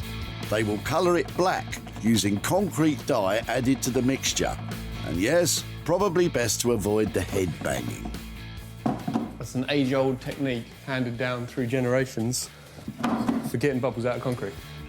If you say so, Josh. With a dustbin being used as the mould, the time the concrete takes to set allows the boys to attack the wooden stand, and they have an ambitious plan. This process is going to be called laminating, so we'll make up loads of strips like this out of our oak, and then we're going to plot out the shape on this board. We'll then glue all of these strips together while they're in that shape. And once the glue's gone completely hard, you should be left with the shape that you want. So that's the plan. We've never done this before, so it could go horribly wrong, but should be all right. The lamp stand is to be a beautiful oak curve created by cutting the oak thin enough to flex. Then they'll glue together the thinly cut strips using a homemade mould to hold it in shape while it sets. Make an icing. So we're using cascamite to glue up the wood, which is like a powdered glue. So you mix it with water and then just paint it on. The boys apply a thin layer of the synthetic resin glue to each of the 8 strips of oak. They hope this will hold the shape rigid once it's dry. Time is of the essence at this critical stage, as they still have to clamp the wood sandwich to their homemade jig before the glue begins to set. Gluing up's always really stressful, especially when it's like this. That's the most clamps I've ever used, I think. But I think it looks promising, so fingers crossed. We'll find out tomorrow. Yeah. A good day's work, gentlemen. I just hope for you and the budget, it's still a success in the morning. Brighton is famous for its pier, its rock, Graham Greene novels, mods and rockers, and its bohemian vibe. It's also where Emma is considering how to transform the bedside drawers Sarah left into an attraction all of their own. First thing I'm going to do is give it all a cursory sand. So quickly hand sand it outside and clean it, ready for the white primer to go on, which will also show up anything that I might have missed. I've learnt to love this part. I used to hate all this part. I've learnt to love it because it has to be done, and if you don't do it properly, it ruins the final effect. The plan is to cover the drawers with a map of Brighton and the surrounding area. But before Emma can navigate down that route, the drawers have to be sanded back. The old gloss paint needs to be removed, and then they need primed with a white undercoat to prevent colour showing through. And what I will be doing is making sure I get Brighton on the front and to get this coastline running right round. That'd be nice. I'm going to start by just checking it out from the end of the map here, the bottom of the bedside or little unit there. Portslade, oh, we've got Hove and Brighton on the front. That is good. So Brighton will sit just there. And Hove just there. Making sure that Brighton ends up on the front of your drawers rather than your drawers ending up on Brighton front involves careful measurement, pinpoint cutting and accurate gluing. You don't need a lot of wallpaper paste using these maps. I've tried using just PVA, just wallpaper paste. Now I use a mixture of both. Roller it on. You want an even layer. With paper this thin, you're in danger of tearing it if you move it about too much or if you stretch it. My heart's in my mouth every time I do this with the map. Really it is. But I seem to be coping all right. And I think I've just realised it's not the end of the world if the map does tear. What I'm doing is I'm placing it in the right place and then I'm going to smooth it carefully. What I'm aiming to do is get out any air bubbles or creases that I can see now because I don't want to rely on the fact that it will just magically all adhere to each other. You've got to do it yourself.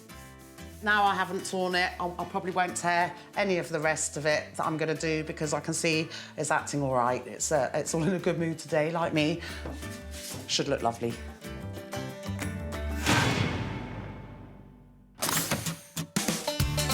In West Sussex, Sarah's back home at Reclamation HQ. She set aside the washstand to sell as is. She's also putting the finishing touches to the mirror, and it's been a painstaking process. This is taking forever. But it's really good fun. I feel like it's coming on, and it's looking quite pretty. But I think it needs just one extra detail. I'm going for gold. You just have to wait for this glue to go a tiny bit tacky, and then drop the gold leaf on. Oh, that's beautiful. That's definitely adding value. Look at that. Love gold. Sarah uses Dutch metal, which is actually an imitation gold leaf. Wow, that's changed.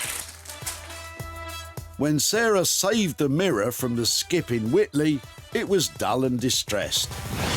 Sarah stripped down the mirror to its parts, sanded back the painted surfaces and given it a completely contrasting paint job. She has painstakingly painted each and every leaf and flower by hand, finishing off the look with imitation gold leaf. It certainly does look different, but will it be too radical to reflect a profit? Well, it's certainly a look, isn't it? People are either going to love it or hate it, and I'm hoping there's a few people out there that love it. I think the gold detail really lifts it, and I'm hoping it's going to lift it into profit. Just got to find somebody who loves it. With the transformation complete, all that's required is to let the world have a gander. And what better way than the internet? Who's going to buy this one, then? That's a very good question, Sarah. When Sarah spotted Vanessa at the tip in Whitley, she couldn't have been more pleased. They are all you could hope for turning up at the tip.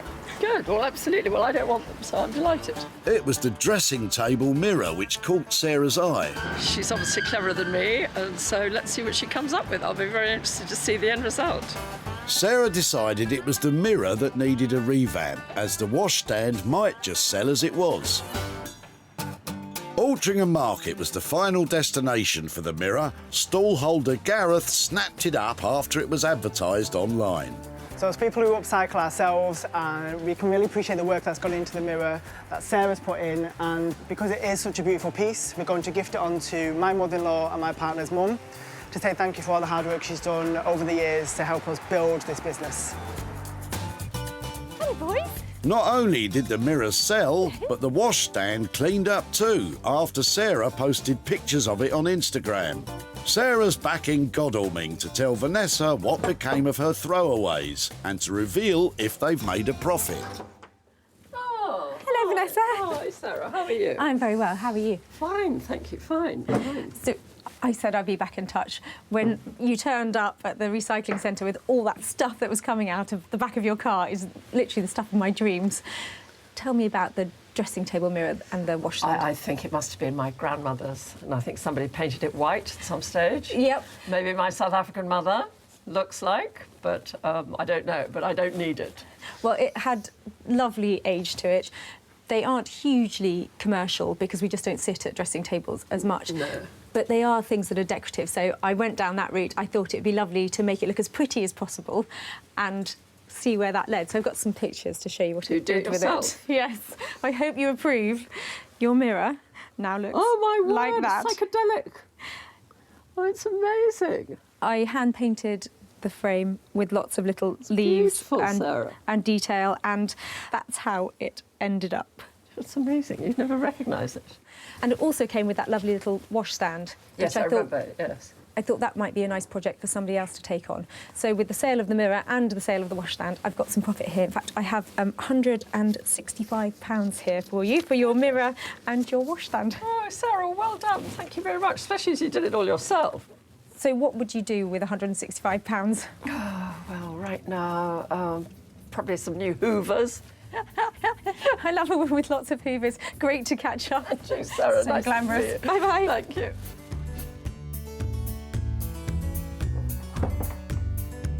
Sarah spent just £5 on materials revamping the mirror, and with the washstand selling without being worked on, £170 was generated in combined sales, leaving Vanessa £165 to put towards a new vacuum cleaner.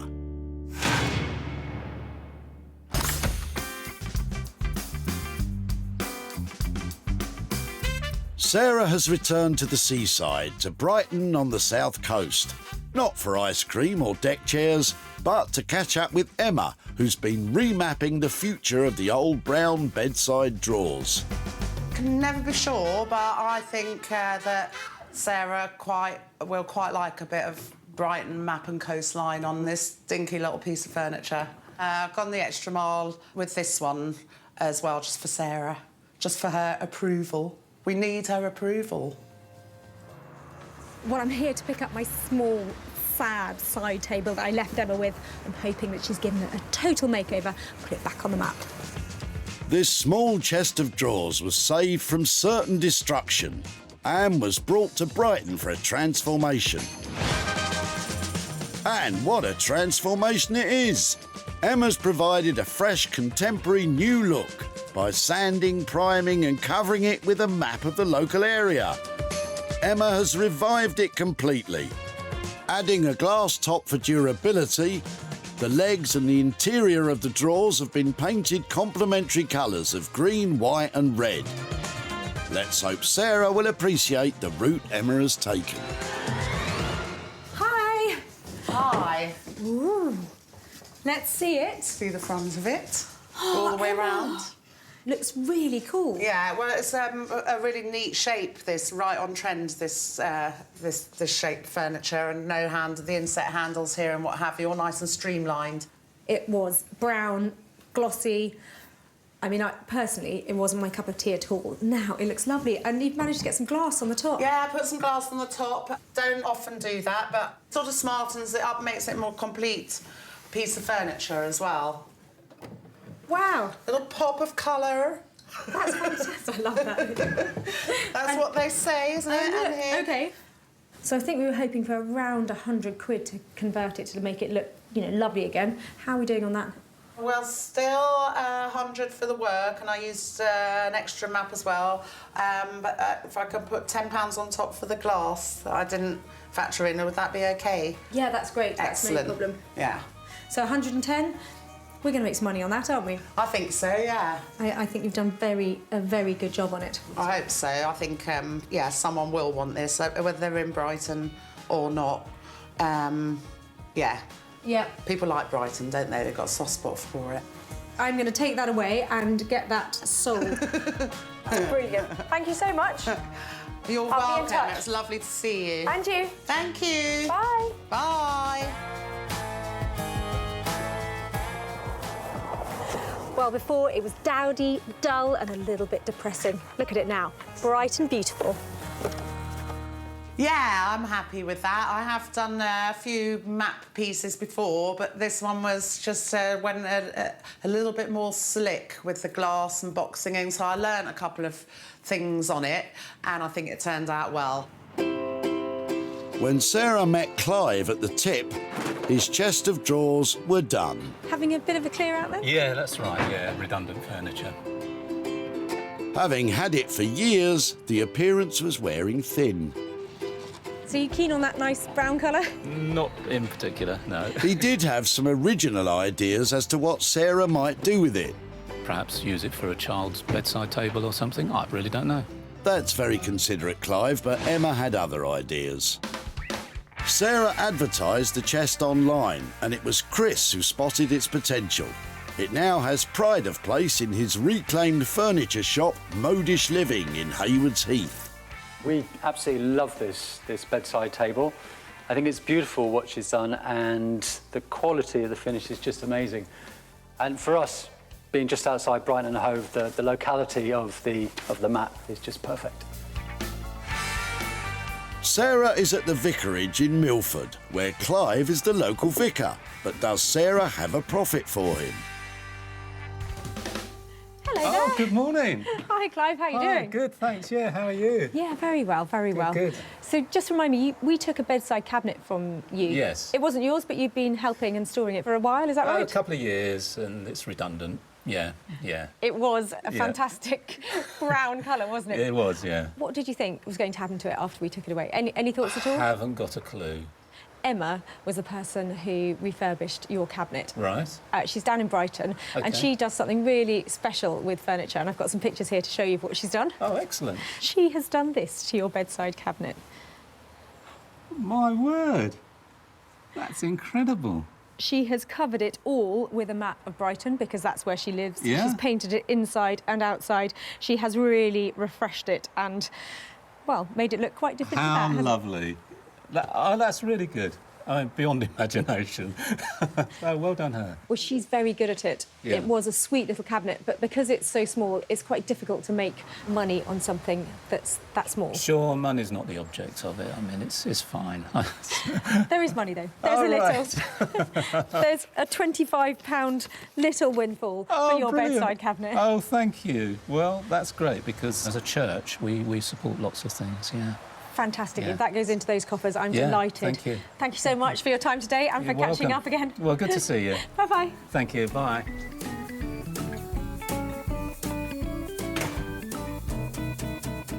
Well, it was lovely to catch up with Clive. I think he was really enthusiastic about the way Emma had rejuvenated that cabinet. And that money sounds like it's going to some great causes. With Emma's costs totalling £110, Sarah was able to sell the revamped bedside drawers for £135, which meant a £25 profit for Clive.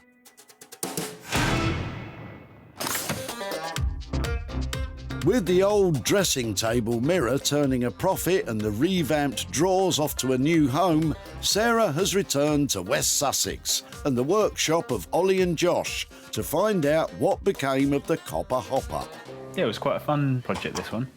We immediately knew we wanted to make a lamp. Yeah, that was obvious, wasn't it? Yeah. Yeah, no, I think Sarah's going to, although she knows it's a lamp, I think she's still going to be surprised as to what we've done with it and how we've actually used these materials. So, yeah, no, I think she will be pleased. Our tip-find flower-holding copper hopper has hopefully undergone a total transformation. I'm hoping Josh and Ollie have given it a style injection and it'll now have a place in the limelight. When Sarah dropped off the copper hopper, it had a certain charm but lacked a purpose. Now it's full of purpose, acting as the shade on a beautiful floor-standing lamp. Lacquered oak strips to create a wooden arc and dyed concrete to make the base, the boys have created the epitome of modern design chic, mixing old and new. Hello. Hello. Hey! Lads, that is a stunner. Isn't that cool? Thank you very much. How does that stay out there like that? Yeah, some really clever planning. That is fantastic. Genius. I thought it'd be really clunky or, you know, not clunky. I thought it might be a struggle to get Yeah. this into the right kind of scale. We did think about building it out of copper pipes, but we decided it'd be much sleeker if we did something with like a nice oak. Oh, I think it's lovely. How is it? Oh, I bet that. And go on then, give us the reveal. Do you want to do the honors? Oh, what? Floor? Yep, go on then. Ta-da! Oh, okay. That's really quite subtle, isn't it? So has it got... Yeah, it's just one of the nice warm squirrel cage bulbs. It's fantastic. Tell me you're pleased with it. Oh, yeah, definitely. Yeah. How about budget? Because I know lighting you can sell for a good budget, but what did you come out on this one? It was pretty tight on this one, wasn't it? Because it was there was 300 quid left on it. So are we squeaking in on that? Is that all right? Well, yeah. I mean, we'll stick to that. It's very clever. Cool. I love it. I'm so pleased. Good. Thank you. Absolutely fantastic, this design. Cool. Thank you very much. Lovely. I shall see you very soon. See you later. It's another winner from Josh and Ollie. All that's left is for Sarah to find a buyer. It turned out kind of how we wanted it, really, like quite sleek and designery and... Yeah, I'm really pleased with how it went, and Sarah seemed to be equally happy, so it's cool. Well, in different hands, that old copper hopper could have been transformed into a salad bowl or something, but Josh and Ollie have turned it into something cool and contemporary. It's a stunning piece of design. When Sarah caught up with Dominique and her copper hopper, its purpose was unclear. I've no idea what it was used for. It's just always been in the fireplace. A lack of clarity has never stopped Sarah before, and it didn't this time. So great. I'll be very interested to see what you can do with it.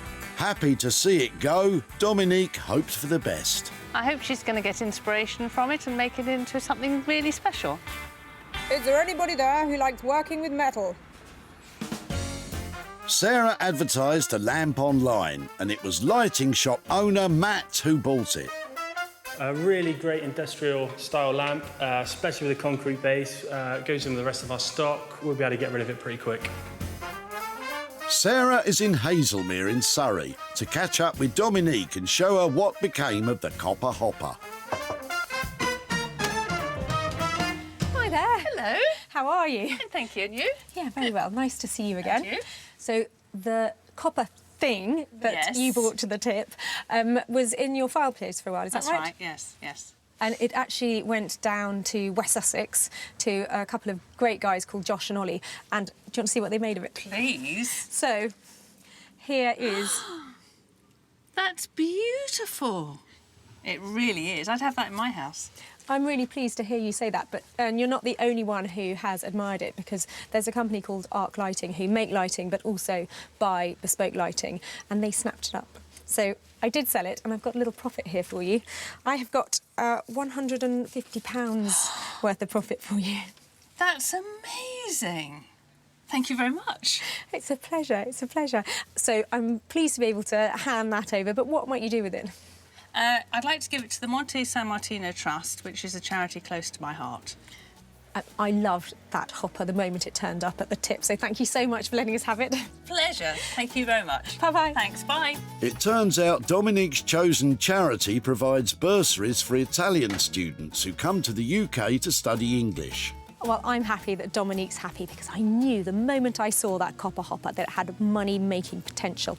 And it sounds like there's a little charity who's going to get a very generous gift. Josh and Ollie charged £300 to turn the old copper funnel into a stylish standing lamp. Sarah was able to sell it for £450. That left a profit of £150 to hand over to Dominique.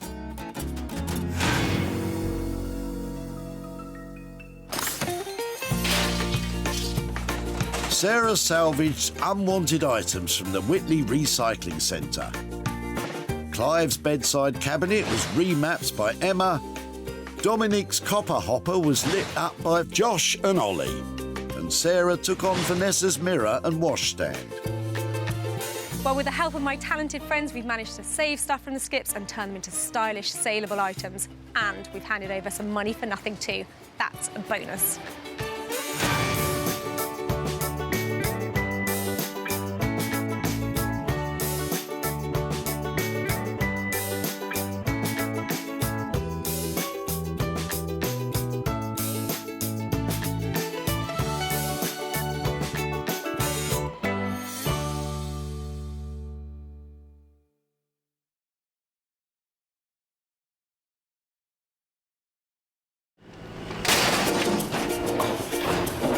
You haven't got anything I can recycle, have you?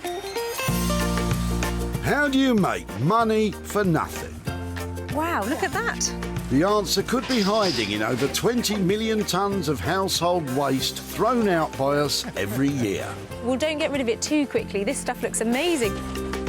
That's why entrepreneur Sarah Moore wants to get her hands on things before they hit the skip.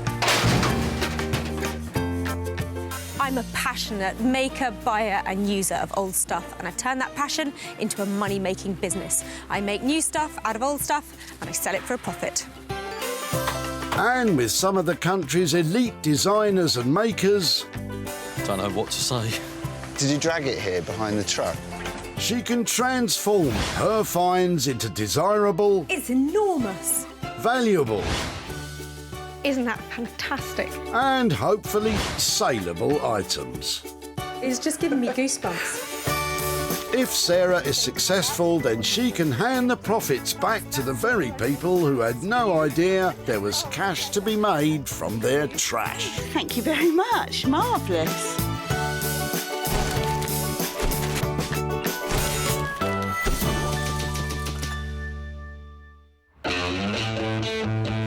Welcome to Walsall Recycling Centre near Birmingham. When it comes to filling skips, this place is fast and furious. Sarah's on a mission to turn your trash into hard cash. Well, it's like the floodgates have opened because people are pouring in here. But I just need to find those little bits that I know are going to float a profit. But before you zip down to your local tip, be warned. Sarah has special permission to seek out 3 items that she can rejuvenate, repurpose and sell on for a profit. First to pique Sarah's interest is Jenny. But has she a car full of possibilities? You having a clear out? Just a little. What are you doing? Are you on the move? No, we're just having a big sort out. OK. All the rubbish. Looks like you've got some interesting bits and pieces. We've got some bits and pieces there, yes. Where's it all come from then? Is it the garage or...? Attic, 1 bedroom, 1 junk room, and that's it. OK. Do you think there's anything here we might be able to recycle? I don't know what we got. All sorts of bits and pieces. These are quite cute, aren't they? Well, yeah, they're great. A pair of them. So, do you know when they were last used? Probably 12, 18 months ago. OK. Because we stick them on the top of the cupboard when we're watching telly in bed. Oh, right, it's the easy way to do it. So have you still got the bits for them? I don't know. It's amongst this lot if we have. OK. They've got a kind of retro appeal, haven't they? Haven't they? I quite like those. I'm just wondering if there's anything else in here that might sort of go with them. Can I have a quick rummage? Don't know. Have a rummage. Fab. Might keep that. You carry on. You know what you're after. I don't know. Well, do you know something? I just think that you never know what you can do with stuff like this. No. It looks quite interesting. Never know. I think that might be my lot. If I can make anything out of that, shall I give you a shout? You do that. Fantastic. Thank you ever so much. Rubbish to me. And to the rest of us, Jenny, and to the rest of us. I'm absolutely gobsmacked she wanted it. But if she can use it, then fine. I couldn't think what she might do with it, but there you go. Well, this is certainly a random selection of stuff, but these TVs are just so cute. Everybody else has got like 52-inch ones, and these ones are about 5 inches. I think they've got a personality all of their own, and I know somebody who just loves this type of thing. I must say, it's a relief to hear you say that, Sarah. Introducing Mark Haig, Robo-Chap. Mark uses his years of engineering know-how to create one-of-a-kind bespoke robots from just about anything. My dad was a clock repairer, and I would sit in front of a 3-bar electric fire as a 7-year-old kid, and I'd get some bits of clocks from my dad, get bits of Meccano, and I'd make some kind of mad robot. And 40 years later, I'm still doing the same stuff. To make these mechanical marvels come to life, each one even comes with its own backstory. I can create these fun stories that go with the robots, and the combination of it having this interesting story that goes with it makes for a really unique object. And if anyone can make something unique with all this, it's Mark.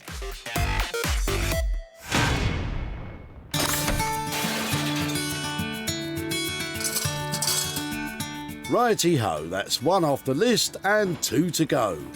And while some items are well protected... Anything in there for me? No? Others are not protected enough. I've never played a violin before, can you tell?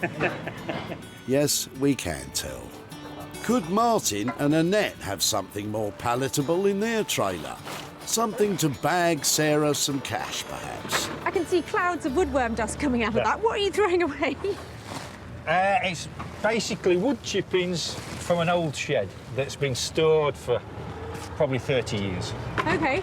So not yours, then? It's not mine. No, we bought the house, and now we're clearing the shed out. So, OK. There is definitely something active in your shed, isn't there? There is, yeah. I mean, it's good firewood. Anybody wanted it for firewood, but other than that, for us, it's got no use, and it's in the tip. What about the bags, though? I don't know where he's got those from, to be quite honest with him. Michigan beans. That doesn't sound like Birmingham, does it? Well, odd though it might seem, those dusty old sacks. Because they've got that original writing on them, people love that kind of thing. Yeah. So amongst all the sort of stuff that's coming out, those would be quite interesting to see if I could salvage them and make something out of them.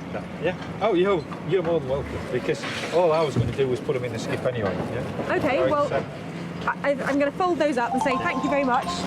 You're welcome. Put those in my little pile of treasures. Little pile of treasures. Let's not get ahead of ourselves, Sarah.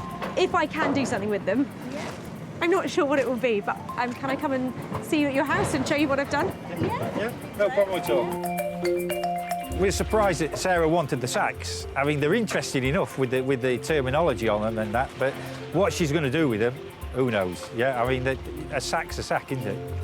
You're not wrong there, Martin. A sack is indeed a sack. Well, I keep asking myself, why did I save these? They are moth-eaten, they are dirty, they are well past their best. But there is one redeeming feature. It's the typography. This, in fact, it's American, this fantastic, really strong circle with all the writing on it. It's all about beans. I mean, there's something about it that is just fantastic. And luckily for us, Sarah knows a guy who would almost certainly agree with her. If you want a bag, then go and see Neil Ragg. Neil is a whiz with a sewing machine. His mission is to rescue tough and rugged materials otherwise headed for the skip. Neil turns them into high-end holdalls that will last a lifetime. Well, these days there's too much going into landfill. We've got a finite amount of space where we can bury stuff. So if I can prevent it from going into landfill and make something beautiful from it, that's the plan. Most of the bags I make are from old sofas. It could be old army tents or scout tents. If I can get a needle through it, then I can turn it into a bag, and a bag that looks like it would cost hundreds or thousands of pounds from the high street. With all the holes in these bags, getting a needle through them will not be difficult. Making them worth something is a different story altogether.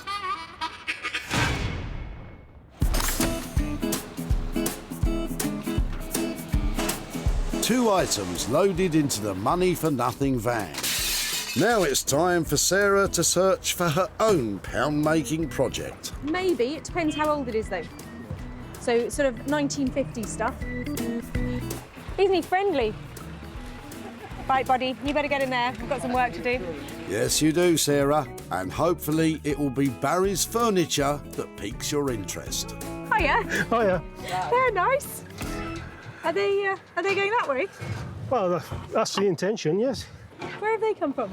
We're basically clearing out a relative's house. She passed away recently. Oh no, I'm sorry to hear that. That's okay. They are lovely. So they don't appeal to you, they wouldn't fit into your house. We've got too much rubbish as it is. I really like things like this. I think they're far too nice to end up in there. It is a shame, yes. But if it's not your house, I know, right? Oh, look at that, look.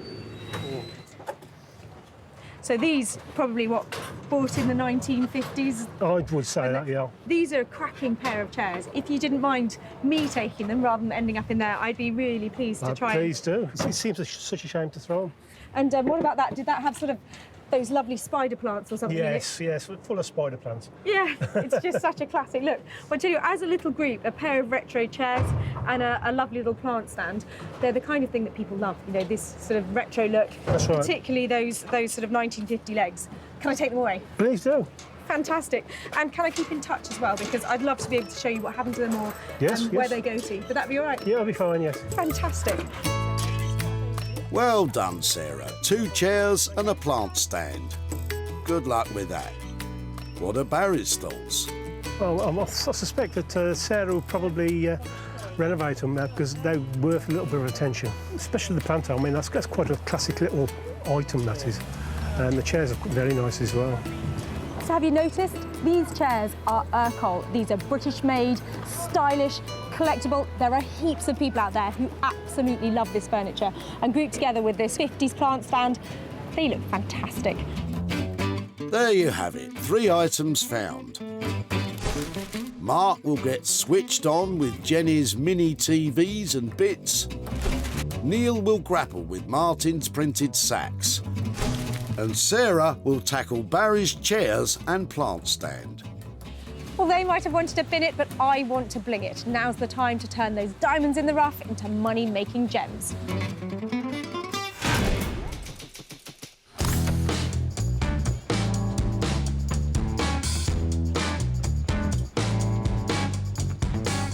Manchester, hailed for its industrial past. It is now becoming a thriving hub for furniture designers and digital artists, as well as many others from the creative industries.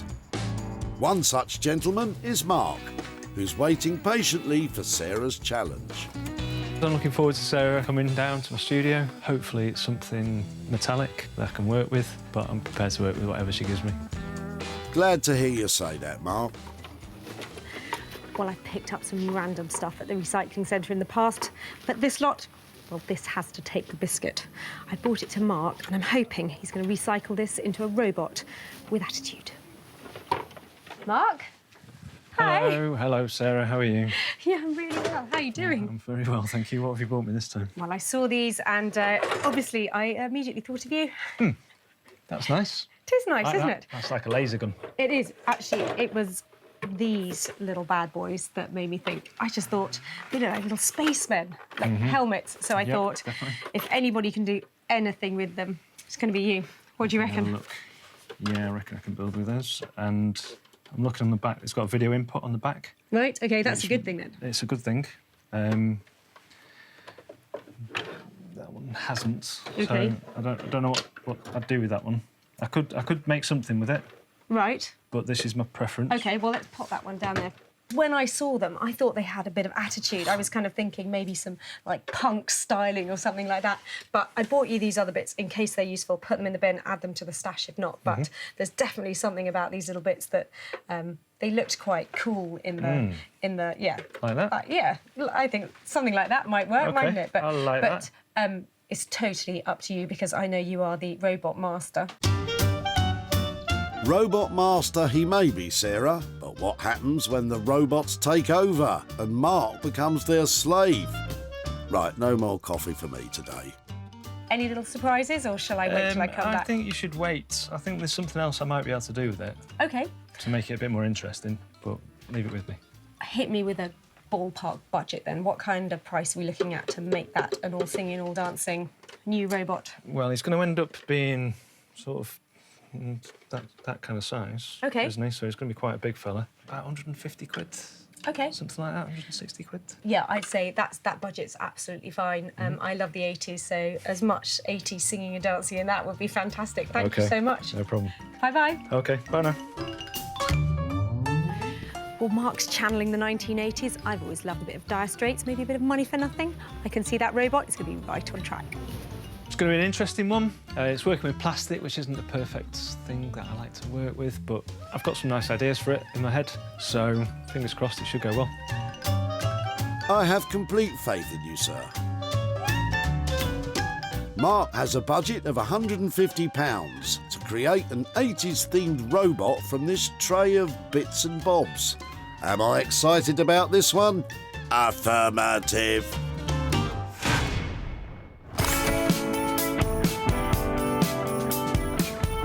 Marlow, Buckinghamshire, a town with a rich history going back 1,000 years. Around 30 miles west of central London, its ideal location on the River Thames makes it home to one of Britain's premier rowing clubs, producing Olympic oarsmen like Sir Steve Redgrave. But are Sarah's printed sacks going to seem like an Olympian task for Neil? Always looking forward to new challenges. Wouldn't be here if it wasn't fun doing something that was out of your comfort zone. So, yeah, slightly nervous to see what bizarre thing that she's going to bring. Here I am in super smart, quintessentially English Marlow with an absolute load of old rubbish. I know Neil's got a sense of humour.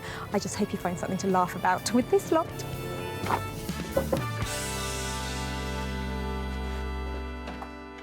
Hi, Sarah, how are you? I'm really well, how are you doing? Excellent, I'm very nervous. Are you? Yes. Why? I don't know what you've got in your hands. I'm hiding it, it's that bad. Oh, no.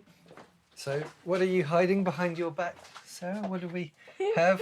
Hi.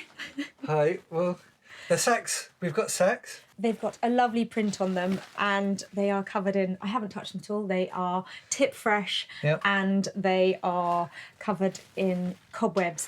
But they have got beautiful print on them. So where do we think they've come from? These have been used as wood store for 30 years. And before American. that, they came from Michigan. Yeah, they are virtually unusable. There's probably enough here to make. Oh, man, look at that. Do you like it? Yeah. We've got Michigan casserole and Michigan navy beans. Well, they look great. I mean, it's an ordinary sack otherwise, isn't it? It's a very standard sack. But with the logos, they're lovely. I must say, Neil's enthusiasm for the old sacks is putting my mind at ease. And getting me excited about what he'll do with them. You could just keep things really low cost on this. So keep it simple and just make them into simple shopping bags, you know, adding a lining to it. Leather strap, you know, it doesn't add any extra time to do this, but you've got something that there's not going to be any more of these on the planet. That sounds great. I mean, there's 3 there that look like they might work. That one is shoddy. Yeah, maybe not. And that one, That one's maybe fine. some of it. OK, so if we're looking at potentially 4 bags here, what kind of money do you want me to leave you with as a whole for transforming that into 4, or price, whichever way you want to price it? Well, if I'm going to make something very simple, a simple shopping bag, you know, you're looking at a tenner each, that's all. Perfect. I tell you what, I'll give you 50 quid and see what you can do with the offcuts. OK. You'll think of something. Yes, OK, thank you.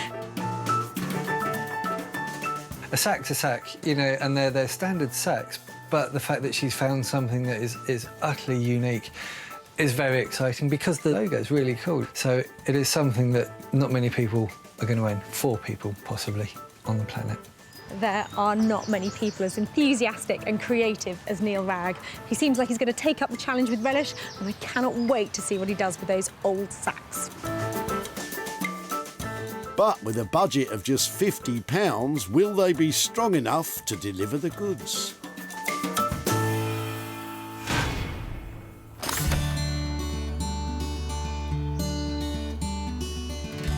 In beautiful Sussex, Sarah is about to begin her own challenge.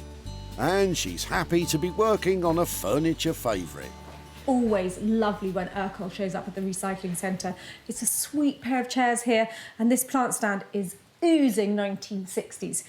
I want to make these really sing. I thought loads of colour on them, and perhaps turning this plant stand into something slightly more useful as well as being beautiful. First things first, they need a really good clean-up. Urkel dates back to the 1920s, and it was established in High Wycombe, Buckinghamshire. The company's ability to perfect steam bending their woods took them into mass production. Their furniture became a hit in post-war Britain. You can't beat a lovely bit of British-made Urkel. Fantastic legs, beech frame on the seat, and really stylish. So if I can paint them and get rid of this tired, old, orange-looking varnish, and I think they'll look really smart. I'll be the judge of that, Sarah. Scrubbing done, time for some painting. I've got some lovely colours here, and I think I'm just going to paint each individual element a different colour and see how it turns out. My plan is to paint it, rub it down a bit so it smooths it and makes it look really soft, and then lacquer the whole lot so it's got a sort of semi-gloss to it. I like that bit best.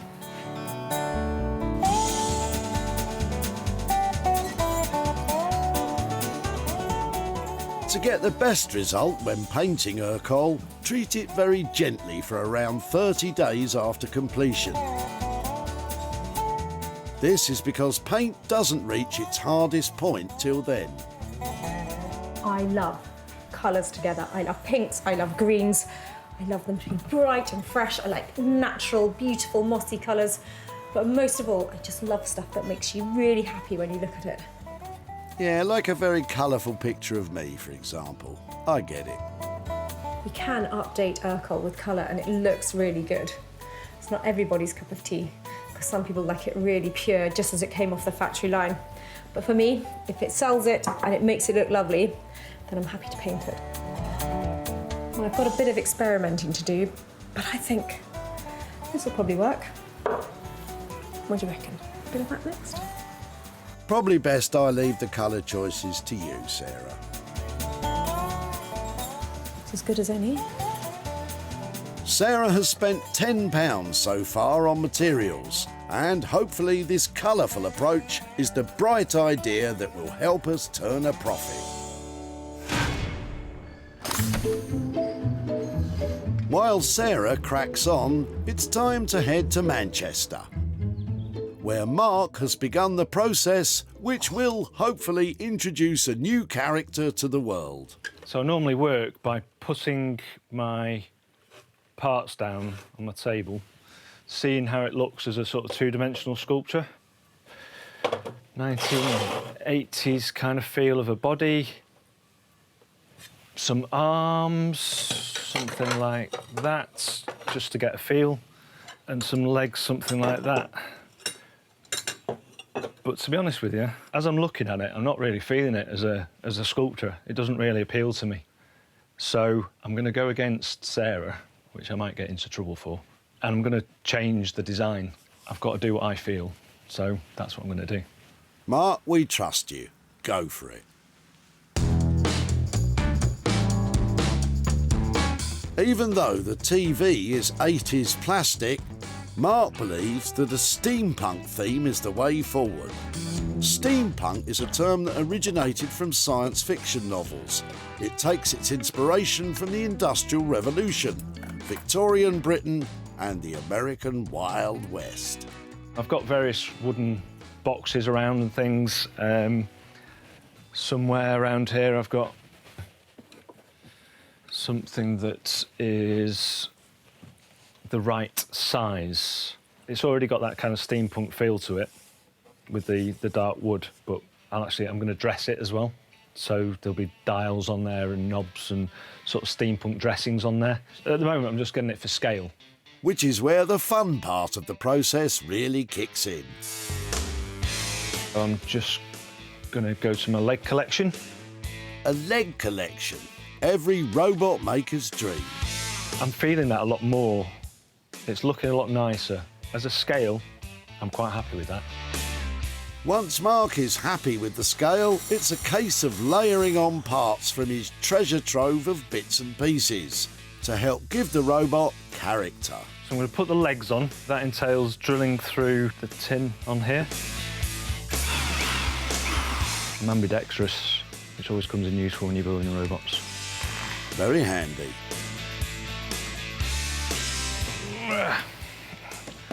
Looks like we've got ourselves half a robot.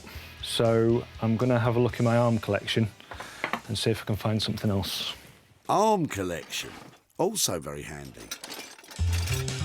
Maybe they're the kind of steampunk feel to them.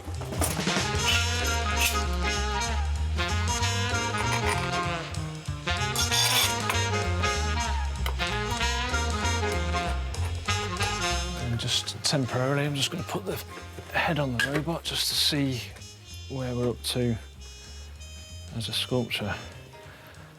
Yeah, it needs a neck, but it's getting there. It's looking something like what I was expecting it to look like. I like this steampunk look. Might even give it a try myself.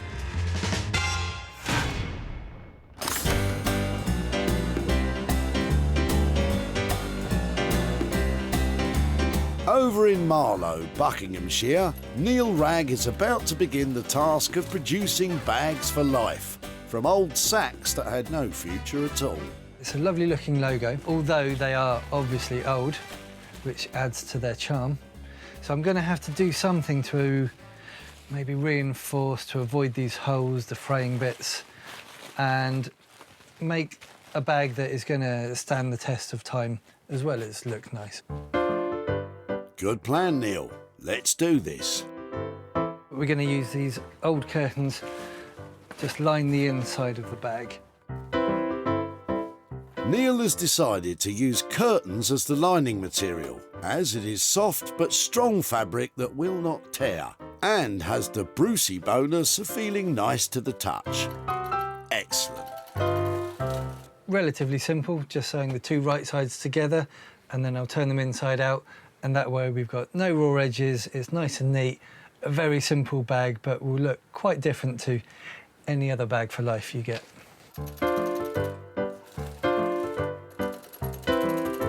Right, I think this is ready for another iron. Well, the combination of the old grotty sacks and the pretty curtains is going to look pretty good, I think. I'm going to have to take your word for that, Neil. Right, so we've got the sack, we've got the lining now. We're going to stitch it inside out to make the bag and then just attach some handles. Neil is wonderfully reassuring. But will these frayed old bags play their part in becoming easy on the eye and strong enough to make Sarah a profit?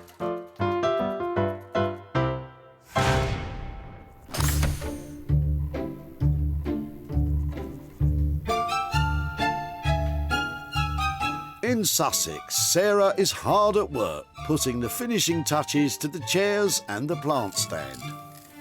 Got some really fine copper sheet here, and what I want to do is put some little caps on the end of the front two legs just to make them look really beautiful. Any enhancement in the beauty department is always welcome. When Sarah found this trio, they each possessed a one-way ticket to Dumpsville. But not anymore.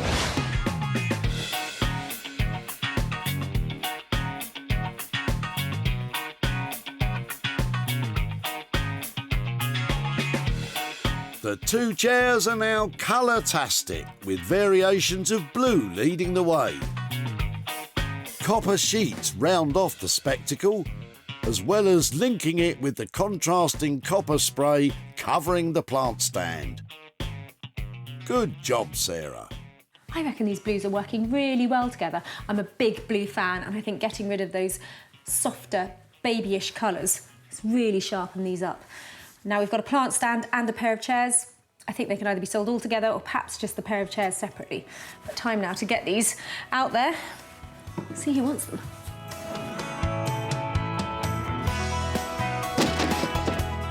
Sarah first caught sight of this lot as Barry was about to consign them for eternity to the skip. I really like things like this, and I think they're far too nice to end up in there. It is a shame, yes. A shame indeed, until of course our Sarah saw their potential, and with a colourful flick of the wrist, it didn't take long for Sarah to tempt some buyers from her varied client base. The two chairs sold to the Pack House, a vintage and antique store in Surrey. And the plant stand was bought by River from Sixth Link, a vintage and retro retailer in Shropshire. I think I've got a client in mind for this one. A friend who I used to go to school with, she's just opened up a florist in Ireland. I think this piece is going straight to her. Now Sarah is en route to Barry's to hand over some cash.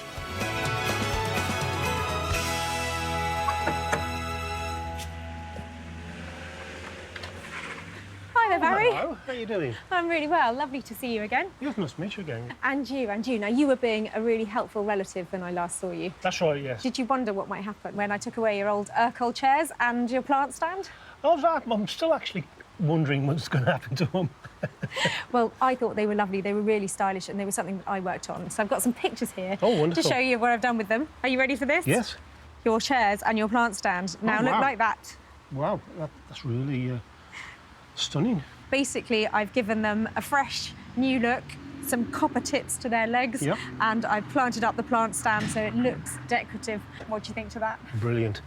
Yeah, I mean, that's actually more than I anticipated. I have managed to sell them, and I've got 115 quid for you. Oh, thank you very much. That's actually... I'm stunned. Thank you. What might you do with £115 that you weren't expecting? We've got a holiday coming up, so I'd probably go towards that. Well, that's fantastic. I loved working on your chairs. I hope you have a great time on holiday. Really good to catch up. Yeah, thank you very much. My pleasure. Thank you. Bye-bye. Thank you. Bye. Sarah spent £10 working her magic on the chairs and plant stand. They were all sold for £125, with the £115 profit going towards a holiday for Barry. In Manchester, Mark is giving his robot a once-over before Sarah arrives. Although it's not exactly what we discussed, I hope she still likes it. He's quite a beast, but he's quite handsome. So, yeah, I hope she likes it. Well, I'm back in Manchester to find what kind of magic Mark has been able to work on my skip bits. I'm hoping to meet a lovely new robot. When Sarah picked up this little basket of rubbish, she hoped that Mark could turn it into something unique.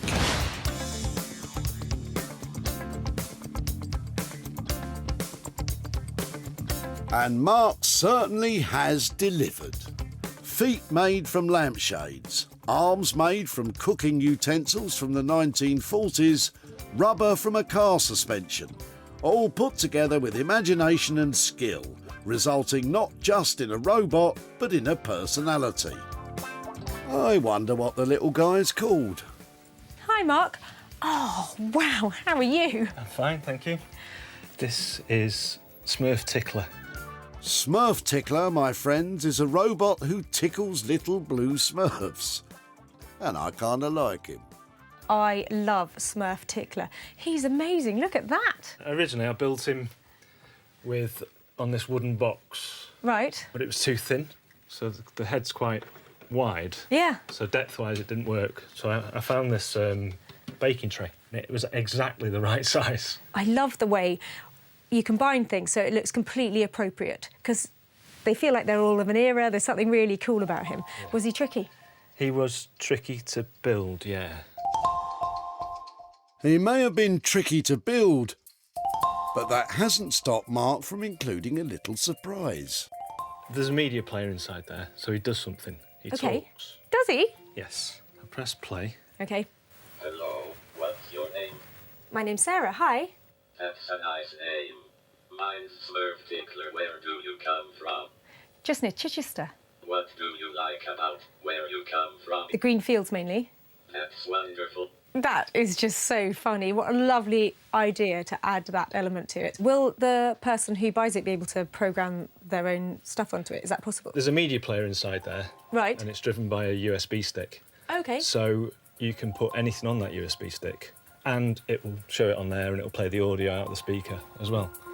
I have to hand it to Mark. Not only has he delivered a unique robot, but by adding the opportunity for an owner to project photos, videos and messages on his little face, he has made it contemporary and, in turn, much more attractive to potential buyers. That's wonderful. I completely agree. It is wonderful. He looks fantastic, and to have all that functionality is amazing. I left 150 quid, I think, we chatted about. How's that worked out? Yeah, I'm happy with that. Thank you so much for taking on the small screen, because what you've created is truly one-off. I'm with you, Sarah. Wonderfully original. All right, I'll stop now. Well, Mark has done a fantastic job. I love Smurf Tickler. I wonder who's going to buy him. At Walsall Recycling Centre, the little tray of TVs and junk belonged to Jenny, who found Sarah's approach quite unexpected. I'm absolutely gobsmacked she wanted it, but if she could use it, then fine. I couldn't think what she might do with it, but there you go. Neither could I, Jenny. But then Mark added his imagination, and this fabulous bot was born. Sarah made the robot available online, and it wasn't long before he was bought by a private collector. They grow up so fast. And now it's left to Sarah to visit Jenny in Burntwood, Staffordshire, to let her know what happened to her little tray of TVs and junk. Hello there. Nice to see you again. You all right? I'm very well. How are you? Not so bad, thanks. Chilly? Just a little. So did you wonder what I might do with your old TVs? Well, yeah, I thought, what on earth is she going to do with those? I took it to a guy in Manchester, and I've got some pictures to show you what he did Go with on, it. what's he done with them? I hope you've got a sense of humour. Oh, yeah. OK, your TV now looks like this. I love it.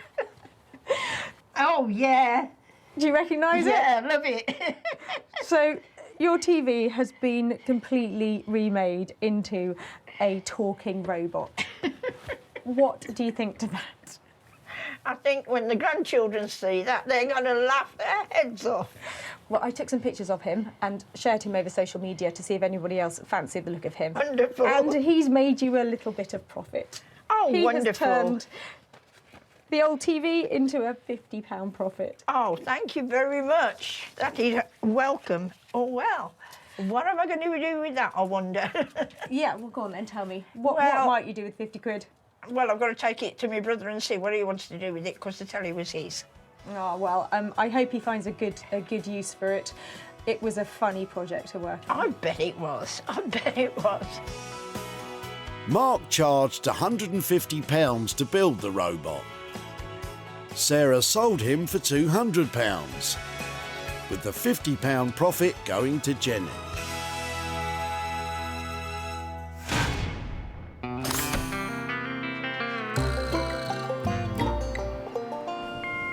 In Marlow, Neil has finished transforming the old sacks. I'm looking forward to Sarah's arrival. I think I've done what she's after. I think she's going to be pleased. I think from turning something that was quite grotty into something that is far more high street. I always get so excited when I come to see Neil because he is a brilliant bag maker, and I'm hoping those sad sacks that I left are now full of beans. Sarah was asking a lot of Neil when she dropped off these old sacks.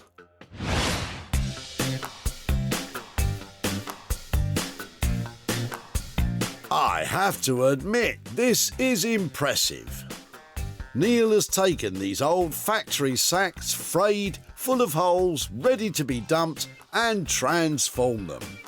Not only into bags, but bags for life. Curtains give it a soft yet durable lining. Pieces of sofa leather add more strength to the handles.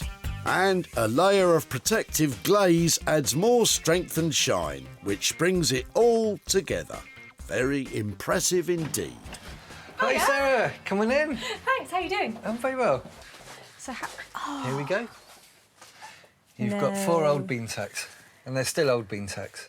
They are old bean sacks, but they're beautiful. Good. I thought they'd be scrappy, I have to say. After what I left you, I mean, I so nearly passed these by. So they are lovely, aren't they? They're still bean sacks. They've still got holes. They're still a bit fraying, but they've now got a lining from an old curtain. They've got leather handles. They've got brass fittings. I think they look quite nice now. You are amazing. I'm with you, Sarah. Great job, Neil. And they scream reuse, don't they? So I think you should be really proud of yourself. They're lovely. Well, it does show what you can reuse. You said it, Neil. Not only that, he managed to stick to the £50 budget. It was straightforward. Sewing-wise, it was just a couple of lines of sewing here and there, and you've got 4 shopping bags. I think they're brilliant. Love the colour choices. I think you've done really well there. For a 40-year-old sack, not bad. Brilliant. Thanks. I shall take those away. Go shopping. Absolutely love shopping. Go and get your turnips. Well, look what he's done. He's literally snatched style from the jaws of a skip. What great work. Well, I think that went rather well. From a bunch of old bean sacks that stayed looking essentially like a bunch of old bean sacks, she seemed very pleased. As Punch, like the rest of us. The old sacks belonged to Martin and Annette, who weren't quite sure what to make of Sarah's approach.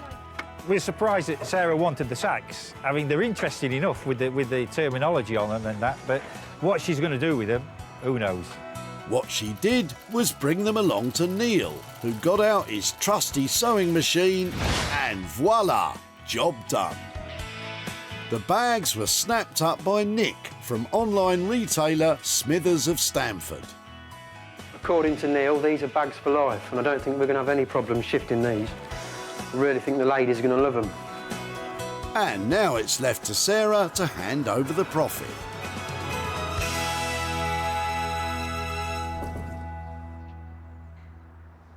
Hi there. Hello. Hi, Annette. How are you doing? I'm great, thank you. Now, I was hoping to catch up with you and Martin, but Martin's away at the moment, isn't he? He's away at sea, off Aberdeen. What did you think when some strange woman came up and said, I want to take away those woodworm-filled dirty sacks? Well, I thought you were absolutely crazy. I've got some pictures to show you here. Do they look familiar there? Oh, they do, yes. Yeah, so I think in the end we managed to salvage 4 of the ones that were full of wood. Yeah. And here are your sacks now. Oh, wow. They are remodelled as shopping bags. Ah, that's a very good idea. So that's what he did with them. What do you reckon to that? I think that's fantastic. We had no idea what on earth you would do with them, but that looks, at least that was something that was going straight in the tip and is now useful. It is really useful, and I'm surprised to say, actually, I've got some money to hand over to you as well. Oh, I'm surprised as well. I'm very surprised. Look what I've got for you. I've Wow. got £70 here for you for your old bags. Whoa, that's brilliant. Thank you very much.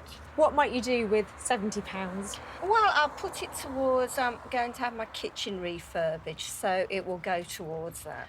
Fantastic. Well, who'd have thought it? It was really good to catch up. I hope Martin approves of what we did with them. I'm sure he will. I'm sure he Brilliant. will. Lovely to see you again. Right, thank you Thank you very so much. Bye-bye. Okay, bye. Well, I absolutely love that because that was a genuine surprise for Annette. She had no idea that those old sacks, they were actually money bags. Neil charged £50 for the makeover. The bags were bought for £120, leaving a handsome £70 profit to go towards Martin and Annette's new kitchen. Sarah salvaged 3 items that were destined for the dump. Mark worked wonders making our robot. Neil bagged our respect with the printed sacks, and Sarah splashed colour on the chairs and the plant stand. Well, sometimes it's a challenge trying to make money for nothing out of random tip items. But Mark and Neil did a fantastic job. They had an eclectic collection to start with, and they really nailed it.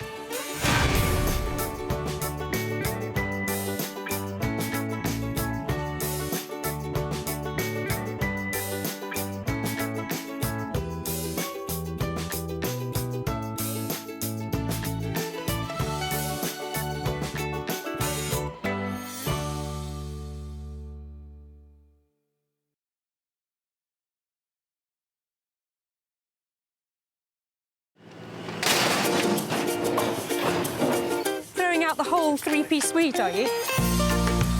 How do you make money for nothing? What have you been smashing up? The answer could be hiding in over 20 million tonnes of household waste thrown out by us every year. Can I have them? You're welcome to them. They're only going in the skip. That's why entrepreneur Sarah Moore wants to get her hands on things before they hit the skip. I'm a passionate maker, buyer and user of old stuff, and I've turned that passion into a money-making business. I make new stuff out of old stuff and I sell it for a profit.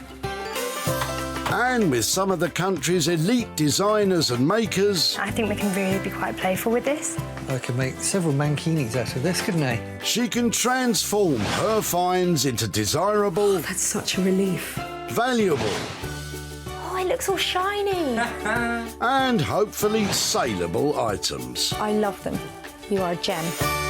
If Sarah is successful, then she can hand the profits back to the very people who had no idea there was cash to be made from their trash. Really can't believe that. That's amazing.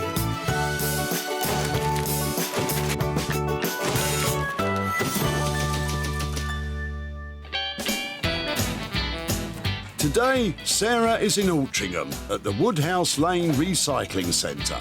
Here, a whole load of Greater Manchester's surplus gets sorted.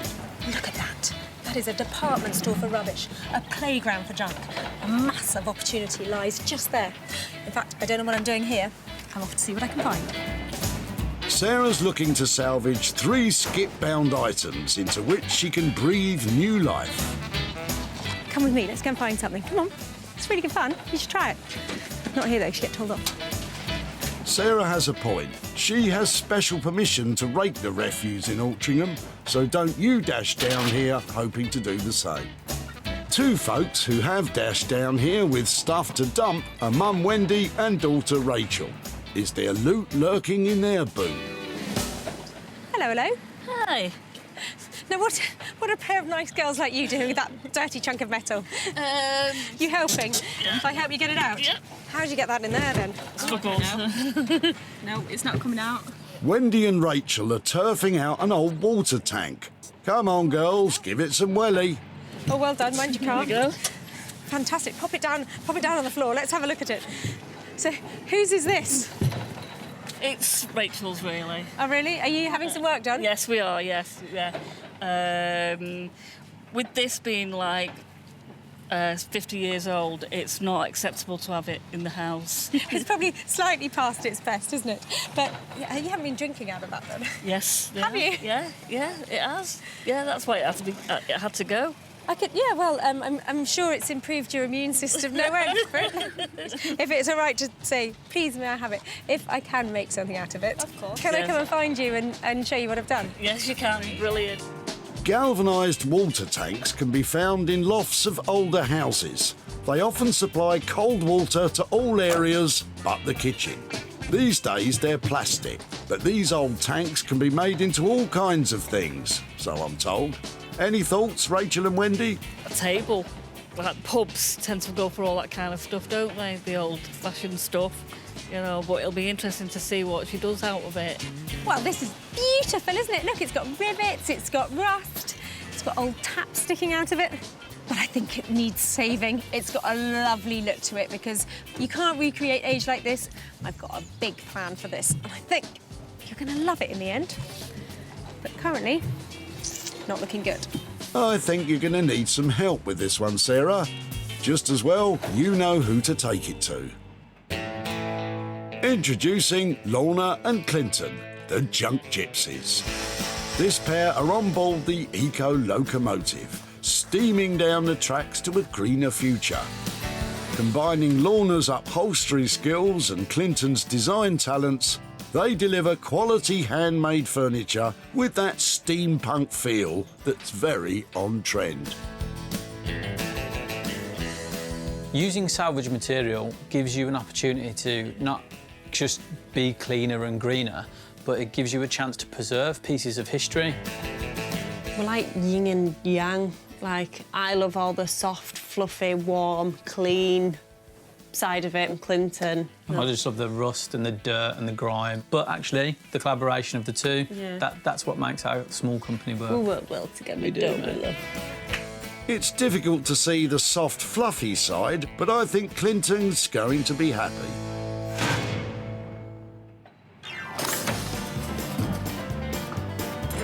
One item down, two more to find. If people didn't know that Sarah was here today, they do now. Wasn't me. Now, if you hear that, that means there's rubbish and we've got to go and find it. Ready? Oh, all right, give it a rest, Sarah. While my ears stop ringing, why don't you see what Roy's got in his boot? Ooh, that's got lovely legs, hasn't it? Hello. Oh, well, hello there. Yeah, hi. They're not bad. Have you had those legs long? Ruth. Since I was a child, they were my parents. My parents bought this in Waring-Gillard in Manchester a long, long time ago. And it's just sort of followed them, and then in the last 20-odd years followed my wife and I around. OK. But it's time for a change. It looks like it had a lot of style. I bet when this was first bought, it was pride of place, wasn't it? Oh, I think so. It came with a little single wardrobe, and it came with a double wardrobe, and it's got mirrors that go on the back of it. Oh, really? Lovely. There's that, and then two side mirrors that go with it. Yeah, so I understand why you might think that's dated. Just before you slide it in there, can I have it instead? You're more than welcome to it. Is it going to a good home? It definitely would be going to a good home, and if it would be all right, I'd love to catch up with you and show you what happens to it. I'd be delighted. No issue at all. Yeah, lovely. That's nice.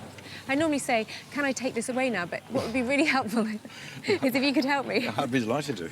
I think just off this way would be lovely. Right.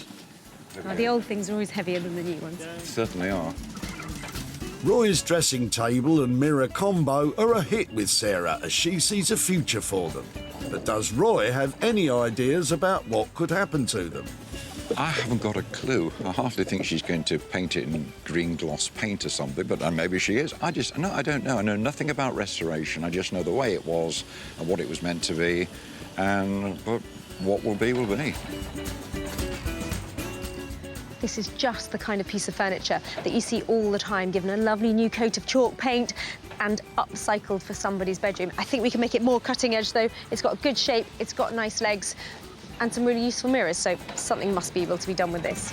And Sarah knows just the chap to take this on. Master carpenter Norman Wilkinson.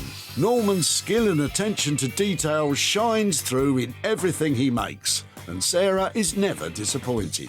Oh, what Sarah brings, yeah, well, you know, it gets a bit more diverse every time. It tests you, it can be fun.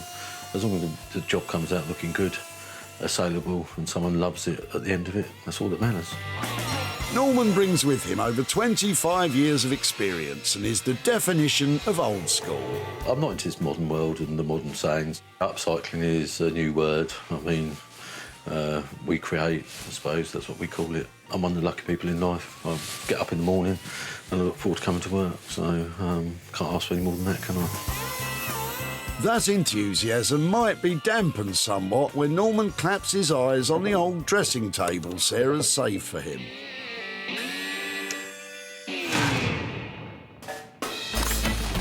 With 2 items secured, Sarah needs to find one more, one that she can transform at home.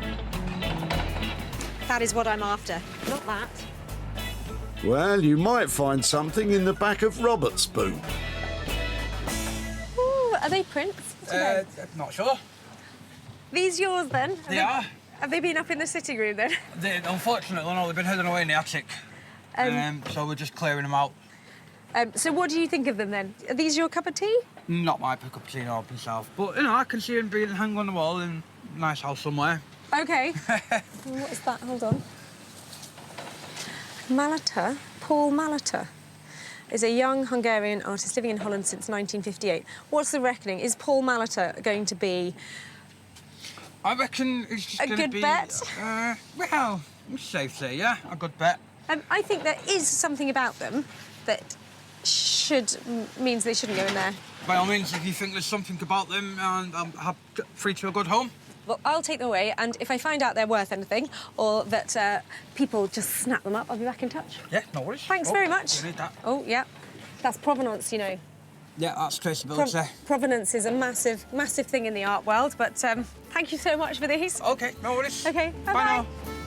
Provenance is just a fancy word for the history of the ownership of a painting. But it is important as it can help confirm the authenticity of a work of art. Can Robert see the same potential as Sarah? I'm not surprised that somebody wanted them, because there's someone out there who'll always want something. But hopefully she can have them repaired, touched up and cleaned and find a good home for them. Me too, Robert, as long as it's not mine. They look to me like they are painted at the end of the 60s. They've got cheeky street appeal. They're kitsch. But he was quite good at it, wasn't he? Definitely something here. That makes up our 3 items. The water tank will go to Lorna and Clinton, the dressing table will get the Norman treatment, and Sarah will try and muster up a masterpiece with the paintings. Well, that lot didn't make the cut, but the other finds have been fabulous. Let's go make some money.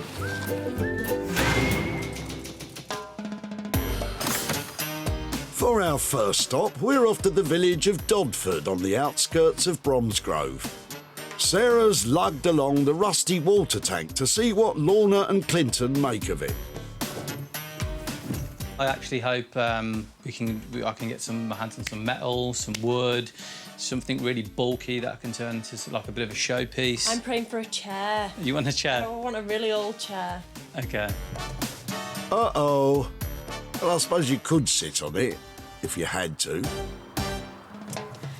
Well, it's looking a bit decrepit, isn't it? Look at all that rust coming out of it. I'm hoping that Lorna and Clinton won't get put off when I show them. I've got a few ideas where I think they might be able to make a little something out of this. It's going to take a bit more than a really good PR job, if you ask me. Come and see this, look. I saw this and I thought of you. Wow. Is that the right thing? Not a chair. Definitely not a chair. Actually, I've got some really good ideas for it. Okay. I think might keep you both busy. Should we get it inside? Fab, let's go for it. Another day I don't need to go to the gym. Looks right at home, doesn't it? What is it? Lorna, you must love the interior. Look at that beautiful build-up of rust in there. It's awesome. I wanted rust, I wanted metal. I'm semi-happy. Yeah, so you got everything you wanted. Don't worry, I mean, let's brainstorm a little bit and see what we can do with it. I've seen them made into, you know, great coffee tables. People make cupboards out of them, put doors on the front. But I was wondering what would happen if we cut it in half. Maybe make a coffee table and some sort of padded footstool ottoman thing out of it. Okay.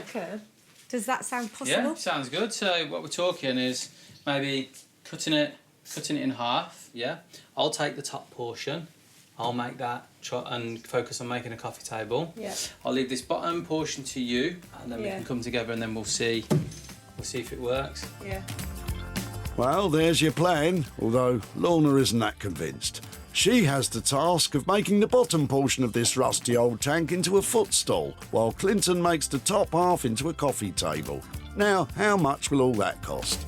I'm thinking overall cost, including materials and bits and bobs, I'm thinking around 265. Normally I would say they're about 50 quid if you wanted to buy one, but because you've already brought it, I'd probably say about 265. 265 is fab. You're creating two pieces of furniture. We can either sell them as a pair or sell them separately. So if you're happy with that, I'm happy with that. I'm happy. Yeah, I'm happy. I think for 265, if it does go to plan, we can create two things which are going to be stunning. Great, sounds like a good plan to be 265 for two pieces of furniture. Happy Go for with it. that? Yeah, fantastic. Hope it goes well and give me a shout when it's ready. Okay. Nice to see you. Love to see you again. Nice to see you. Good luck. See you soon. Well, we always work really well together anyway, so that's not really my worry. My worry is if it doesn't go to plan, it's going to be a disaster. Yeah. Yeah. It's not a chair, is it? It's just not a chair. Well, that's such a relief because Lorna and Clinton loved all that rust on that tank, didn't they? Well, I think they're going to in the end. So that is going to be two great projects, hopefully combining to make one great result. Lorna and Clinton, for a budget of £265, are going to transform the old galvanised water tank into an upholstered footstool and coffee table. I just hope they haven't bitten off more than they can chew. Our next stop is Hellingley, a beautiful village nestling in the East Sussex countryside. Sarah's brought along the dainty dressing table to see if it appeals to our Norman. Well, I've got a sweet dressing table that really needs dressing up because I'd love to turn this into a really elegant, feminine piece. So I brought it to Norman, obviously. Well, Sarah's due today, so it's going to be interesting what she brings. Let's just see where we go. Marnie, where are you? Hi, Sarah. Look what I've got for Hello, you. you. Oh, dear, another gem. Let me put it down. It's got hidden depths. Oh, it's got hidden treasures, has it? Well, there are some mirrors underneath it. OK. Should we put the mirrors on top? There's this one, and then there's three more. You know how to spoil me, don't you? So in my wild dreams, I was thinking perhaps we could use this mirror to clad the drawers. Oh, right, yeah. And I think that these bits, I was thinking, but how about creating a beautiful mirror-backed Venetian-style dressing table? Oh, speechless. It's not like you to be lost for words. Fantastic. I'm not convinced you mean that, Norman. Sarah's vision is for the mirror to be cut into small pieces. These are to be attached to the front of each drawer. The look is to be similar to early 15th century Venetian furniture, often covered in mirrors and made by the craftsmen of Murano. The only thing is we've got a curved drawer there, so we're going to have to make that. We're going to have to cut that square. We'll have to cut it off there, so we get the nice flat level, and then we'll take the moulding off, and then we'll remould it. Just make it dark, beautiful, dazzling handles. Dazzling handles. Price for that? Go on, hit me. If we go for this look with the mirrors and everything, we're going to be touching on the £300 mark, 295. You know. I reckon for that, it's a good price. I'll leave it to you. Go on, you know you want to. I really want to. You want Yes, to. OK. Bye. We might start with the drawers and the mirrors and see if I have a complete disaster with them. I mean, we'll have to make a decision whether I cut it or I take it and have it professionally done. But, yeah, what can go? Well, how do you think that went? I think Norman might have taken on the Venetian idea, but I might come back and find he's just painted it. Who knows? Sarah's left Norman with a budget of £295 to create a classic Venetian masterpiece. I can't wait to see this one. In West Sussex, Sarah's back home with the two unusual oil paintings. She's been reading up on the artist responsible for these creations. So, don't keep us in suspense. Are they worth millions? Well, I've done a little bit of research on these paintings. Malater was a prolific painter of these kind of street urchin children back in the 50s. There's one thing that is absolutely certain about these. Loads of people will detest them. I am worried that if I do these as a straight sell, I might only get a car boot kind of price for them. And what I'd really like to do is share the fantastic, strong imagery with all the people who love that kind of thing and transfer it into fabric and make bags out of it. The plan is to not only sell the paintings, but to print the design onto fabric, from which Sarah will make bags. Sarah's taking high-quality digital images. She will send these off to be printed. I think I've got some great shots there. I'm going to send them off and get some fabric printed.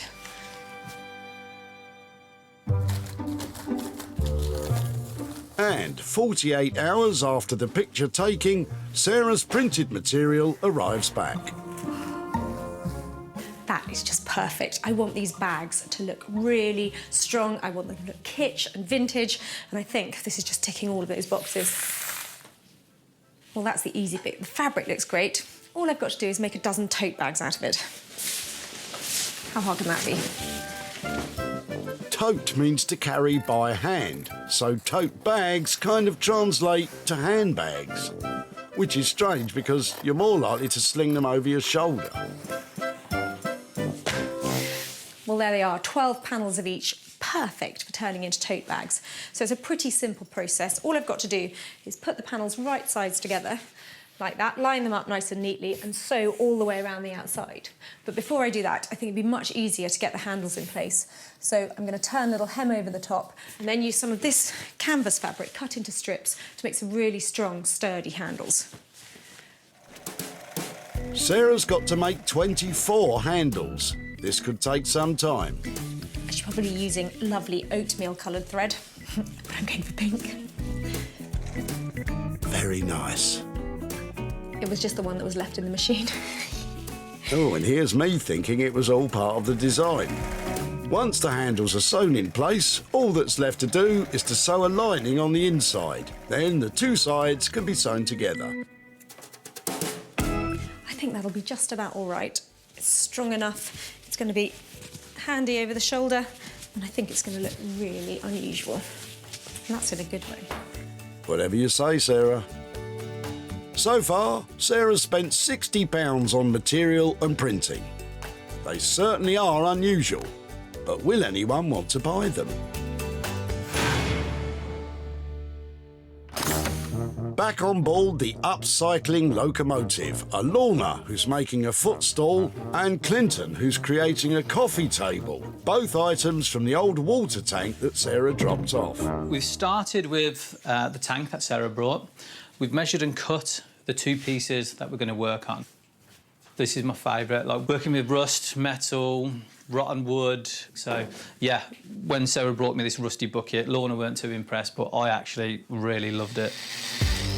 If rusty buckets take your fancy, then this one's right up your alley, Clinton. But before tackling the rust, there's that tap to deal with. Yes, that's the one.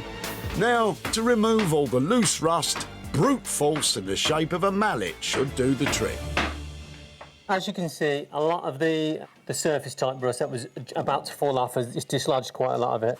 It's hard to imagine at this point, when you're seeing all the rust and the dirt, that this will be a beautiful piece of furniture in someone's home. That's where your vision comes in. I'm glad Clinton has a vision, as Lorna's struggling to see the finished footstool. Clinton's cut me some wood for my top. The dilemma is, what fabric would look best to cover the top? I've got some old coffee sacks, which I think are really cool.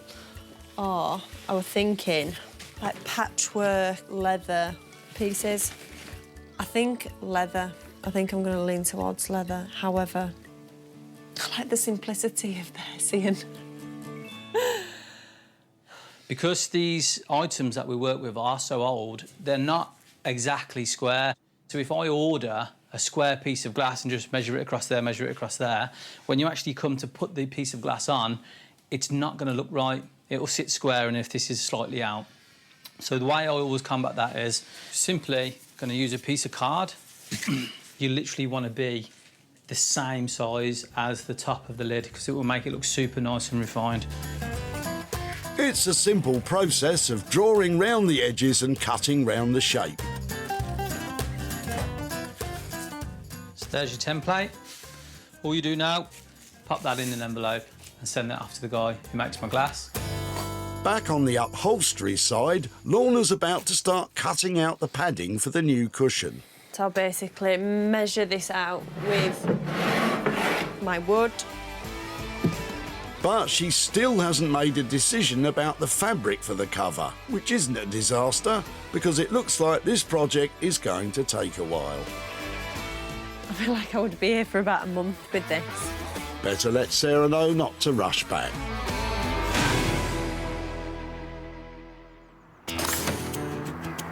Hellingley in East Sussex is where Norman has his workshop. He's about to bling up the old dressing table. His challenge, to turn it into a mirrored Venetian beauty. So we're going to strip it down where we can see this has got a curved drawer. We're actually going to have to take the drawer front off, and we're going to square it up. And then we're going to square all these up, drill some holes and put some nice glass handles on it. But I don't have a very good success rate with glass or mirrors or whatever. I smash most of them and cost me a fortune. So I'm more than likely going to take it down the glassworks that we use and get them to do it. Then if they smash it, then it's their fault, not mine. The plan is to let somebody else do the tricky bit of cutting the existing mirrors. Norman will flatten the front and square the top, ready to glue the mirrors onto the drawer fronts. So, what's first? First thing is we're going to take the drawers out. We'll strip it all down, strip it down to the basics, and then we can then start redoing. I've just seen if she left me any £50 notes under the paper, but not my lucky day.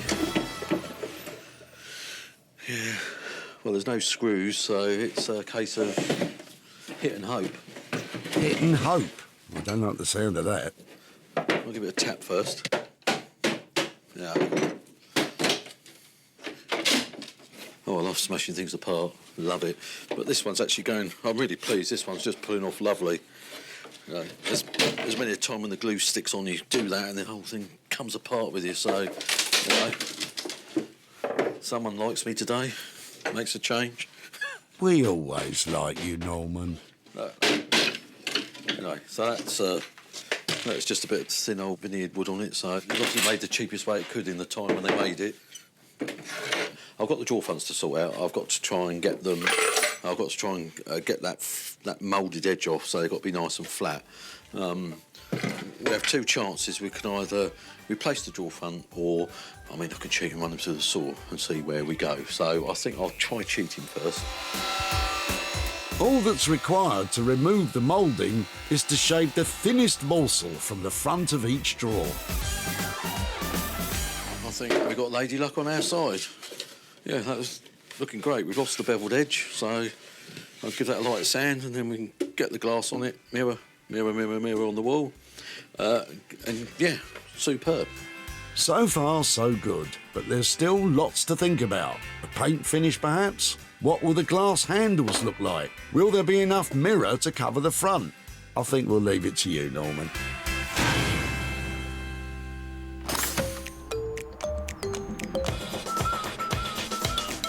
Back in West Sussex, Sarah's at home putting the finishing touches to the 12 Kitsch tote shopping bags.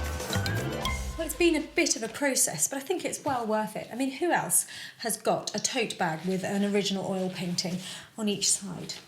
Definitely unique and really quite pleasing. When Sarah saved the old paintings, it's safe to say their appeal as works of art was limited.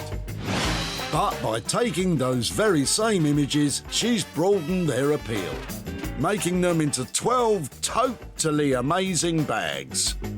The simple shape and design makes them suitable for all occasions, and the strong, hard-wearing linen she's chosen will help these bags live on for years to come. For collectors of kitsch carry-alls, these beauties have it all. Well, I had a production line going to make these bags, but I think they've come out OK. I love that kitsch face just looking out from each one, and I'm hoping that there'll be a load of people who just want to own one. I'm going to take some pictures of them, and then I'm going to share them, find out if I can sell them. Somebody's going to want one. In order to appeal to all the kitsch shopping bag lovers out there in need of a new one, Sarah's posting some pickies online. But will she be able to sell them? When Sarah caught up with Robert at the tip, she was just in time. That's it now, just these last few things and then... Ooh, are they prints? Not sure. The pictures weren't Robert's cup of tea. Have they been up in the sitting room then? Unfortunately, no, they've been hidden away in the attic.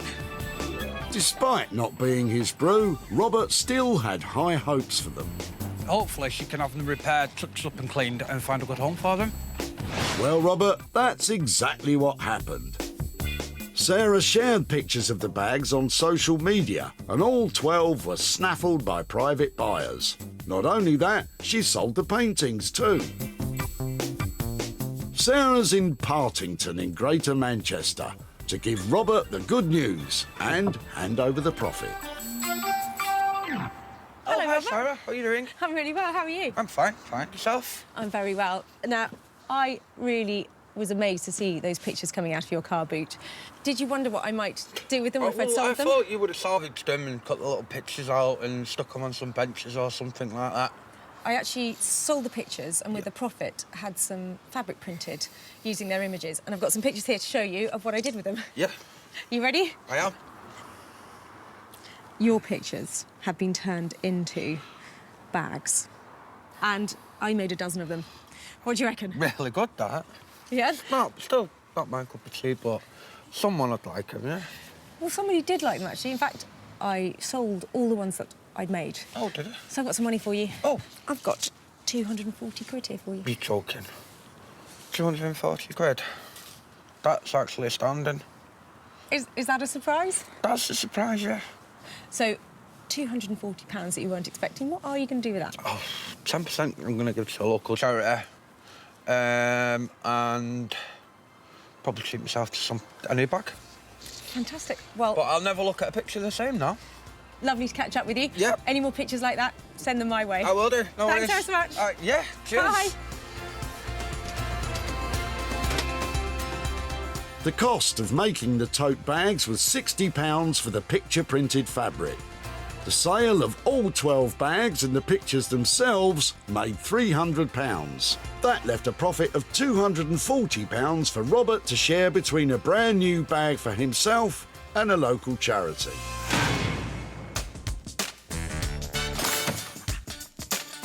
With the paintings having made a handsome profit, Sarah's travelled back to Bromsgrove to see how Clinton and Lorna have got on with the old water tank. Well, this could be exciting because I left Lorna and Clinton with a proper challenge. I asked them to turn something that you wouldn't want hidden in your loft into something that would take pride of place in the smartest room in your house. Let's see if they've nailed it or failed it. I think she's going to love it. It's a little bit different to what I said I were going to do, but nice surprise. Yeah, we've made a couple of little alterations on the original design, but I think she's going to be really, really pleased with what she sees. The water tank was full of rust and not something you'd want in the house. Now, Lorna and Clinton have created a footstool and coffee table fit to grace the fanciest of living rooms. The rusty interior has been thoroughly cleaned and sealed with a latex glue. Lorna has upholstered the seat in lovely leather, and it's all compliant with all UK fire safety standards. Clinton's elegant cut glass tabletop reveals the inside of the base. He's even left the water tank's original ballcock in there as a fun feature. But will Sarah see the funny side of this transformation? Hello. Hey, Hi. how are you? Oh, it's success all round then. How are you doing? Do you like it? Yeah. Oh, nice to see you. Yeah, really well. It worked. It's great. Lorna, that is just such a professional finish on that. It's fantastic, isn't it? Thank you. Are you pleased with it? I'm really pleased with it. This is one of them items where I actually... Don't want to give it to you. Yeah. We sort of tried to design it to keep the box shape. That was Lorna's brief. And then the rivets on the side, she's just added one simple button to follow that the theme through. And then we've kept it level, so with the glass and with the fabric. The idea was that you could literally just push them together and it forms one coffee table. I remember the rubbish that was in the bottom of the tank, and it looked, you know, like you wouldn't give it house room in a million years. This is beautiful. It's all safety. Yeah. All safety glass. Everything else is 100% upcycled as well. I'm confident this is going to be finding a new home really quickly. I think Sarah likes it, ballcock and all. Now it's time to talk cash. How did Lorna and Clinton do with the budget? How was budget? I think we left somewhere like 265. How'd you get on? Yeah, we brought it in exactly on budget, 265. Guys, I think it's fantastic. Thanks so much. I'll get it picked up and I'll let you know where it goes. That's love. Bye. Bye. Well, of course they nailed it. There are two beautiful pieces of furniture there, and I think there's definitely money to be made.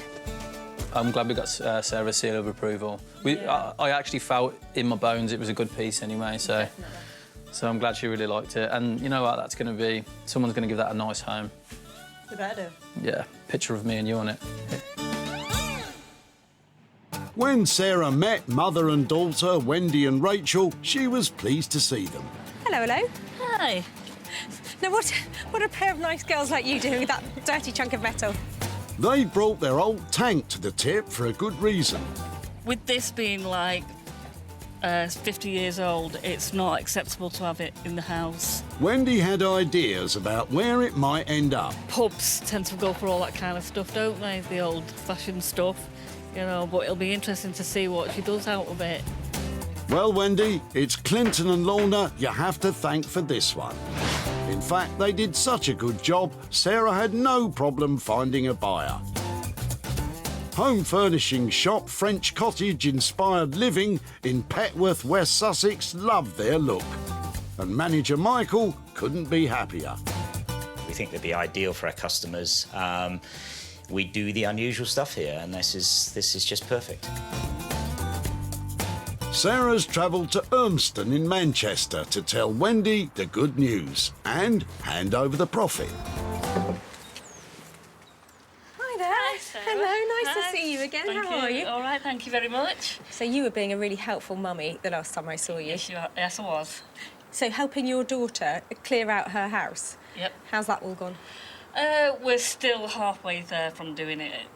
We've still got the hall stairs and landing to do, but I think this year we'll get it completed one way or another. Fantastic. So did you think somebody comes away and asks you for your old rusty water tank? What are they going to do with that?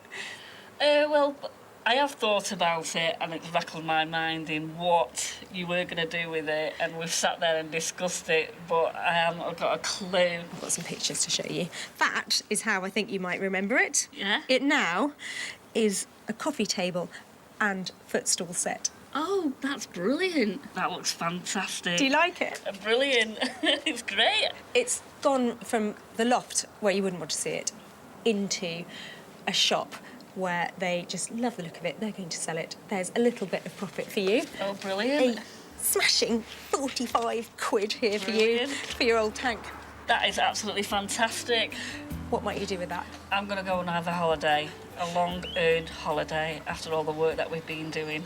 I'm so pleased for you. I hope you have a lovely time. You definitely deserve to have a holiday after helping out. Thank you very much, then. Really good to catch up. Brilliant. Nice to see you. Thank you very much. Bye-bye. Bye. Lorna and Clinton came in on budget at £265. Sarah sold the two pieces of furniture together for an impressive £310, giving Wendy £45 to put towards her holiday. Sarah has returned to Hellingly in East Sussex to the workshop of Norman in the hope of finding a mirrored Venetian beauty instead of a weary old dressing table. I think it's come up really well. I think Sarah will be really pleased. We've done a nice bold colour. The mirror has cut well and looks really cool. Yeah, and I'm really, really pleased with it. Well, I'm so excited to be here picking up my dressing table, and I'm hoping Norman has gone for the full makeover and used all those mirrors and not just a cosmetic update. When Sarah left the dressing table with Norman, she hoped for a radical transformation. And Norman's come up trumps. This is no longer a dowdy old dressing table, but instead a sparkling Venetian-inspired beauty. Norman has smoothed the surfaces, allowing the cut and polished original central mirror to be attached to the front of each drawer. Cut glass crystal handles have been sourced to provide extra bling. The side mirrors have been fixed in place horizontally across the back of a brand new top. And finally, a striking Regency blue chalk paint has been applied as a classic finish. But will it be glassy enough to please Sarah? Norman? Hello, you. Hello. How are you? How are you? Well, Always get two always in. get the two. There you go. No. Yeah. Really? What do you think? That was really tired. Yeah. Not desirable. Now, it Love is. it. Love it. And we've done a nice strong colour inside as well to complement the inside of the drawers. It's Excellent. really good. Had to take the glass down to Glassworks because we had to put. We thought we'd need a professional job, but also they've polished the edges so you don't catch yourself on them. So I think it's turned out really, really well. To embrace all of that, I think, is really clever. And these... Yeah. Who are you, Norman? I found my feminine side. Well, I have to say, I really like your feminine side. How's your budget side? Taking the mirrors down to the glass works to cut and everything, it just blew the budget away. Right. Because I really didn't think. But because we handshaked and we're old school, we will still do it for the same money. So 295. Yeah, 295. Yeah. Oh, you've done a cracking job. Fantastic. Sell it well. See you soon. Well, of course, he used all the mirror. I love the way Norman makes things for us because they are beautiful and they're saleable. I'm really happy. Great response from Sarah. Loved everything we did. She should love it for the price we did. So, happy days. She'll hopefully sell it well. Brilliant. When Sarah met Roy at the tip, he was familiar with the history of the dressing table. My parents bought this in Waring-Gillard in Manchester a long, long time ago. Although pleased to hand it over, there was one stipulation. Is it going to a good home? It definitely would be going to a good home. Having agreed to let Sarah take it, Roy had no idea how it would turn out. I hardly think she's going to paint it in green gloss paint or something, but maybe she is. I don't know. What will be, will be. Once back at home, Sarah posted pictures of the dressing table online to try and hook a buyer. And in no time at all, it was on its way to a new home. Sarah is in Hale to show Roy what became of his old dressing table and to hand over the profit. Hello there. Hello, nice to see you again, Nice to see you again.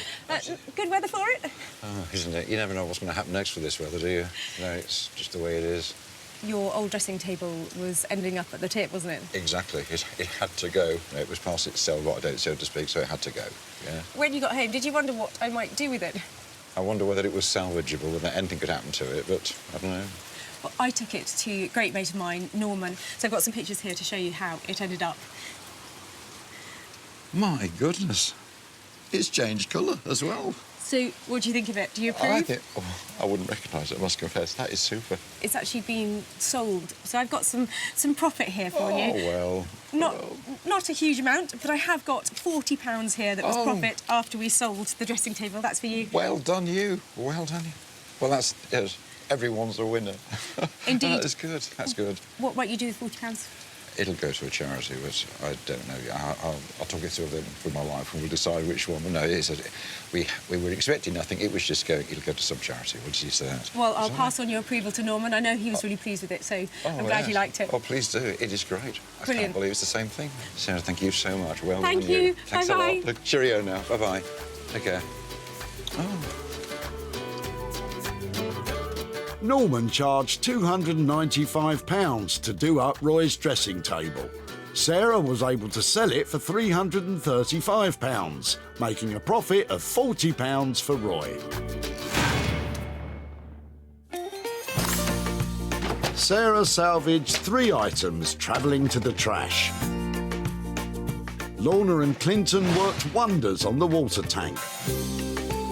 Norman totally transformed the dressing table, and Sarah sent those 2 paintings on a wonderful new journey. Well, with some imagination and lots of hard work, we've created beautiful bespoke pieces that will really stand the test of time. What fantastic transformations.